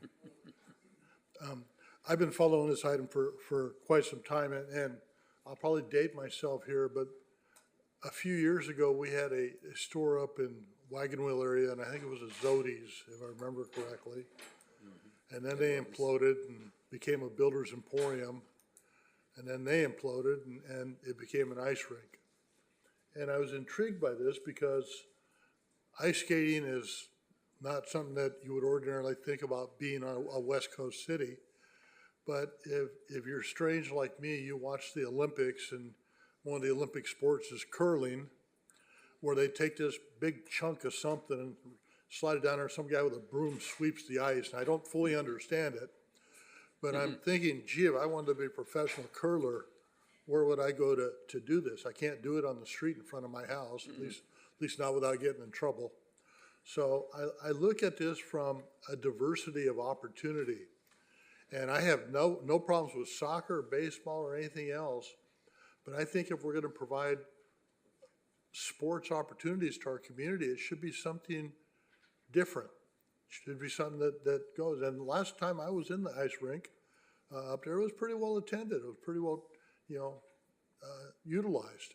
And not just from people that live in Oxnard, from people all around the area that were coming in there, and they had different leagues and so on and so forth. And I tried ice skating a little bit, and I wasn't too bad at it. And everybody says, oh, you might get hurt doing that. And I said, well, falling down's not what hurts you. It's the sudden stop at the bottom that messes you all up. But if you can get coordinated enough and not do that, then you don't have to worry about that anymore. So, but that's the opportunity that's out there. And I would love to see if we could get some sort of a joint use sports park facility where maybe we have an ice rink, or maybe we have a YMCA coexist, and they could have fields around them that could be utilized for different sports. And in a lot of these sports, it's almost a little bit like farming, in that you have to rotate the crops, you have to rotate the uses, because different sports have different impacts on the grass. And soccer is a very intensive sport for grass, and a lot of soccer people will tell you the grass has to rest for a while to recover. And so maybe we provide different sports opportunities, but I'm thinking a little bit outside the box here, and it was mentioned by a couple people, is that if we look potentially at a public-private partnership with a sporting group and say, we will be willing to talk to you about a long-term ground lease, we would have to be able to figure out what price would work on the city side, what price would work on your side, but to give you a commitment of 25 years, would that allow you to go out and do fundraising? And a couple of people I've talked to said, yeah, if we have a guarantee on the use of the property, that gives us an ability to go out to our sponsors and people that might be willing to support us to see what we come up with. And, it's a calculated risk on both sides, but it's something that I think we could have further discussions on with these groups and say, okay, what are your plans? What are the milestones that you're going to build into your program to let us know that you're actually moving forward on this. And maybe it's a win-win opportunity and do a public-private partnership. I don't know. But until we take the time to look at it and explore it a little bit, we'll never know. But I think it can be done. The YMCA has talked about this before with that's how their program, they say if we have a long-term ground lease, 25 or 50 years or that's how we go out to our community and get donations to build the building and move forward on this. So I think there's a lot of opportunity, and I know I'm gonna hear from my baseball friends tomorrow morning when I say, oh, yeah, I think we need diversity among baseball. We need baseball fields, but I think there are a lot of fields around the city that we haven't maintained probably the way we should, and we need to fix that. The bathrooms are the same thing. We're looking at now different types of bathrooms in park facilities, in Lion Park or Parque de Leon at at Performing Arts Center. We're bringing in a new computerized bathroom system where it's designed to let people come in and utilize it. And it's self-cleaning. And you can't stay in there forever. It's not like you can go in and lock the door and homestead in there and sleep overnight. The doors will open up automatically after 15 minutes and give you the alley-oop out. Or you'll get cleaned while the restroom gets cleaned. It's up to you. But there are different opportunities now. But I'm looking for a place that we can offer a diversity of athletic opportunity to our community. And let's say people want to play ice hockey. Where would they go to be, especially if they want to do it on the professional level? Where would they go to do that? Not anywhere around here. Simi Valley is the closest place, or Goleta is the closest place. But ice hockey is a legitimate sport, and a lot of people are attracted to it. Same thing with pro football. A lot of people are attracted to it. Where do we have the opportunities for them to practice that? And the big thing about sports is it teaches the children, our kids, our community, teamwork. And I talk to people about, being on city council, and I tell them it's a team sport. And they go, really? What kind of sport is it? Well, it's a sport of communication, it's a sport of cooperation, it's a sport of building relationships. And we may not always agree, but we understand the need to treat each other civilly and be respectful. And, that's the one thing that drives me a little bit crazy about professional football. Is every so often you'll see this, and there was a little bit of it last night, where there'll be a little bit of an edginess between two players, and all of a sudden one starts pointing a finger, and the other one slaps the other guy, and then it just goes downhill from there. The idea of sports is to teach camaraderie and teamwork and responsibility of being an adult, and not just go out there and smack somebody with a hockey stick or rip their helmet off their head or anything like that. That's what we're trying to get away from. So I'm looking for something for the diversity of sporting opportunities here in the city. I would love to see us have future discussions and see if there's more opportunity with this property. The problem is right now that because of external influences on the city, we're very limited in what we can do in terms of bonding or anything else until we resolve a few of those issues. So money might be a challenge for a little bit. Just depends on how those issues get resolved later on.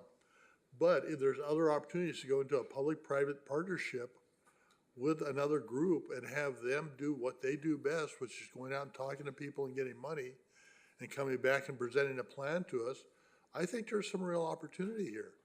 So I would like to see staff take a better look at that, a closer look at that, and move forward, and not to the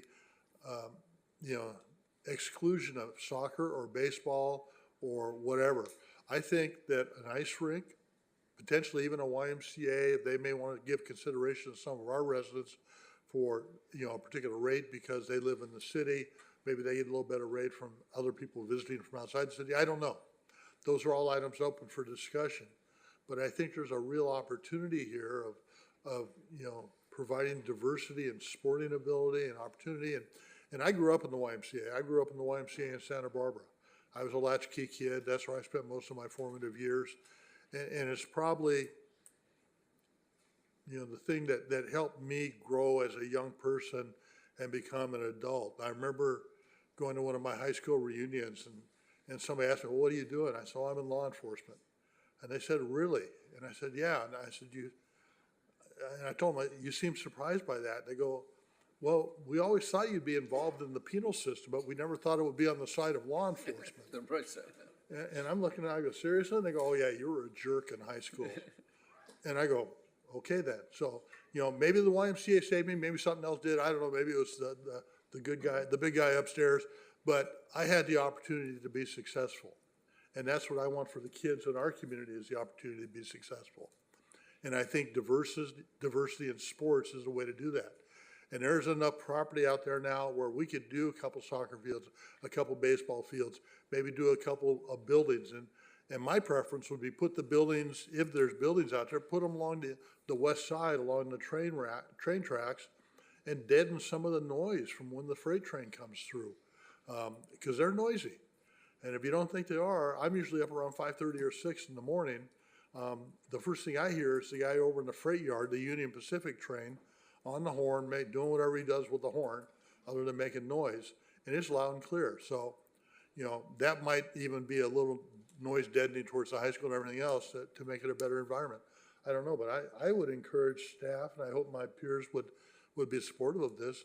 Let's do a little more outreach to these different groups and see, are there some public-private partnerships we can get into and move forward as we try to really provide that diversity of sporting opportunity in our community. So those are my comments, Mr. Mayor. Thank you. Thank you. Councilman Manzagan. Thank you very much. Going through this, I kind of always go back to actually the staff presentation, and that's kind of slide 4. I know it can't be brought up for whatever reason, but it's actually fields available for city programming. And looking at it, we have 13 baseball fields, 10 softball fields, and 18 soccer fields. As one of the speakers did say, one of the first things that came out of their mouth, Camarillo has probably more fields. If they do or they don't, I don't know the answer. But they do have an eighth about the soccer program that we have here in the city of Oxnard. Over Christmas break, I happened to go to Conejo Creek Park in Thousand Oaks for a soccer tournament. I coach soccer. They had literally 16 fields in one park. That's 2 less than the entire city of Oxnard has.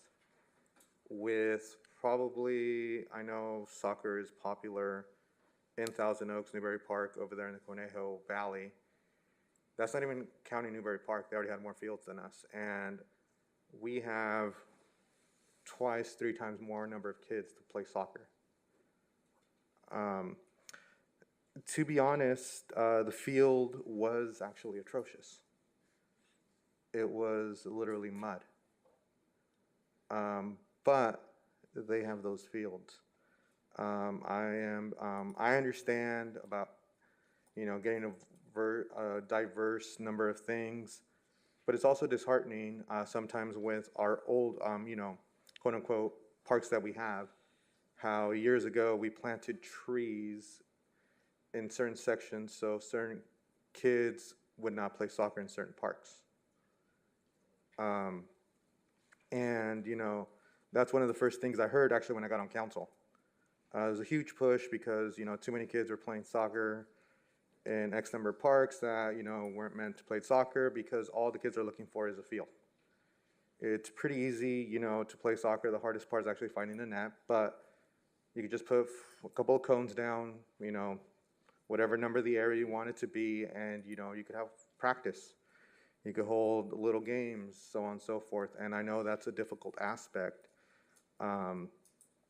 for soccer. The fields at College Park are actually raved about by everyone that comes by from outside the city. Always, big on groups. Actually, a lot of people think that they belong to Oxnard College outside of the city of Oxnard. Even right across from me, a 3-minute walk to Del Sol Park. It says here there's 2 fields. Actually, there's only one. one of the fields was actually cut through because they put a walking path for the neighbors. So technically it did get rid of a soccer field. So now they actually just use them for little kids to play soccer. So I know that's used differently. As far as, we had a large group of softball community come out. And specifically, it was mentioned that, it's unsafe, and, I'm not going to argue that because, if it was my niece, probably wouldn't, feel safe going there. And about fixing them, yes, we should fix the parks. However, they're getting more and more girls are playing softball. I know he recently passed away, but the old softball coach where I work at, he was big about how big softball was down the grade. He'd always mention, can you help me? I need, so on and so forth. Softball's a great community in Camarillo, Oxnard, Ventura. That was always mentioned by him. And, just because they have certain fields, and yes, they should be, brought up, does not mean that they cannot have more fields, to me. Just because you have something doesn't mean you can't have more. Same thing with baseball. Specifically, there's 3 little leagues. You have what was North Oxnard just now, the Oxnard Pony League. You do have, as one of the speakers said, you have Sunset, and you have Eastside Little League, which is Colonia. Eastside Little League struggles with field space. There's 3 fields in the whole park. They need more than 3 fields to have a league. It's not just because you have 3 fields, make do. You do need more. You're just, having kids removed or having to play at different times or so on and so forth. Certain teams may not play that week not because there's no team to play, it's because there's no field. And that's something we need to take into account. So the fields will be used. Technically, those fields, because of geography, would be for Eastside Little League. It has nothing to do because picking one or the other, it's just simple geography of the baseball community within their own community. Same thing for softball. They do have fields, and they're growing, so same thing. They will be used. All throughout, to me, I took to heart, the young lady did say that she's never been in a home team. It's hard on parents. My sister travels a lot for my nephew, going to Arizona, going to other places in California to go to these tournaments. It would be nice, and it would be great that one time, instead of traveling all over Southern California or even Arizona or Nevada, that they would be the home team. It would be great to have a tournament here, regardless if it's there or College Park. I coach soccer, and yet all our practices are on the baseball field. They're in an outfield. Simply is you learn to share. Just because it's not baseball season does not mean that everything's going to get closed. All outfields can be used to play soccer. They actually fit the dimensions. So it's kind of, you're able to use stuff, you learn to share, you learn to be an adult, you learn to say, you have this time, I have this time, or you actually have baseball practice and soccer practice at the same time. And, hopefully no one gets hit with the ball on either side. So it's kind of one of those things, you learn to share. I do agree with one of the speakers that said, maybe, we can fit more, we could not necessarily cram in, but do something better with fitting in those fields and getting something done on the other part of the land. So, that's something hopeful. The big thing, and simply because I used to work there and I've lived there nearby, is, that property has been sitting there for decades. And you ask anyone, people always come up, they may not necessarily be involved in what goes around the city, but they always mention it's still there, still sitting there. It's become a running joke. It's always going to be there. It's always just going to be, on a windy day, dirt's going to go everywhere. On a rainy day right now, it's nice and green. And then right around, May or June, it's going to be nothing but weeds. It'll be about sky high. And, at the end of the day, we need to, whatever, there's 6 of us up here. We need to come some sort of agreement or, a majority, and hopefully get something done in that particular park. Because, we may not have the money for tomorrow, but, it'll be a work in progress, and hopefully something does get done there. Thank you. Thank you. Councilor Basua. Thank you, Mayor. Thank you to all the speakers that came out tonight and waited and got a chance to speak to us. I've had the opportunity to, with my kids, do travel basketball, travel softball.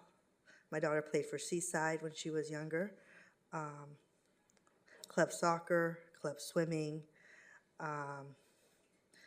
I don't know if I said club baseball too, but one thing they've never tried was ice skating.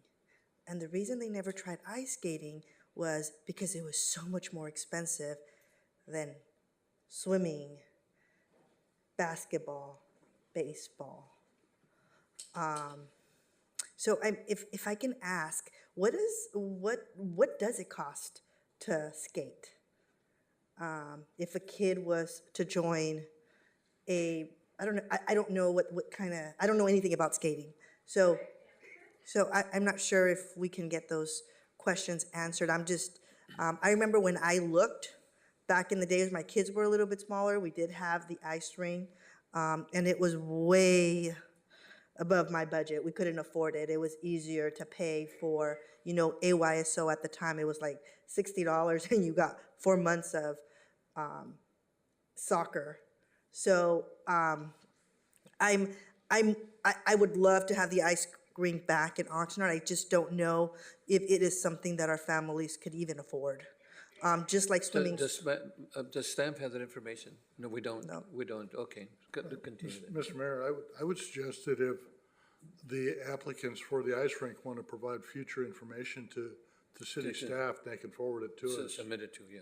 That's a great idea. That'd be good. Thank That's you. a great idea. I cannot speak with my experience in regards to having an ice rink because, like I said, when I did look into it, it was beyond our means at the time with 3 small kids. That's not something that we were able to afford. We could get that info, yeah. So, and of course, again, I don't know much about ice skating, but I know with the other sports, we were able to do fundraising, in order to pay for some of these fees, with boxes of chocolates, with, Carl Jr.'s cards. So it was a way for parents to kind of supplement the cost.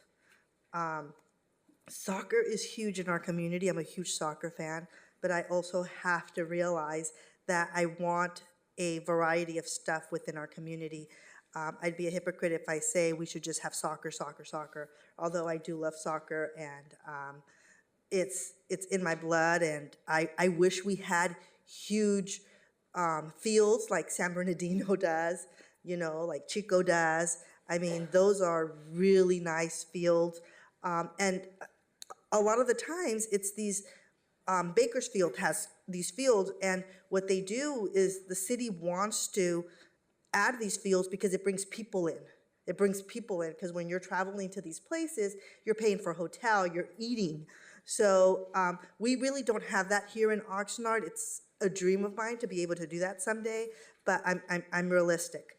I like what the staff has proposed. Baseball, I would like to see some nice fields. Softball, Seaside softball deserves nice fields. They're playing at parks, and I understand what the kids are going through, because that was even back then, 10 years ago, where we had individuals sleeping underneath the benches, just saying derogatory stuff. Many times our practices were canceled. So I like this concept for now. I know it's just conceptual. I know we don't have the money at all to even start it. I don't know what the possibilities are of coming back at another time after we get additional information, maybe from the ice rink people, and see, what this cost. But I'm excited. Anything that, is for the youth and for our community, I'm going to be excited about. So I like what's being proposed. Thank you. Councilman Tron? Thank you, Mayor. Thank you first to everybody who came out tonight to speak and to support the different discussions and ideas that have been put out there for the community. I feel like this is an item I can be absolutely objective about because I'm not good at anything. I am not athletic, as you can tell. I was a lot better at reading and talking. That's what I was really good at. And I don't know if that shows, but it certainly shows that I'm not athletic. So that being said, I appreciate the information because in my objectivity, I would like to hear the ideas from the people who do have an investment in this because it's what they do, it's what their children do, their families do, and how it serves them and how it can serve the broader community. And when I look at some of the information that's been provided and then couple that with the comments from tonight, I was taking notes, and one of the first comments was from the YMCA, and I appreciate the city manager looking up the fees because it sounded like those are the Camarillo ones. My family had to utilize the Ventura one when my kids were learning how to swim, and we had the access to the gym and do some other things, but it was for a family of 4, and it was about that price range per month. And I remember thinking, I'm really glad that my wife and I are in the middle of our careers, and we are fortunate enough to be able to afford to do this. There were scholarships that they were limited, and I thought, for families who would like to do this, to be able to have access to these facilities, to learn how to swim, et cetera, how would they do it if they didn't have access to those scholarships? And the Boys and Girls Club of Oxnard and Wainimi, a long-time organization, their fees for membership are $20 a year. The entire year, $20. And you can still get a scholarship if that's a hardship for your family. And the YMCA came out and spoke.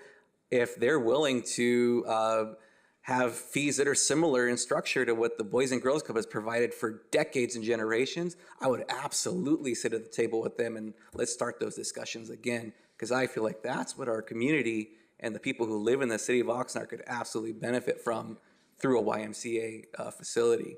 So I appreciate those comments from them. And I noted that I attended the Idea Day and I didn't see a representative from YMCA there, and I was one of the 3 commissioners on the Parks and Rec Master Plan Committee and reviewed it and read it page to page, cover to cover, more times than I cared to do. But that being said, it was written the way it was written. The consultant did the work that they did.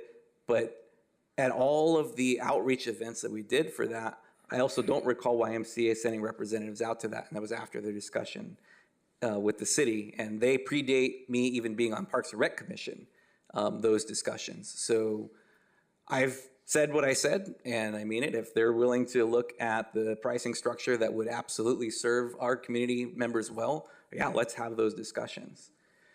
So there was comments around a BMX track, and one thing I don't know how much skill it takes to ride a bike, but I can do that. And I know that there are certainly differences between BMX and pump tracks and fixies and road cycling and mountain biking.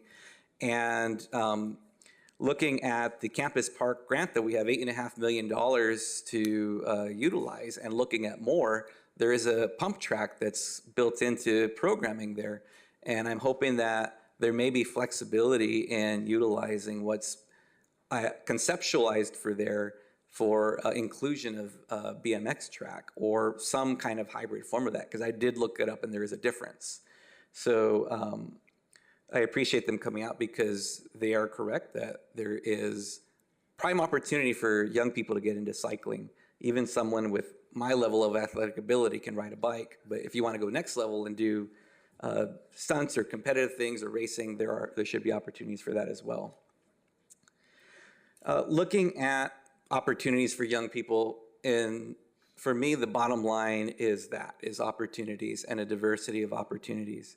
I've spent my entire 20-year career working with young people in Ventura County, and I say it all the time, and I will continue to say it. The 3 tenets in resiliency theory that apply especially to communities like Oxnard are caring relationships, especially with other important adults, are opportunities for meaningful participation, and for the ability to have high expectations from peers and from adults in your life. Those 3 things can help a young person overcome so many challenges that face them, again, especially in communities like Oxnard. Sports is one avenue to do that, where you have caring relationships with your peers and your adults and coaches. You have opportunities for meaningful participation, learning camaraderie, learning cooperation in team competitive sports.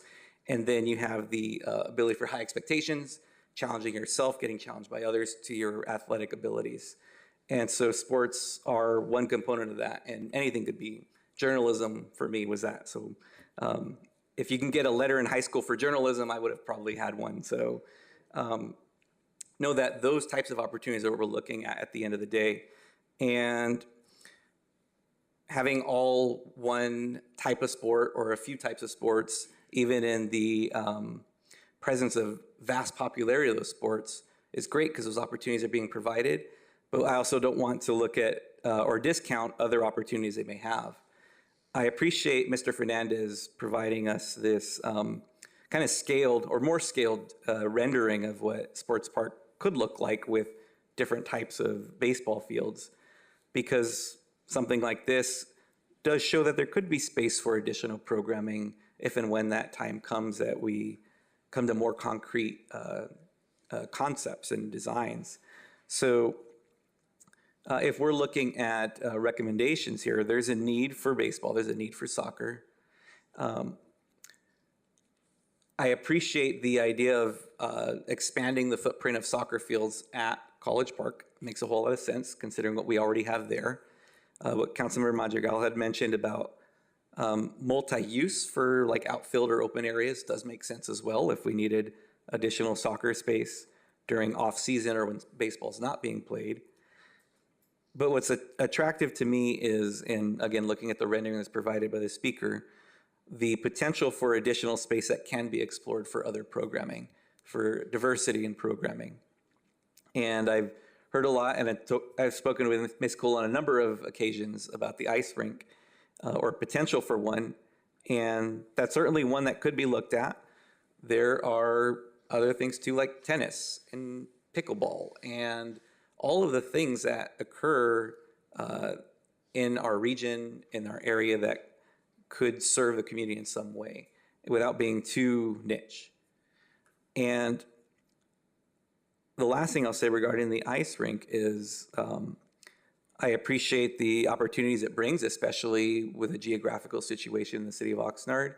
But I also don't want to discount that if there is an opportunity for an unmet need, there are also commercial spaces that are available at 90,000 square feet throughout the city that I would imagine could be looked at as a business venture that shouldn't be discounted either. Sure, this is public land that could be obtained at a much lower cost than leasing commercial space, but if that unmet need's there and the potential for creating a return on that investment, I don't see why someone wouldn't move on that already and instead of waiting for us to go through this process. So that's not to discount and say we're not, that it's no possibility, but know that there are so many other opportunities currently existing today. So in our commercial realm. So those are my comments. I appreciate what's been brought forward. I would like to look at what else could fit as a diversity of programming at Sports Park, but not utilizing that to slow this process. We really should keep this moving, and we owe it to that community, especially as Mr. Gleason mentioned, the West Village community who literally paid the most for this decades ago, and they deserve something. So thank you very much. Thank you. Before we go to Councilor Pirelli, you want to share Mayor Pro Tem? Yeah, I just want to make a couple comments. One, in regards to Councilmember Turan's comments about available buildings out there, I've reached out to several large-scale empty commercial buildings and said, would you be open to a sports facility? And initially they say, yeah, and then as soon as you mention the word ice, they say, no. They don't want to put it in their building for whatever reason. That's their choice.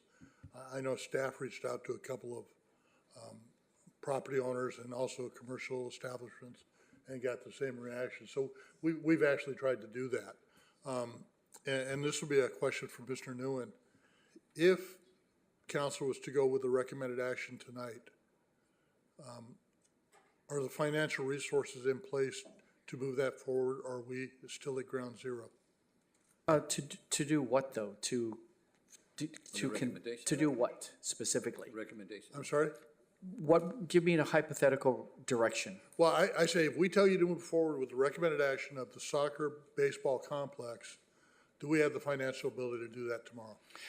Not to build everything out. We have a little bit of money set aside from ARPA then to actually get into design, Okay. but not to build it. But ordinarily, well, yeah. But if we could enter into a public-private partnership and discuss a reasonable land use agreement, we might have an opportunity to move forward where otherwise the land might not be utilized. Would that be a fair statement? It'd be something, if the council wants me to, I can negotiate that, but in terms of the time frame for that I don't know. Oh, But- I don't but- expect it to happen overnight, but I do expect to see some forward progress.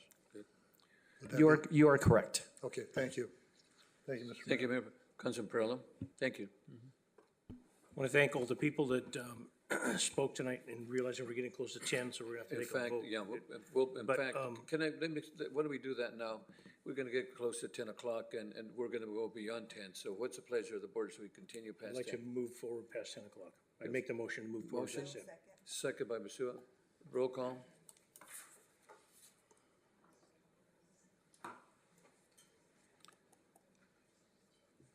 So we'll go past 10 o'clock. Motion passes 6-0. 10 o'clock, be careful. Councilman Perrella. Appreciate everybody that came tonight. There is as much passion in this issue as there was when I first got involved in the neighborhood council. And we have a gentleman and his wife sitting in the audience that I got to know through their involvement in West Village and what transpired. And I got involved in a neighborhood council, and Luciano will remember me being directed to go to a restaurant to talk with him and the chair of, he was the vice chair at the time, and the mayor at the time, and a council member, Holden and Herrera, about Quimby funds and getting the Quimby funds. He's absolutely right. 2 neighborhoods had their Quimby funds taken, and I was requested to assist in getting, not by them, but by the city council, to get all the Quimby funds from all the residential neighborhoods that had Quimby funds to pay off that piece of property.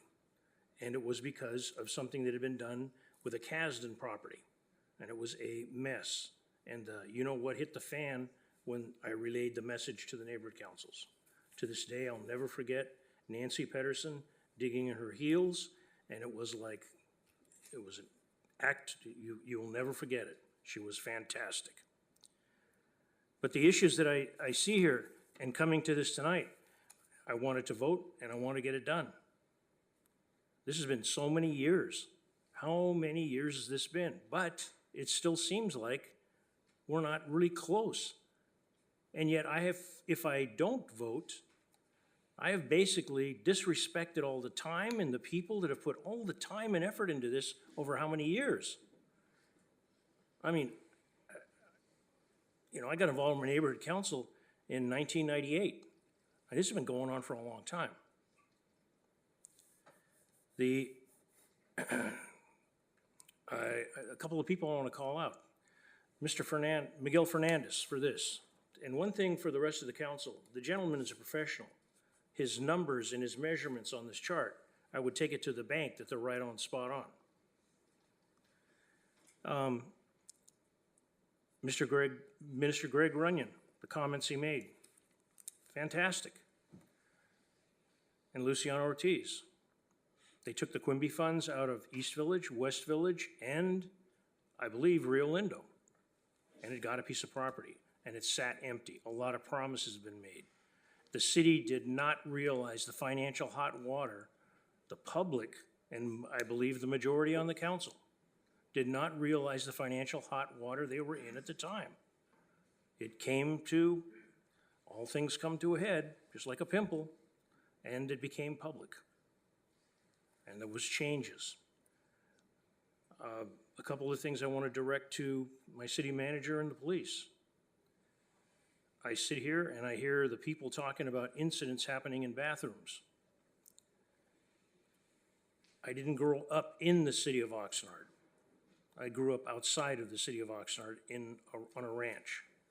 But I grew up with kids that came from families that were pretty tough. And I can tell you, when this is being described and having taken place where there are baseball practices, the people that I grew up with, a bat would have been used to resolve the issue real quick. And I don't understand how, if this is going on as much as it is, and these people are not BSing, they're not calling this in, this has got to be addressed. We do not need this kind of stuff, health, safety, and welfare. I ain't worth the powder to blow me to hell if I don't fight for health, safety, and welfare. And I'm not a saint. One of the things, the parks that are not in good shape, we've just gone through a drought, now people are going, okay, we're out of the drought. The city of Oxnard, and I serve on boards, the council put me on a board for water. The city of Oxnard has an urban water management plan. It was in the item on the Rio School District. The city plan calls for 45% reduction of water pumping by 2040. That means we're going to, if we want to keep using the same amount of water, we're going to have to buy more water if it is available. Now, if we green up all the parks and we put in more parks, this is not going to be done with recycled water. Mr. Stein has been here for years, way before I did. He's always asked about this. The cost of installing recycled lines to all these parks, I believe, is what I would be correct in saying prohibitive. So we'd use drinking water to maintain the parks. Somebody twists their ankle in a park, it's a liability to the city. I don't have the answers to this, but the more I listen to these things, I do see. I can't just come in the way I felt when I came to begin tonight. It's got to come to a head. It's got to come to a head. Somebody's pregnant 9 months later, they have a kid. They don't wait 10, 12 months later, it comes to a head. But this has been multiple years. What do you want? The ice skating rink was nice. I grew up here, there was a roller skating rink close to where the ice skating rink was. The ice skating rink was in my neighborhood. I was responsible for putting flyers out. There was a dance skating rink. There was also a massage parlor there. I remember some interesting times putting flyers out. With the issues of going forward, the Quinby funds and what was done to certain neighborhoods, we can't go backwards. The comments that were made by the public, the deal about a BMX bicycle, pickleball, all these other things,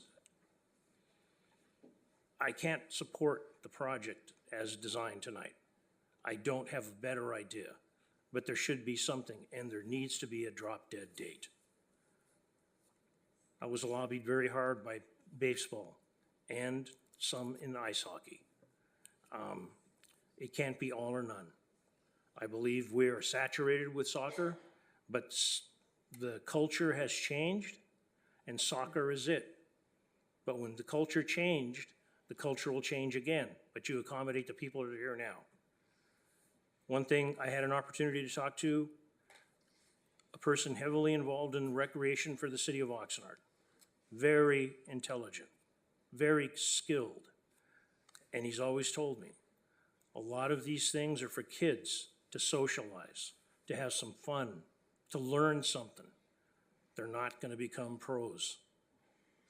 Mom and dad are spending a fortune so they can travel and maybe become pro. That's great. But it was also mentioned about the YMCA. And I remember sitting in meetings when the YMCA was talking about how much money it would cost.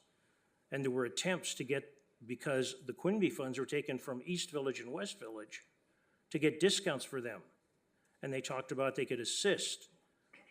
But then the question came up, what about the people that live just on the other side of West Village and West Village specifically, to the south, Colonia? Would we be able to help them? And it was kind of like hemming and hawing. If we build something and we make something that is exclusive for people that can only afford it, as a council member, I'm not only supposed to be here for somebody who's got a big wallet. As I said, I don't have kids, but if I had 5 or 6 kids, I appreciated Councilman Basua bringing it up. She had to face the music. Maybe didn't want to, but she's smart enough to know she can stretch $1 so far because the kids are going to want to eat tomorrow and the day after that. I'm a pain in the ass on this. You got to live within your means, and I don't know. It would be nice to have all these things. They talk about the economic advantages. We can make money. I would like to have our city manager talk to the city manager. I think it was Santa Clarita. I remember going to the event at Sports Park and the people with the ice hockey, and they're talking about we can get a pro team to come in here and do this, and it's like, provided we build them a building. That's, you know, a recent discussion had to do with getting off the subject, but I hope you understand. Fiber optics. We want to make it so that everybody can get everything and it won't cost anybody anything. Tell me where that happens. So we want to help big companies come in so that they can then fleece the people that are here who would have to pay fees they can't afford. And yet the public is going to help them. And if I only help 2 people on this council and the rest of them can't afford it, first off, I'm in a minority. 3 out of 7. Pretending one's sitting there. Is that fair? This is public money. And I've talked too much. Thank you. Thank you.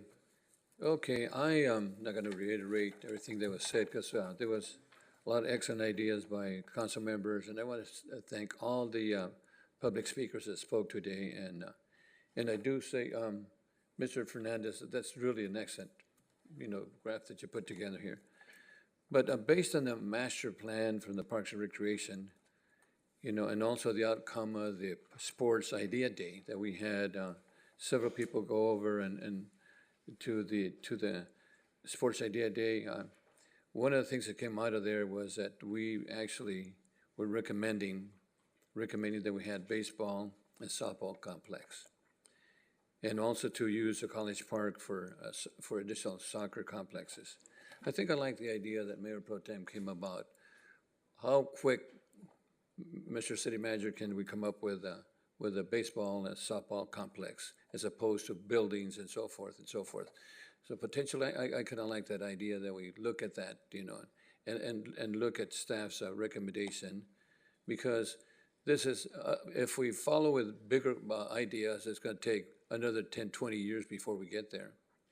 But if potentially we can look at the idea of coming out with baseball and softball complexes and also the soccer complexes over at the College Park, I think that might be something that potentially we can look at. But I'm not going to reiterate everything that was said because it was really, really great ideas. But I think the staff's recommendation at this point is what I'm looking at. Thank you. Mayor, I'd just like to, 2 more points, and they were written down and I missed them. Okay. Mm-hmm. There's comments about, the main fields, the soccer fields at College Park, you can't use them, they're fenced up and everything. I never played soccer. I went to school with a kid that grew up in Indonesia, and then he transferred to Holland. Mm-hmm. The guy can make a ball dance. Naldi von Someren, great guy. He taught us about how it worked. But Miss Karen Burnham, the assistant city manager when I first got on this council, she was catching holy hell because people wouldn't go into the soccer field. And I, thinking like, okay, I'm a councilman, why don't you let them go in the soccer field? I got a first-class explanation and a show and tell of what happens when they kill the grass in the center of the field, they close it off, they sprinkle it, the grass starts to get like tiny hairs, and then they want to go play soccer. You kill the fields. and then it's like, okay, we're gonna resod them. The economics there's a problem. Now, the second thing, the other point, there was a former city clerk here, Daniel Martinez. He contacts me every 6 months. Why don't you push for something like Pleasant Valley has? They have a special tax thing. The voters approved it. You can get another tax thing and put your own parks and rec so it's not on the general fund. I don't think it would fly, but I'm putting it out there, Mayor. Thank you. Thank you for letting me. Yeah, and also, again, like I said, I believe that staff has, I like what the recommendations the staff put together on this item and potentially look at probably expediting how we can come out with the baseball fields and softball fields. With that in mind, this is. Are we gonna make a motion? Make a motion. We had, let me see, they, really what we wanted to find out is just to give additional information on the staff's recommendations, a motion to staff's recommendation. I will make a motion to go with staff recommendation and move forward. And I'll second that. Please vote. Can we just get clarity on the staff recommendation? I know it was said earlier in the discussion, but just so it's clear on the record, I believe it was baseball and softball. And then the soccer fields over at College Park. At College Park. Should we read the staff recommendation to the record? Go ahead, City Attorney, read the staff's recommendation.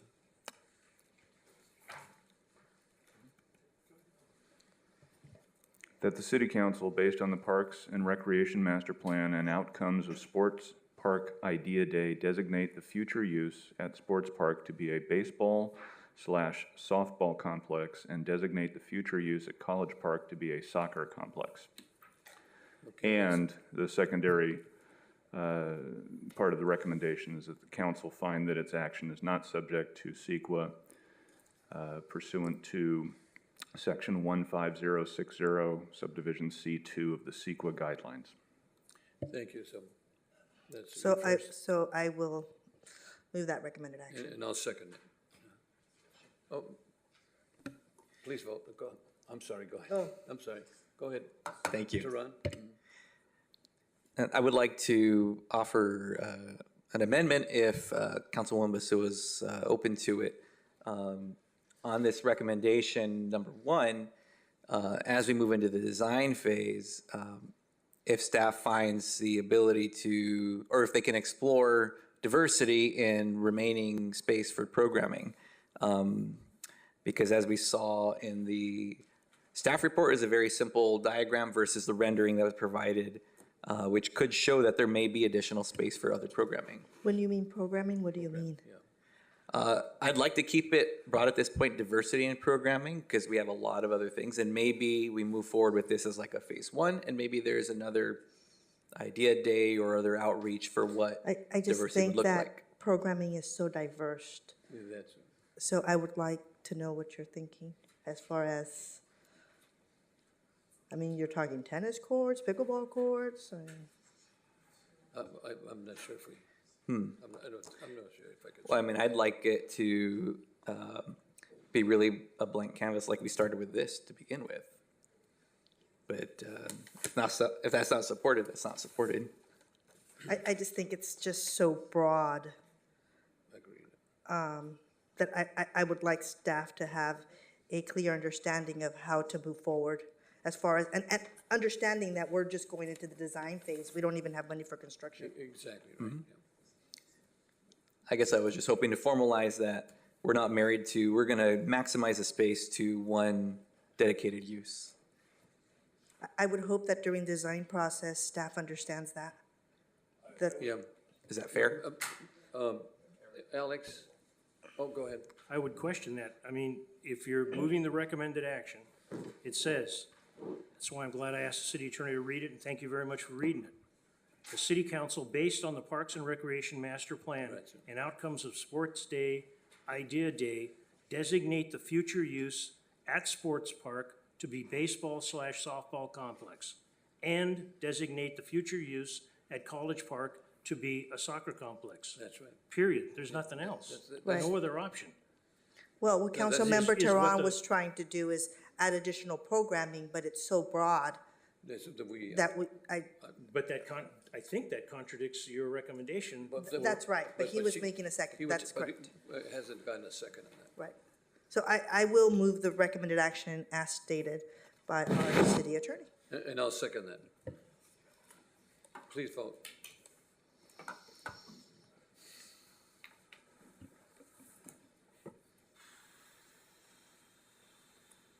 I know, you're waiting for me, aren't you?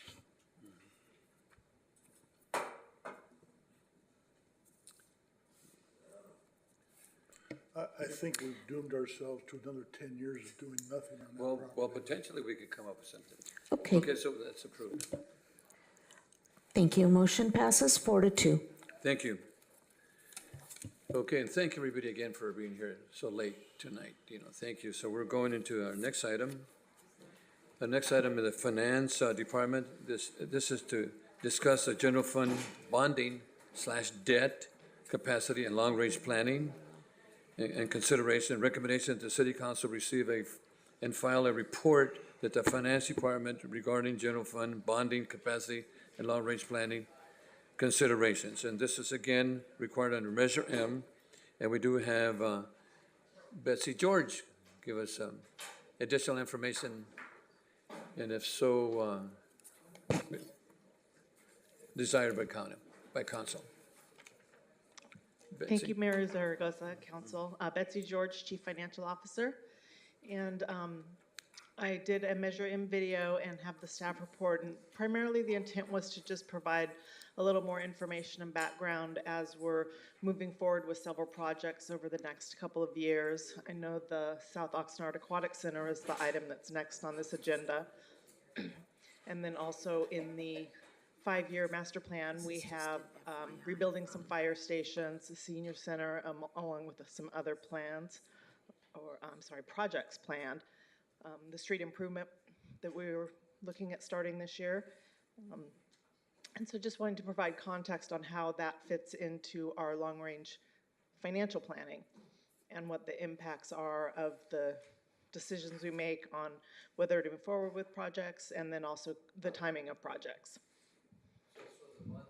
Bonding, Betsy, really has to do with our CIP for the five-year CIP, and also to pay our city debts, and also to, of course, we don't have unlimited funds, so we need bonding, to take care of our needs, in general, which I think is what this bonding's all about.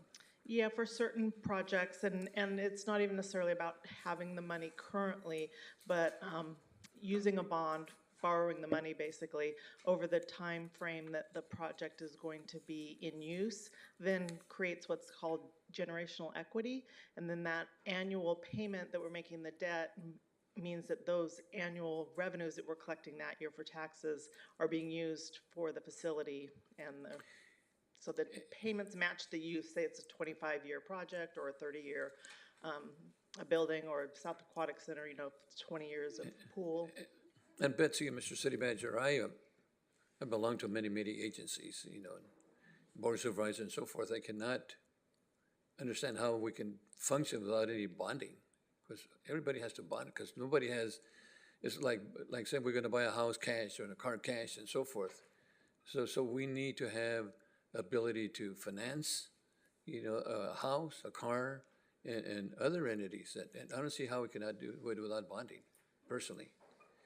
So I just wanted to share that because just to put in perspective so people to understand how important bonding is for us, to continue our CAP and paying our debts and so forth. But before we continue, we do have, council members, we do have a speaker on this item. We'd like to take the speaker now and then we can continue. If we have Larry Stein.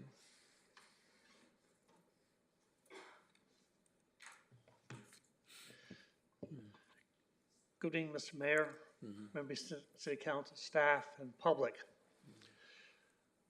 The city has been accruing lots of bonds using its procedures without calling for the vote of the public. And sometimes these bonds seem to be misused. A classical case is the issuance of the 2010 water bonds. Those bonds were used with the water structure known as the AWTF, now the AWPF, Advanced Water Treatment Facility. That facility was supposed to treat our wastewater and make the water available to the general public. Wells were supposed to have been built. The wells were never built. So the ratepayers of 40,000 of us are paying debt service on this bond that we don't get the financial benefit or the water from. The issue here is how many more bonds is the city council going to vote on and approve without the vote of the public? Because the public's going to be paying for these bonds through the use of our sales tax and property tax revenues. So what's in it for the public? You keep spending our money and nothing gets fixed. We've just heard earlier today how we have our problems with our parks not being maintained. We have problems with our buildings not being maintained. Because we're not using our general fund money to directly pay for these things, but we're issuing bonds, long-term debt that's going to be paid for generations down the line. We just approved funding for 5-6 fire trucks paid for the next 2 or 3 years. We're not issuing bonds on those. But at what point in time are you going to issue these bonds for the public to vote on? Yes, the public voted for you during the election council as elected council members. Voted on that. But the actual vote for the bonds, for the debt. And so the public gets a clear understanding how much debt we're digging ourselves into. A few years ago, the city council talked about being in dire straits because of the financial issues the city found itself in. My concern is the debt that we're about to embark on might be ridiculous. To spend $65 million on a swimming pool, that's going to cost $40 million in bond. We have levees to repair. How much is that going to cost us? And where's that money going to come from? Is that more debt service? Interest rates are high right now. Last year, they're relatively low. And I got a 3.1% mortgage on my house that's now going for 7% for whatever the case may be. So this current time, the interest rates would seem rather high. Thank you. Madam Clerk, any additional speakers either here or in? Mayor Zaragoza, we have no additional speakers virtually or in person for this item. Okay, thank you.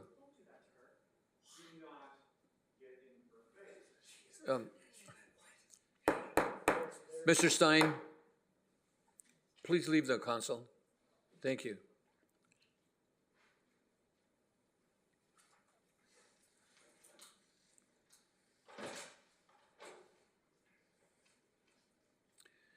My apologies, Betsy. No, none necessary, thank you. So, anyway, go ahead, Councilor.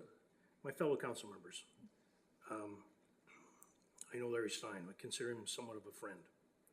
He's way out of line. This is going to be this lady's last week here.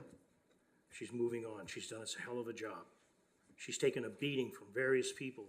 I'm not talking about my council. She's taken a beating from various people, including another elected official and members of the public. You don't deserve that. Agreed. And I hope that when you move on in your retirement, you don't ever have to face this again, because it's wrong. It's really wrong. People have passions, but they gotta know how to stop, because they can get out of hand real fast. And I believe you've suffered. And I apologize for myself, and I hope for the rest of the council. You've done a good job for this city. And since I've gotten a limb, I want to speak specifically to our city treasurer. When he put his email out saying that numerous people have left the city of Oxnard under the administration of Alexander Nguyen, he conveniently forgot the first paragraph of the public notice. That's the kind of chicken stuff that our city treasurer does. Thank you. Mr. City Attorney, there is a item, I think it's 1100 that was passed by the state regarding disruption of city council meetings and so forth, and to have a member of the public abuse our staff is not appropriate. So I like to look at how we can keep Mr. Stein at this council chambers at this time. I'm not sure you can look at it, you know, and see how we can stop this, because this abuse is not correct. Thank you, Mayor. And just to point out, since that was not shown on the video for viewers, Mr. Stein was physically encroaching on Ms. George's space, leaning over her, stabbing his finger into her facial area. That is not appropriate under any standard, and unfortunately, the law enforcement officer was not available in the chamber at that point. So that is why this meeting has been a little sidetracked here. Thank you. I think it's legislation 1100 or AB 1100. I can't recall that the governor the legislators in Sacramento passed. Thank you. Go ahead. Ms. George, I'm so sorry for what just happened to you. That should never happen to any staff member. And I would also like to see what we can do in order to protect not only you, but anybody else that has to ever deal with this again. It was obvious you did not want him near you. He continued to force himself to talk to you. You shouldn't have had to run away in order to get from him, and I apologize for that. It's sad. It's sad, and I am really, really sorry. And Mr. Fisher, whatever we need to do in order to never have that happen again needs to happen. Thank you, Mayor Pro Tem. Thank you, Mr. Mayor. Last time Mr. Stein got a little bit aggressive, I made a comment about he should leave the meeting, and he's been warned once. This is the second time he's done it. I think we need third time. Third time? Yeah. It's too many times. Yes. I think we need to really explore about getting a restraining order against him. He doesn't seem to understand the term civility or how to treat people, and being a city employee does not mean you can be subject to harassment or abuse or anything else. And I think it's time this city explores getting some sort of a restraining order against him. And if he acts out again, then he needs to be let out in handcuffs. I apologize, but that's the way it needs to be. Our staff does not get paid to put up with that. Okay. I'm going to add a little bit more of that too.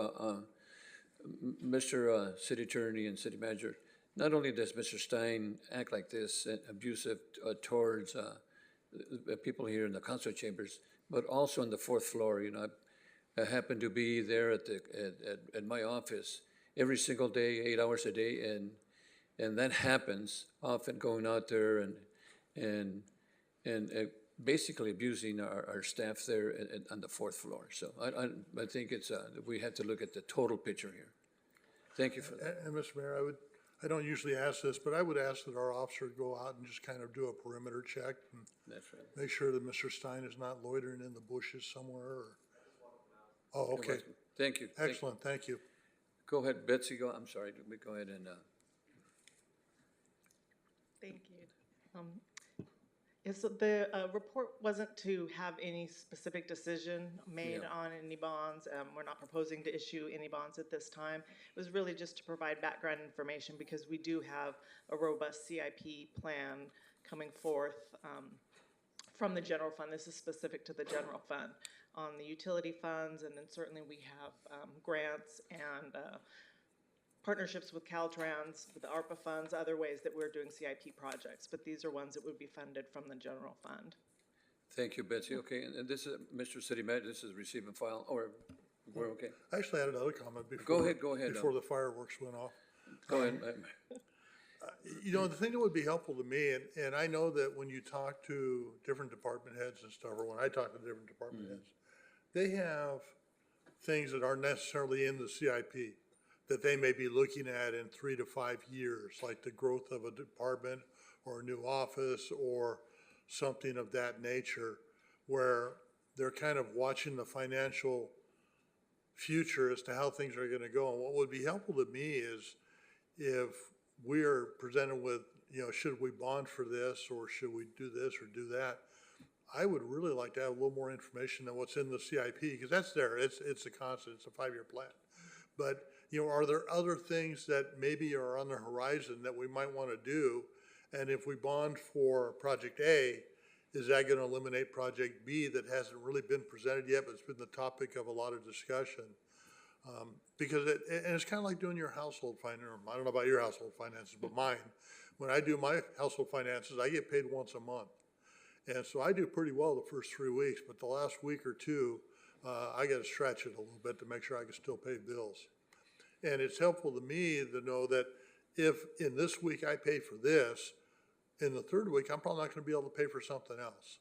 And, I see it on a much grander scale as doing city finances, but, what's my decision on Tuesday, the first week of July, going to impact on Tuesday, the first week of October?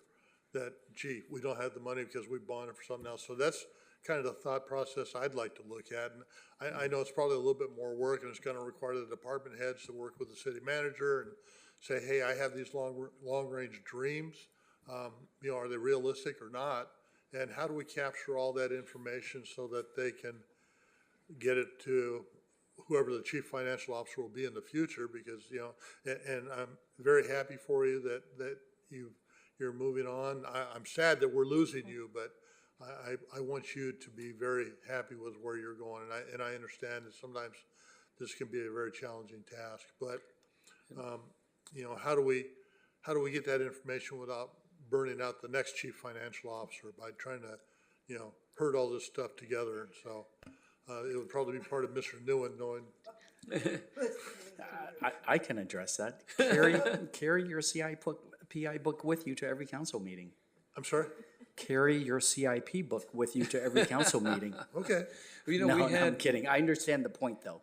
And I think we can endeavor, especially on the big expenses, to do that, to give you a relative And I agree that short-term CIP outlook. should be first and foremost. That's what we agreed upon. But if there comes a time where we have a little extra ARPA money laying around, or a little extra money here or there, instead of just letting it gather dust, is there a way we can legitimately use it, not to the detriment of any other project? So Mayor Mr. Pro City Tem, Manager. I've been telling our department directors in the next budget not to ask for anything, and now you've just made that statement. We've looked at the 5-year capital budget, CIP budget, so I remember we talked about the 5-year, because Right. we have to project, over several years, because the CIP doesn't happen overnight, So, Mr. Mayor, if I can make a couple of broad comments with regard to the fact that cities bond. I don't know of any city that doesn't operate, especially for long-term capital projects, without bonding. And there are similarities to a household budget, but there are also some distinct differences. So our CFO mentioned generational equity. So we're gonna, the difference between filling a pothole and reconstructing a road is one example. But so we're gonna rebuild roads or build a brand new road. It should be paid for by multiple generations. It should not be paid for with today's cash. Again, all cities utilize bonds, and all cities have healthy debt, right? You want to have healthy debt. You can be in a position where you have unhealthy debt, but having debt can be healthy. And even cities with good, strong reserves, right? Their rainy day fund, they also utilize bonds to finance major projects. So I think this report is really good because it kind of gives you a broader view of our overall capacity, so that as you go forward, you have this in mind, and you actually ask the question that the Mayor Pro Tem is asking, which is, if we make this big expenditure, how does that impact the other things we want to do? But the key point is, again, where it's distinctly different from a household budget is this. As a city, so let's say you mess up on someone, and unfortunately this does happen too often, someone messes up on their household budget, what do they have to do? Potentially get rid of the car, get rid of... Give the budget to somebody else. Okay, let's say they both fail. That's what happens in my household. Okay. But let's say they both fail, you both fail. So you start giving things up, and ultimately, you can give up the house, or the bank can take it from you. Now, that's the primary difference. We, as a city, we can't just give up the city. We never get to hang up the shingle that says we're closed. So it's an ongoing mechanism to finance big ticket items that we need for the future. Thank you. And I appreciate that. Sometimes, you know, things happen that you're not expecting. I know I looked at my online banking statement the other day, and I had a federal benefit payment for $8. And I'm thinking, woohoo, I'm rich, I'm going to Starbucks, except I don't like their coffee. Councilmember, we're going to go with the Councilman Pereira, but let me share something with you. When I was with I think the city manager said something important. When I was with the Board of Supervisors, the county has almost $1 billion reserves. But when we built the annex over at the BCMC, we had to bond it, because it's a 30-year project. And the same way with the jail, the annex of jail. And there's another $60 million. You don't pay those things cash, you bond them accordingly, but the funding's there to pay for it. And that's basically how it works, in a big scale. Councilman Pereira? Thank you. And again, Ms. George, I'm sorry what happened here. I appreciate the staff report you wrote, and I hope that all the council members read the background, the second and the third paragraph, and it explains the intergenerational equity issue. I never understood that, and Kevin Riper is the guy that took me to task and explained it. Once he explained it, I got it. But there's two things that go along with that. You don't borrow or bond for longer than the life expectancy of whatever it is you're doing. But if you're going to bond something, you have to have an asset to put up as collateral. And if you run short of assets, you can't be bonding. And along that line, when it shows the number of assets that we have basically put up as collateral, in your opinion, are we getting short with respect to having any more assets that we could bond? It's a two-part question. And I understand there's something going on with Measure O, and I see our deputy city manager up there who serves on the Measure O. Can you enlighten me, please? Yeah, the answers to the questions, thank you for the question. The answers to the questions are related. And so with the Measure O weaning schedule, one of the things that we planned for was to pay down the 2014, I think they're on here, 2014 CMFA, which is the Fire Station 8 bonds, and the 2014 lease revenue bonds, which was some street work that we had done in previous years.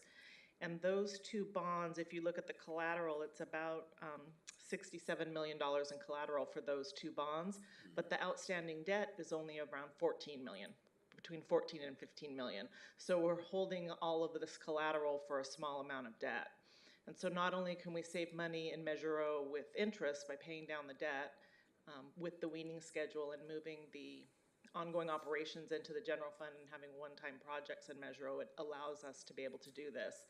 So we save money in Measure O for interest, and then we also release the collateral for projects. With respect to, if you had $14 million of debt, $67 million in assets, can you subtract 14 from 67 and bond the remainder? Or is the bonding fact that you have a contract, that's the asset that's locked up until you pay off the bond? Yes, it's a contract that the asset is locked up until you pay the bond. It's at the initial value of the bond that is, the collateral needs to be there for that. There is, and I didn't put it in the report, but there is another way to issue bonds without collateral, and that is using the asset that you're going to be building as the collateral, and then you capitalize interest. So it's a little bit more expensive. So the preferred way is to have existing collateral be the asset that substantiates the bond. Okay, and then, and if there's anything the deputy city manager can add, I'm all ears. But one last thing, the last paragraph under summary, the city of Oxnard is talking about the city prepares for Measure O's half-cent sales tax to sunset in 2029. There's the possibility we could lose Measure O before 2029. Is that correct? Potentially, yes. There was a Measure N passed a few years ago that required our pavement conditions index to be at a certain level in order to maintain, in order to continue Measure O through the original sunset period. And so we are working on the streets to increase the pavement PCI. condition index, PCI, thank you. I was PCI. trying not to use the acronym, the PCI. And so we are working towards meeting that threshold. And then there's also a court challenge as well that we are working through. And can I ask, are we working on just in case Plan B if we lose it? As a new person comes in, what do you? The 10-year forecast that I presented before to the city manager and I believe to council as well, it included the, call it worst case scenario, where we would have a 2-year early sunsetting of Measure O. So that's what we were planning for, but we're, I know Mr. Fisher, I think, was going to City jump Attorney, in. Ms. George had referred to the lawsuit that's pending regarding Measure N, and we are currently awaiting the decision of the Court of Appeal. The trial judge had found that that Measure N was illegal and invalid. So we're awaiting the Court of Appeal's say on this, and we expect that within the next 2 months. And that's going to have a major effect on what happens there with it. Thank you, City Attorney, and thank you, Ms. George. Ms. Klima, do you want to add anything to the discussion? I thought Ms. George gave a. Can you give us a sense of what Measure O committee is thinking? Are they're aware of the discussions we're having here? They're aware of the threat of Measure N, and they have asked us to come up with a contingency plan. And if Measure N, if the Court of Appeal reverses the trial court decision, then we will definitely have to come up with that contingency plan.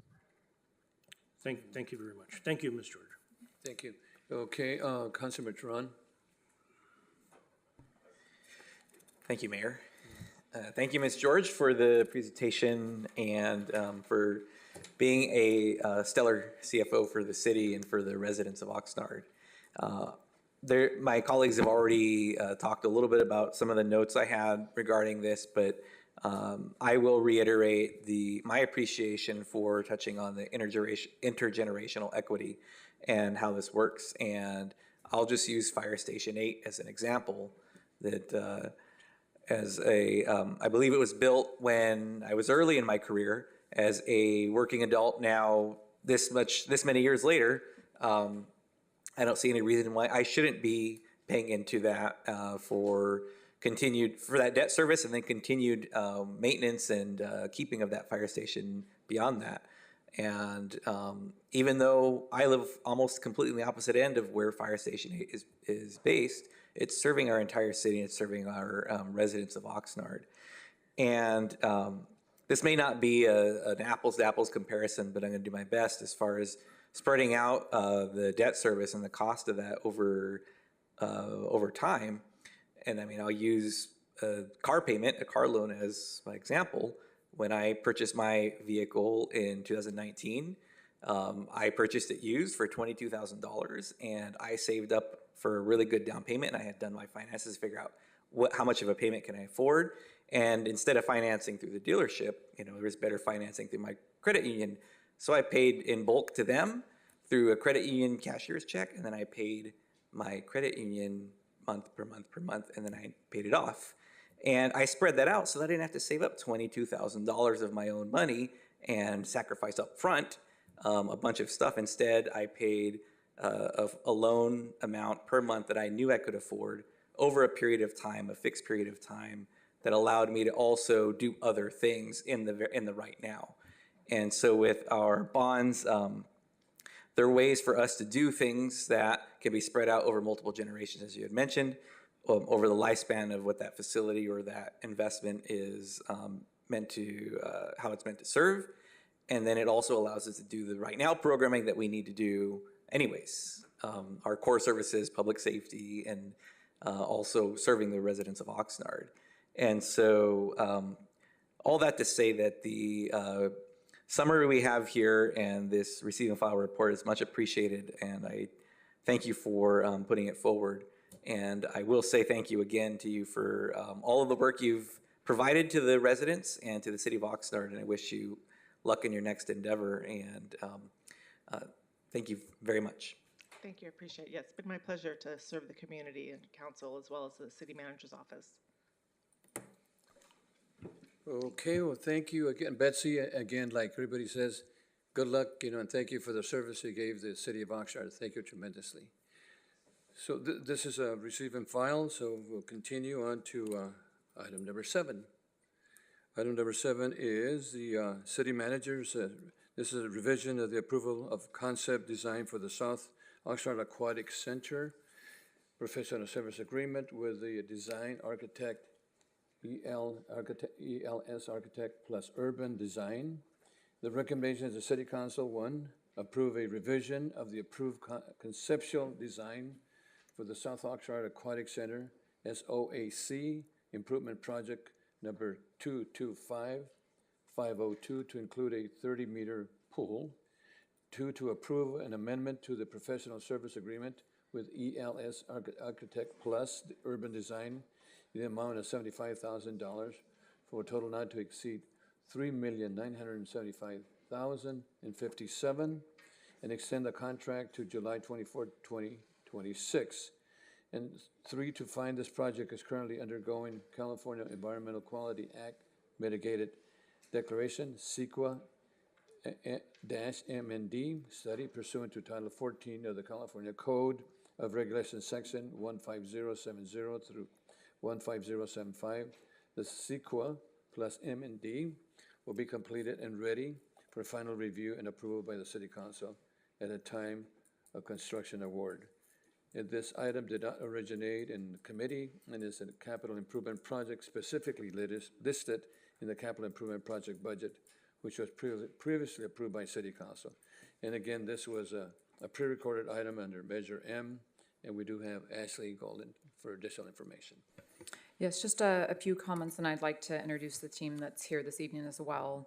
As you know, and as the community knows, the South Oxnard Aquatic Center is a council priority. The primary goal of the facility is to teach water safety to all ages, and then secondary to that goal is to create the love of water through active and passive recreational opportunities. We have Miss Dana Vollmer-Grant, a 5-time Olympic gold medalist that can speak much to that point if you would like to ask her anything about that. Back on September 6th, Council selected a concept plan. At that time, we gave you some disclaimers about being in the early stages of design with the expectation that things may change a little bit. And they have. Since developing that schematic design, the costs have continued to grow. What was estimated at $59.3 million back on September 6th is now estimated at $68.8 million. That is why we're here this evening. We're recommending various revisions to that design, including reductions in the overall building and site, as well as the construction of a 30-meter pool rather than a 50-meter pool. In essence, we feel that with the exception of the long course swimming, which a 50-meter pool would provide for, all the programming and all the core principles behind your council priority to build this aquatic center are still feasible with this revision to the plan. The new concept is estimated at 56.7, so just slightly below what we estimated back in September. It would also lead to lower operational costs for the center. And this gives us, as Mrs. George just went over, options also for other projects that we need to bond for because it would reduce the bonding capacity that we would need. Just a couple disclaimers, just like we did back on September 6th. First, we are in the preliminary geotechnical and environmental assessments. So far, this cost increase, $3 million of that is because of that geotechnical and environmental that we've done so far. That's for soil stabilization, but this is a rough order of magnitude cost, and as those studies continue, there is the chance that that could go up higher. We're confident with the number as it stands today, but we do need to do further testing. The second, and this is the same disclaimer that we had back in September, is that the grant monies were used for acquisition and some development of College Park, And because of that, we do need to get approval from the State Office of Grants and Local Service and the County of Ventura for determination that our design meets the intent of that grant funding. We are still in the process of getting those approvals. So with me this evening, I have Clarence Mamuayak, President and CEO of ELS. I have Dana Vollmer-Grant, the 5-time Olympian gold medalist. And I don't believe that William's online anymore. Is he not? We had also the interior architect with ELS, but I think has dropped off at this point. And then clearly you can still see out in the audience there, we have our Public Works and Recreation team, as well as Betsy, that can answer and address any questions that you have. Thank you for the opportunity to provide those comments. Thank you. And by the way, before we start deliberation, we do have some speakers that want to speak on this item. We have 3 speakers. There's Angela Whitecomb, and we have David Vanderberg, I think, Vanderberg, and also Miguel Fernandez. So we'll start off with Angela.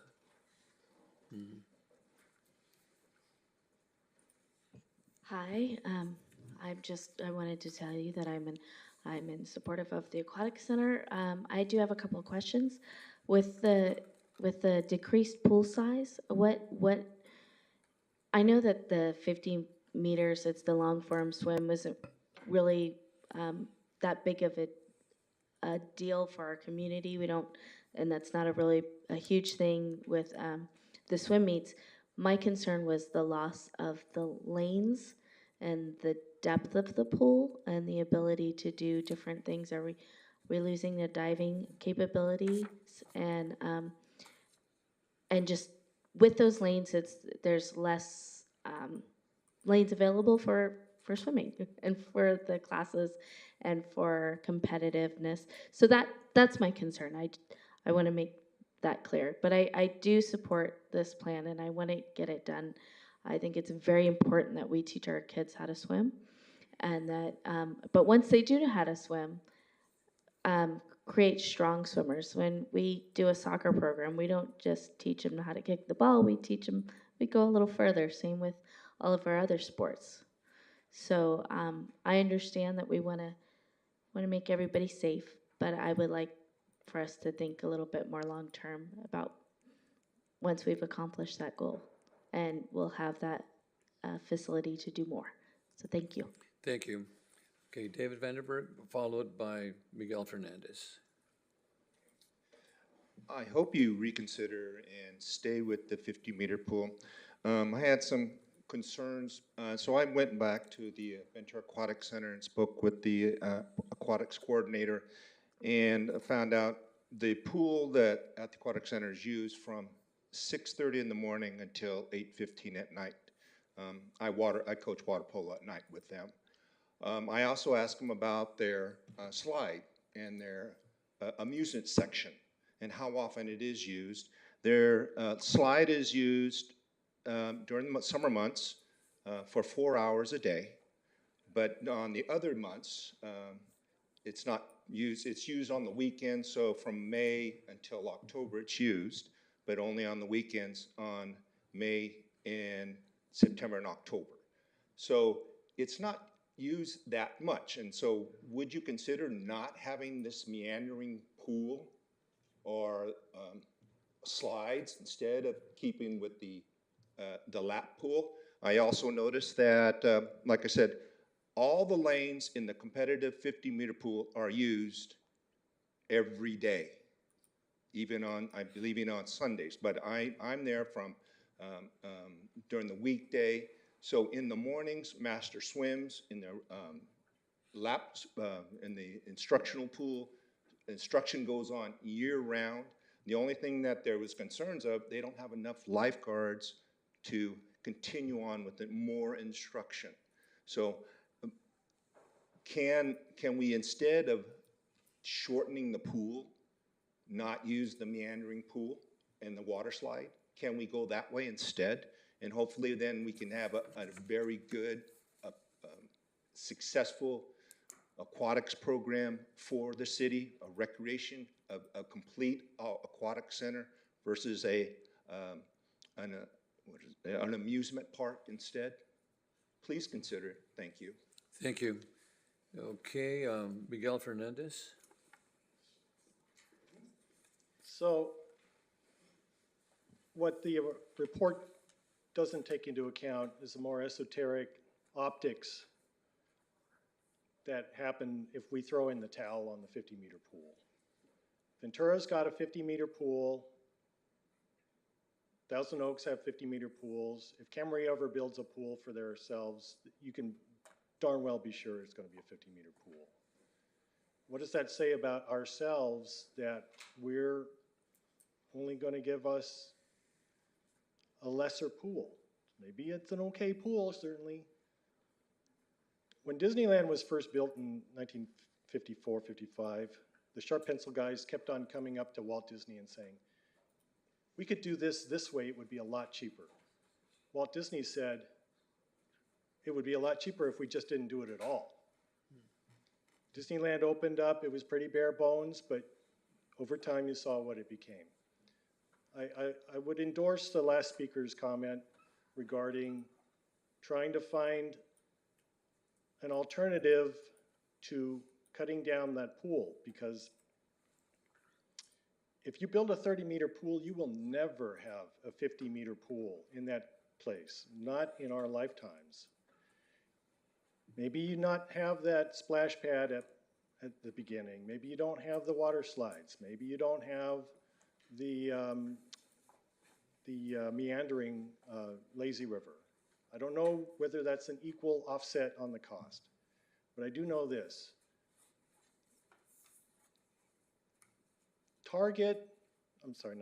Trader Joe's has stores in Ventura, Camarillo, Thousand Oaks, and multiple stores in Ventura and Thousand Oaks, and they refuse to put one in Oxnard because they don't think that our working class community deserves one of their stores.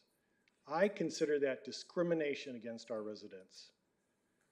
And I don't think that we should lower ourselves to treating our residents with anything less than the best.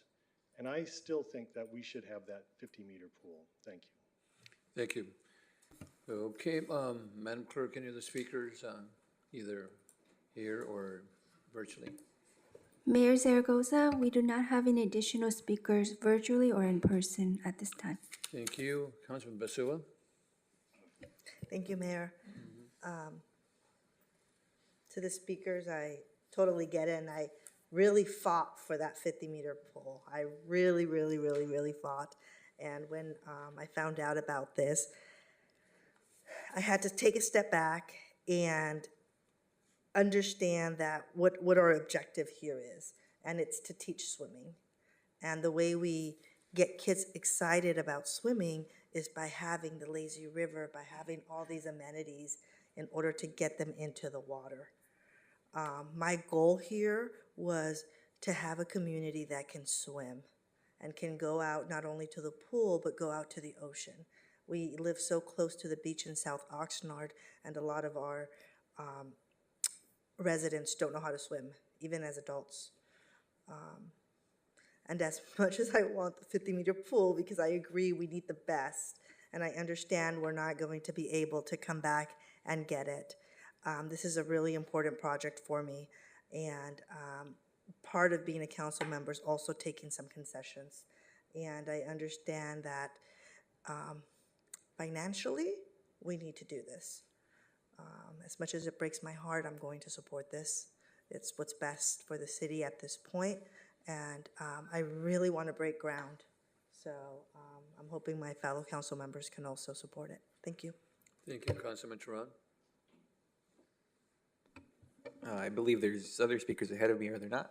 Council members? I'm sorry. Oh, well, is there one more person ahead of me? I just want to make sure we're being... City manager. Oh, it's the Okay. city manager? Oh.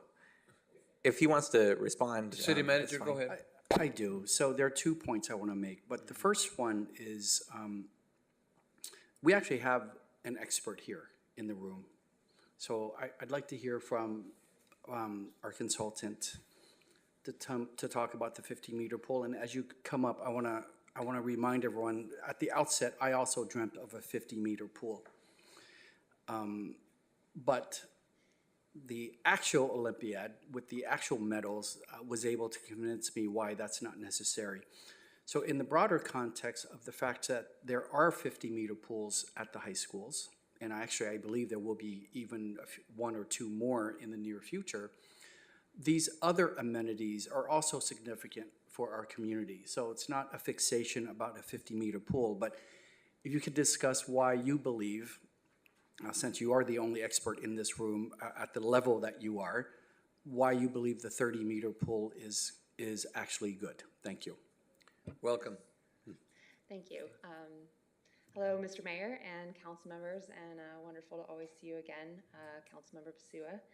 And I know that the 50-meter was really dear to your heart, and you know, as an Olympian, it is to me as well. But it's not as black or white as that. It's looking at the different elements and what they bring to this community, and then getting to weigh those different options. And you know, there's things that the community of Oxnard can learn in that fun water pool that you can't learn in a flat water pool or the 50-meter pool or 30-meter pool. That using that lazy river to learn about currents, to understand how to get out of them, that you can't swim with the current, you have to go perpendicular to it, to go down a slide and feel that plunge into the water, to get splashed in your face in the play water and to recover from that, to walk into a beach entry much like the ocean conditions, or to gain that confidence of going in on your own and coming back out. Those are experiences that you can't gain in just deep water. And so it's having that collection, and also that there is a wealth of pursuits in a 25-yard by 30-meter pool. Granted, Olympics is 50-meter. However, all those competitions, you know, 3/4 of the year would be short course, 1/4 are long course. But that's high school and that's NC2A. I understand that the 50-meter also inspires Olympic dreams, but it's also that feeling where, you know, I look back at my own upbringing, and we had I think it was a 6-lane 25-yard pool, and I started in summer league, and my main memories are playing with my family and my parents and the friends that I made, and that is the foundation where I learned to love the water. And even at my last Olympics was in 2016, I still pictured the little girl playing mermaid with my shadow gliding across the bottom. I also believe that the reason why I broke the world record in 2012 was from the training I did in the ocean and understanding how to use the currents, how to maximize my speed and my buoyancy in ways that I learned in the waves. And so this center, you have an amazing opportunity to empower your youth with all of those skills from the water that will inspire them to reach, to search, to go to the Olympics. And my town didn't have a 50-meter pool. It was a 45-minute drive. And it was amazing, the sense of family that I felt from my small town, in that, you know, both my parents worked and my piano teacher was the one that drove me to practice. And then we carpooled with other people. And when you start to see that talent, when you've created this culture of loving the water, then you end up with an entire city that is helping to support these athletes achieve that dream. And I think that this is the opportunity to create that culture. And you know, of course we wish we could have the 50-meter pool. I think then you'd have, you know, a center that really can offer it all. But this is a wonderful center that is being proposed here tonight. So thank you. Thank you for sharing. Okay, Councilman Duran. No, excuse me, I think we have Madrigal. Madrigal. Thank you. Okay, Duran? Thank you for that input on that item as well. And thank you to the city manager for those responses. When this came forward last time, I had stated that my main priority was around young people in the city of Oxnard getting exposed early and learning to swim as early as they can. And I believe that that's what we have in front of us. And one thing that I believe we had a discussion about was the what was mentioned, the meandering lazy river function, and the ability for that as people who are learning to swim to be able to learn to swim in different currents or different strengths of water. And I'm wondering if our consultant would be willing to speak to that a little, if that's possible. You mentioned swimming in the ocean. This would be a controlled environment where someone could get experience outside of the training pool, now moving into this type of an environment and learning how to swim with currents, against currents, in different currents, correct? Yes, yes. So you can enter into the lazy river and instantly kind of feel you getting swept. And it's a unique situation to the currents in the oceans to stepping into a river and being swept. And so in an ocean or river conditions, it's hard to have instructors there helping you and guide you. And that's the opportunity that you get to have here is you can use the beach entry as part of that lesson. You get to feel the depths as you go further and then experience that current and learn that you have to turn perpendicular to swim to an edge. And it's one of those, even I've done it in the ocean where you're swimming and you're tired and all you want to do is get to the shore, but you're in a rip.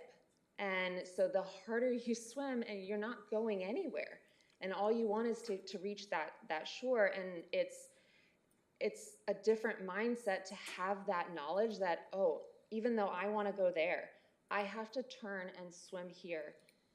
And that's how I saved my life in then getting out of that rip and being able to swim to the shore.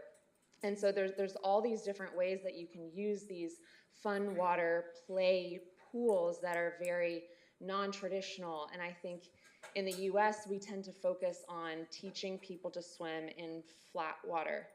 And there's a statistic that's, I don't know the numbers of the statistic, but it's we teach kids to learn to swim in flat water and they drown in natural water. And that is what these fun water pools can change. And we're starting to see that trend as we move into using these fun water pools as lessons. Okay, thank you. I appreciate that. And as was mentioned, and I appreciate Councilwoman Basua really looking at this as objectively as possible. She fought very hard, and I had stated last time again, my preference being that teaching kids to swim be the main priority here. 50-meter pool, 30-meter pool, great. But this needs to be the focus from my point of view, and I believe we're still doing that. And I appreciate her being willing to work with that and make that concession on that. Last time, I wanted to, this absolutely needs to happen so that we can meet that goal of teaching and instilling swimming and safety in water in kids as early as possible. But I wanted to defer to my South Oxnard colleagues a lot on that discussion because we were looking at basing it there and having that investment and that facility be available within that community for the entire community, but especially there where folks feel so underinvested historically. So I appreciate her being willing to make that concession as well, and I'll also support that. And I feel like I can be objective on this too because I'm not good at swimming either. So that's more athletic jokes against myself. So thank you very much for the time on that. Councilman Madrigal. Thank you very much. This is one of those where I could push, kick, and fight and start one of those like arguments, and then it realistically goes nowhere. Looking at other places, you know, City of Thousand Oaks, I actually didn't know that their actual community pool was actually my alma mater. It's Cal Lutheran. They paid a nice sum of $1.4 million, and the community could use the pool. You know, if everything was great, I wish we had an Olympic-sized pool and we could go to Oxnard College and pretty much the community could use it for free. I wish that was a possibility. I know realistically it is not. A place, going back to a couple of items before, speaking specifically about baseball, I do spend a lot of time in Camarillo because of Little League Baseball. And usually I go to a park, elementary school, about 8, 9 baseball fields, and they have an aquatic center. The aquatic center there is 25 yards long. That's the size of their pool. 25 yards is not, I don't even think it's 30 meters, if I'm not mistaken. So, you know, if I go to Ventura's webpage, you know, not only do they have a 50-meter pool, they do have a 30-meter pool as well. So, you know, apples to apples, like Ventura one, you know, nothing but nice things to say about Ventura. Wish we could have one. And, you know, back to the kicking, pushing, fighting, saying no. Just not this Saturday, 2 Saturdays ago, it was my niece's 16th birthday party at Topper's Pizza at the harbor. And I got there a little early because it was gonna rain, it wasn't gonna rain, whatever it was. So I drove through Silver Strand. I passed by, and I know this is a sore subject, and I know something that will lead to a huge argument later, but I'll open that door. I went through Kitty Beach. It was full. Realistically, it was full. There was no parking at Kitty Beach. Anyone knows anything about Kitty Beach, you know, probably shouldn't be swimming there, and should learn how to swim there. A lot of people learn how to swim there because it's so shallow. That's a shallow place. There was a lot of people. Everybody was standing there. Everybody's out of their car. Even though it was all yellow taped out, you could not go in there. You could not go in there. And people wanted to go in there, and it was full, and that kind of made me, you know, think back and, you know, go back to the 30-50, and it's not necessarily for me a hill to die on, simply because at the end of the day, you know, yes, I want what is best for the community, but at the end of the day, if, you know, if that's not, you know, necessarily at the moment financially possible, am I going to be stubborn enough to just say, if it's not that, then I want nothing at all? And I don't think I'm there, because that interest of wanting to swim, you know, supersedes anything else that may come from it at a later time. Good. Thank you. Thank you. Thank you, Councilman Perla. These have been great comments by my fellow council members. Great comments. I'd like to address the public speakers. City Manager, I'm looking at the staff report, and on page 614, it says that and the reason I'm asking is because I believe I heard one of the speakers say diving. And it's talking about the recreational opportunities for Oxnard youth, adults, seniors, families, swimming groups, swim teams, and water polo. Never does it say diving. Is there diving involved in this pool? I don't recall that. There is diving. There is diving. Yes. Okay. Then the second question that I'd like to ask, and I do agree with Mr. Miguel, I agree with you about Trader Joe's. I agree, 100%. I wish the people that shop at Trader Joe's that live in Oxnard could somehow boycott it and let them know. Because every time I ask them and I give them a council card, they say, yeah, I know. There's a lot of people from Oxnard that come here and say the same thing. Asked a question with respect to, you know, wanting the best for the city of Oxnard and feeling possibly like we're not getting the best. Councilman McDonald's been here longer than I have. And way before that, Mr. Zaragoza. And I can tell you, when I got on this council and I found out where the finances were, I really believe we're fortunate that we can do what we're doing now. And maybe the actions of these councils will put the city in a terrific spot in the future where they won't be worried about what assets they have to borrow or bond. And there'll be an ability where they don't even have to think twice if they want to build a 50-meter pool. But right now, we do. But I think the questions that were asked by you and the other gentlemen are worth an answer, and I expect to get an answer. When there was a discussion about a comment, amusement park, slide, the other things that are involved, if we save those things, cut them off, would we have enough to add to have a 50-meter pool? Now, congratulations on your success, congratulations. Hearing the expert and the way she described swimming against a rip, I'm not a good swimmer. I can get myself in a lot of trouble, and I put myself in spots where I can get myself in trouble. But the way she described a rip is exactly how I learned how to handle a car when it's sliding and you've lost control. You steer into the slide. Exactly what you talked about, a little differently on what's the steering wheel. I will not vote to remove that feature. The way you described it, I hope you tape it, and I hope you sell that to your company and you get something, because the way you described it is something that made me realize totally different from what I thought this thing was. And then when you talked about the children that learn how to swim in flat water and they get in rough water, yeah. But Councilmember Basua mentioned how close to the kids are and the adults to the beach. Well, I, like Councilmember McDonald, learned how to swim as a little kid at the YMCA in Santa Barbara. Not good. And then as an 8-year-old, I moved in this area. And there was a school on Ventura Avenue called Mills, and I learned there. But I mostly lived in the ocean, learned in the ocean.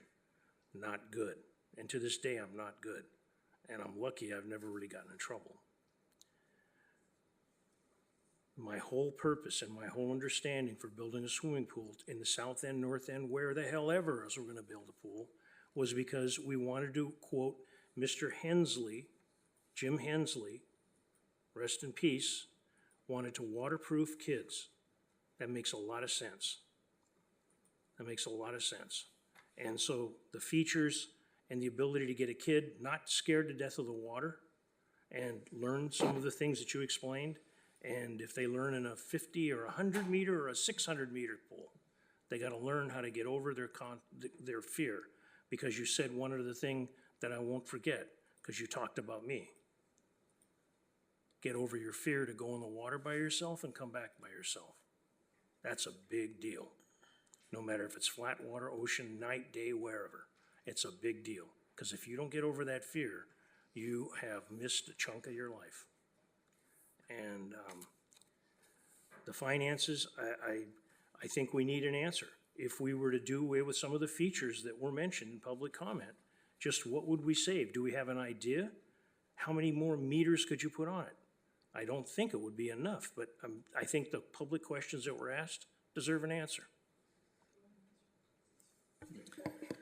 So we looked at various options before we came with this recommendation. The only way to keep a 50-meter pool is to get rid of one of the slides, to get rid of the splash pad, to still reduce all the building and site recommendations that have been itemized out as the 4 million, to reduce the size of the activity pool as well. So you're starting to, again, limit the programming overall when you do that. Whereas when you eliminate or you reduce the 50 to the 30, you're eliminating one program.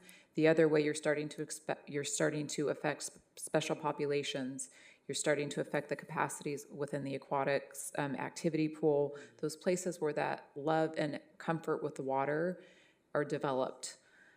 When you reduce down to the 30 as well, you're able to reduce down further deck space and well as the water and the long-term operation maintenance is all. So it all starts to build upon each other. So we did look for that. We understood from the September 6th meeting how important that element was to the people that showed up that night as well as to the council. And we looked for ways to do that. The unknown at that time was a $3 million geotechnical and soil stabilization that was necessary as well. This isn't all construction related. But as the staff report says, we don't recommend the reduction in the fund water side because of what Dana has been able to explain here this evening. We feel that that programming is what we heard from our community during all of the community process that we went through, what we heard in the the event that we did at College Park, what we did in the after-school programs, the surveys that we did there. Those kids that participated in that and those adults that participated in all of those outreach elements, they asked for those fun water elements. That's what got them excited to be able to come to the pool, and that's what we heard from our community for the last 9 months that we were doing this outreach process. It's true to what they've asked for, and it's true to what Dana has explained this evening and how important that comfort level with getting in the water develops on that side before you ever move to the flat water side of the pool. And to the question about lanes to swim, the lesson pool is really where you're going to be doing that, and we're not affecting the lesson pool at all. That's still the 6-lane lesson pool where it's a little bit warmer, it's a little bit shallower. That's the graduation. You go from the fun water to that 6-lane before you really jump into that 30 or 50 meter pool on that side. Thank you very much, because I totally agree with the concept. Ms. Lopez was on the council, and again, Ms. Hendersley, waterproof kids, just to get them to get over the fear factor and feel safe that they, not mama, mama, mama, it turns her back and the kid's dead. And I know that because a lady I worked with at the post office, that happened with her kids. I appreciate that in response. And since I was unaware and it didn't list diving and I missed the boat on this, can you explain the diving situation? Just what are we doing with diving? Because I know that when I went to Cal Poly, there was diving. And I know that's one thing that they didn't fool around with because more people got hurt on diving boards than anything else. What are we doing with respect to diving? Is it a short diving board, high diving board? It's gonna be, you're gonna have somebody. It's gonna be 50 meters high.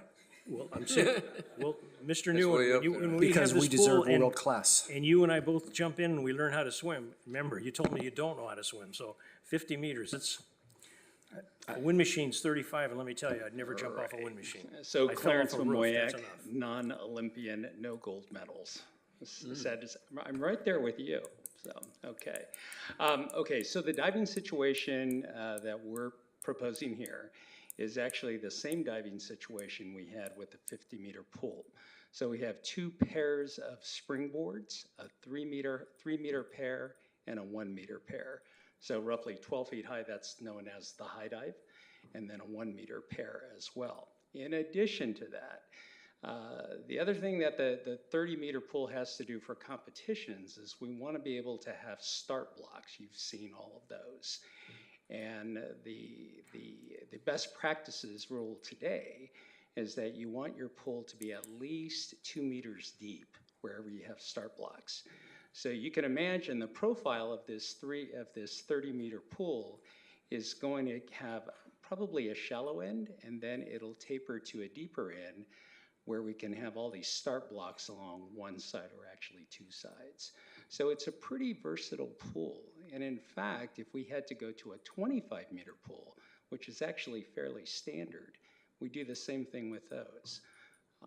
So we have diving in spades. We're covered. With respect to using the 3-meter, the 12-foot spring, is there some requirement? For depth? I mean, who can get up there? If some kid gets over his fear of water and he's like gung-ho and he's like, right. Right up the diving board because he saw somebody else do it, I mean, I don't know what the policy is. I never did that. So there is a lifeguard policy, and lifeguards go through a certain level of training. It's a measurement, and they have those issues where kids will go up on the high dive and go, wow, I don't think I can do this, and they have to back down. Well, everything comes to a stop, and the lifeguard basically helps them back down the ladder, so nobody's forced off. But that's how those situations are typically handled. The depth of the pool under the 3-meter board gets as deep as 14 feet. So again, you have 14 feet, and you can have it as shallow as 7 feet for the start blocks. So it's pretty varied. I think those are all my questions. Thank you very much.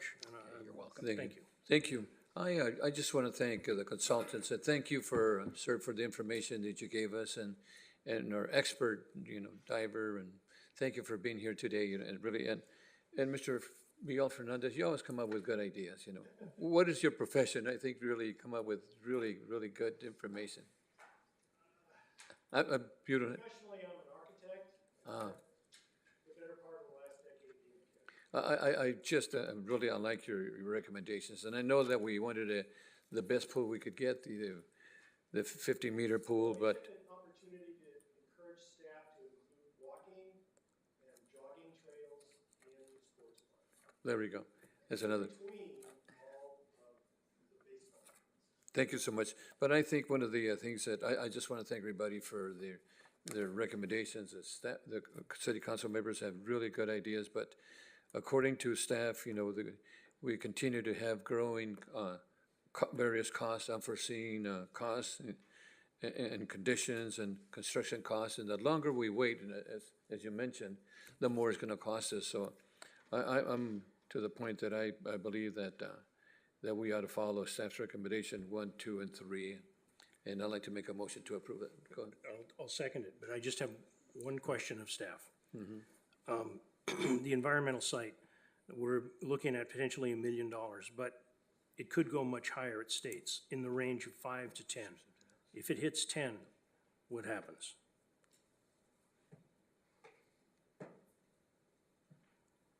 Having to do with the remediation of soil. Yeah, good evening again, Michael Wolf, Director of Public Works. So we did want to provide some level of understanding of the uncertainty that we know of right now. So we have done some preliminary below-ground investigation out there that was not necessarily for geotechnical work. It was actually for potholing for utilities. And in that investigation, there was an indication that potentially there may be organic smell, so that the idea there that maybe some remediation that's going to be required. Based on the information we know today, it could be a limited amount of remediation, removal, and/or treatment. Could be very shallow, could be very deep. So we wanted to put in an idea that there's going to be potentially, once we get a final geotechnical report, a final recommendation that could be as much as $5 to $10 million, depending on what we find. So what happens as we start to finalize the geotechnical report is really what I think your question is getting towards. And if we find anything that's really at the high end, my recommendation would be coming back to council and noting that, and then potentially finding options that's going forward with that. If we identify that it's either in the lower end or otherwise non-issue, then we continue to move forward with the design and bring that forward as part of the design process. Just out of curiosity, if you're potholing and you find that you go so far down and you get the organic smell, I'm bringing this up because this is what River Park happened with the junior high school and the grammar school. Do you consider moving the site to somewhere else on College Park? I don't think we would preclude any options going forward, depending on the complexity of the soil remediation. Thank you. Thank you for the response. Thank you. Thank you. Thank you. Okay, so we have a first by Mayor Zaragoza, second by Councilman Perrello, to approve items 1, 2, and 3. Please vote.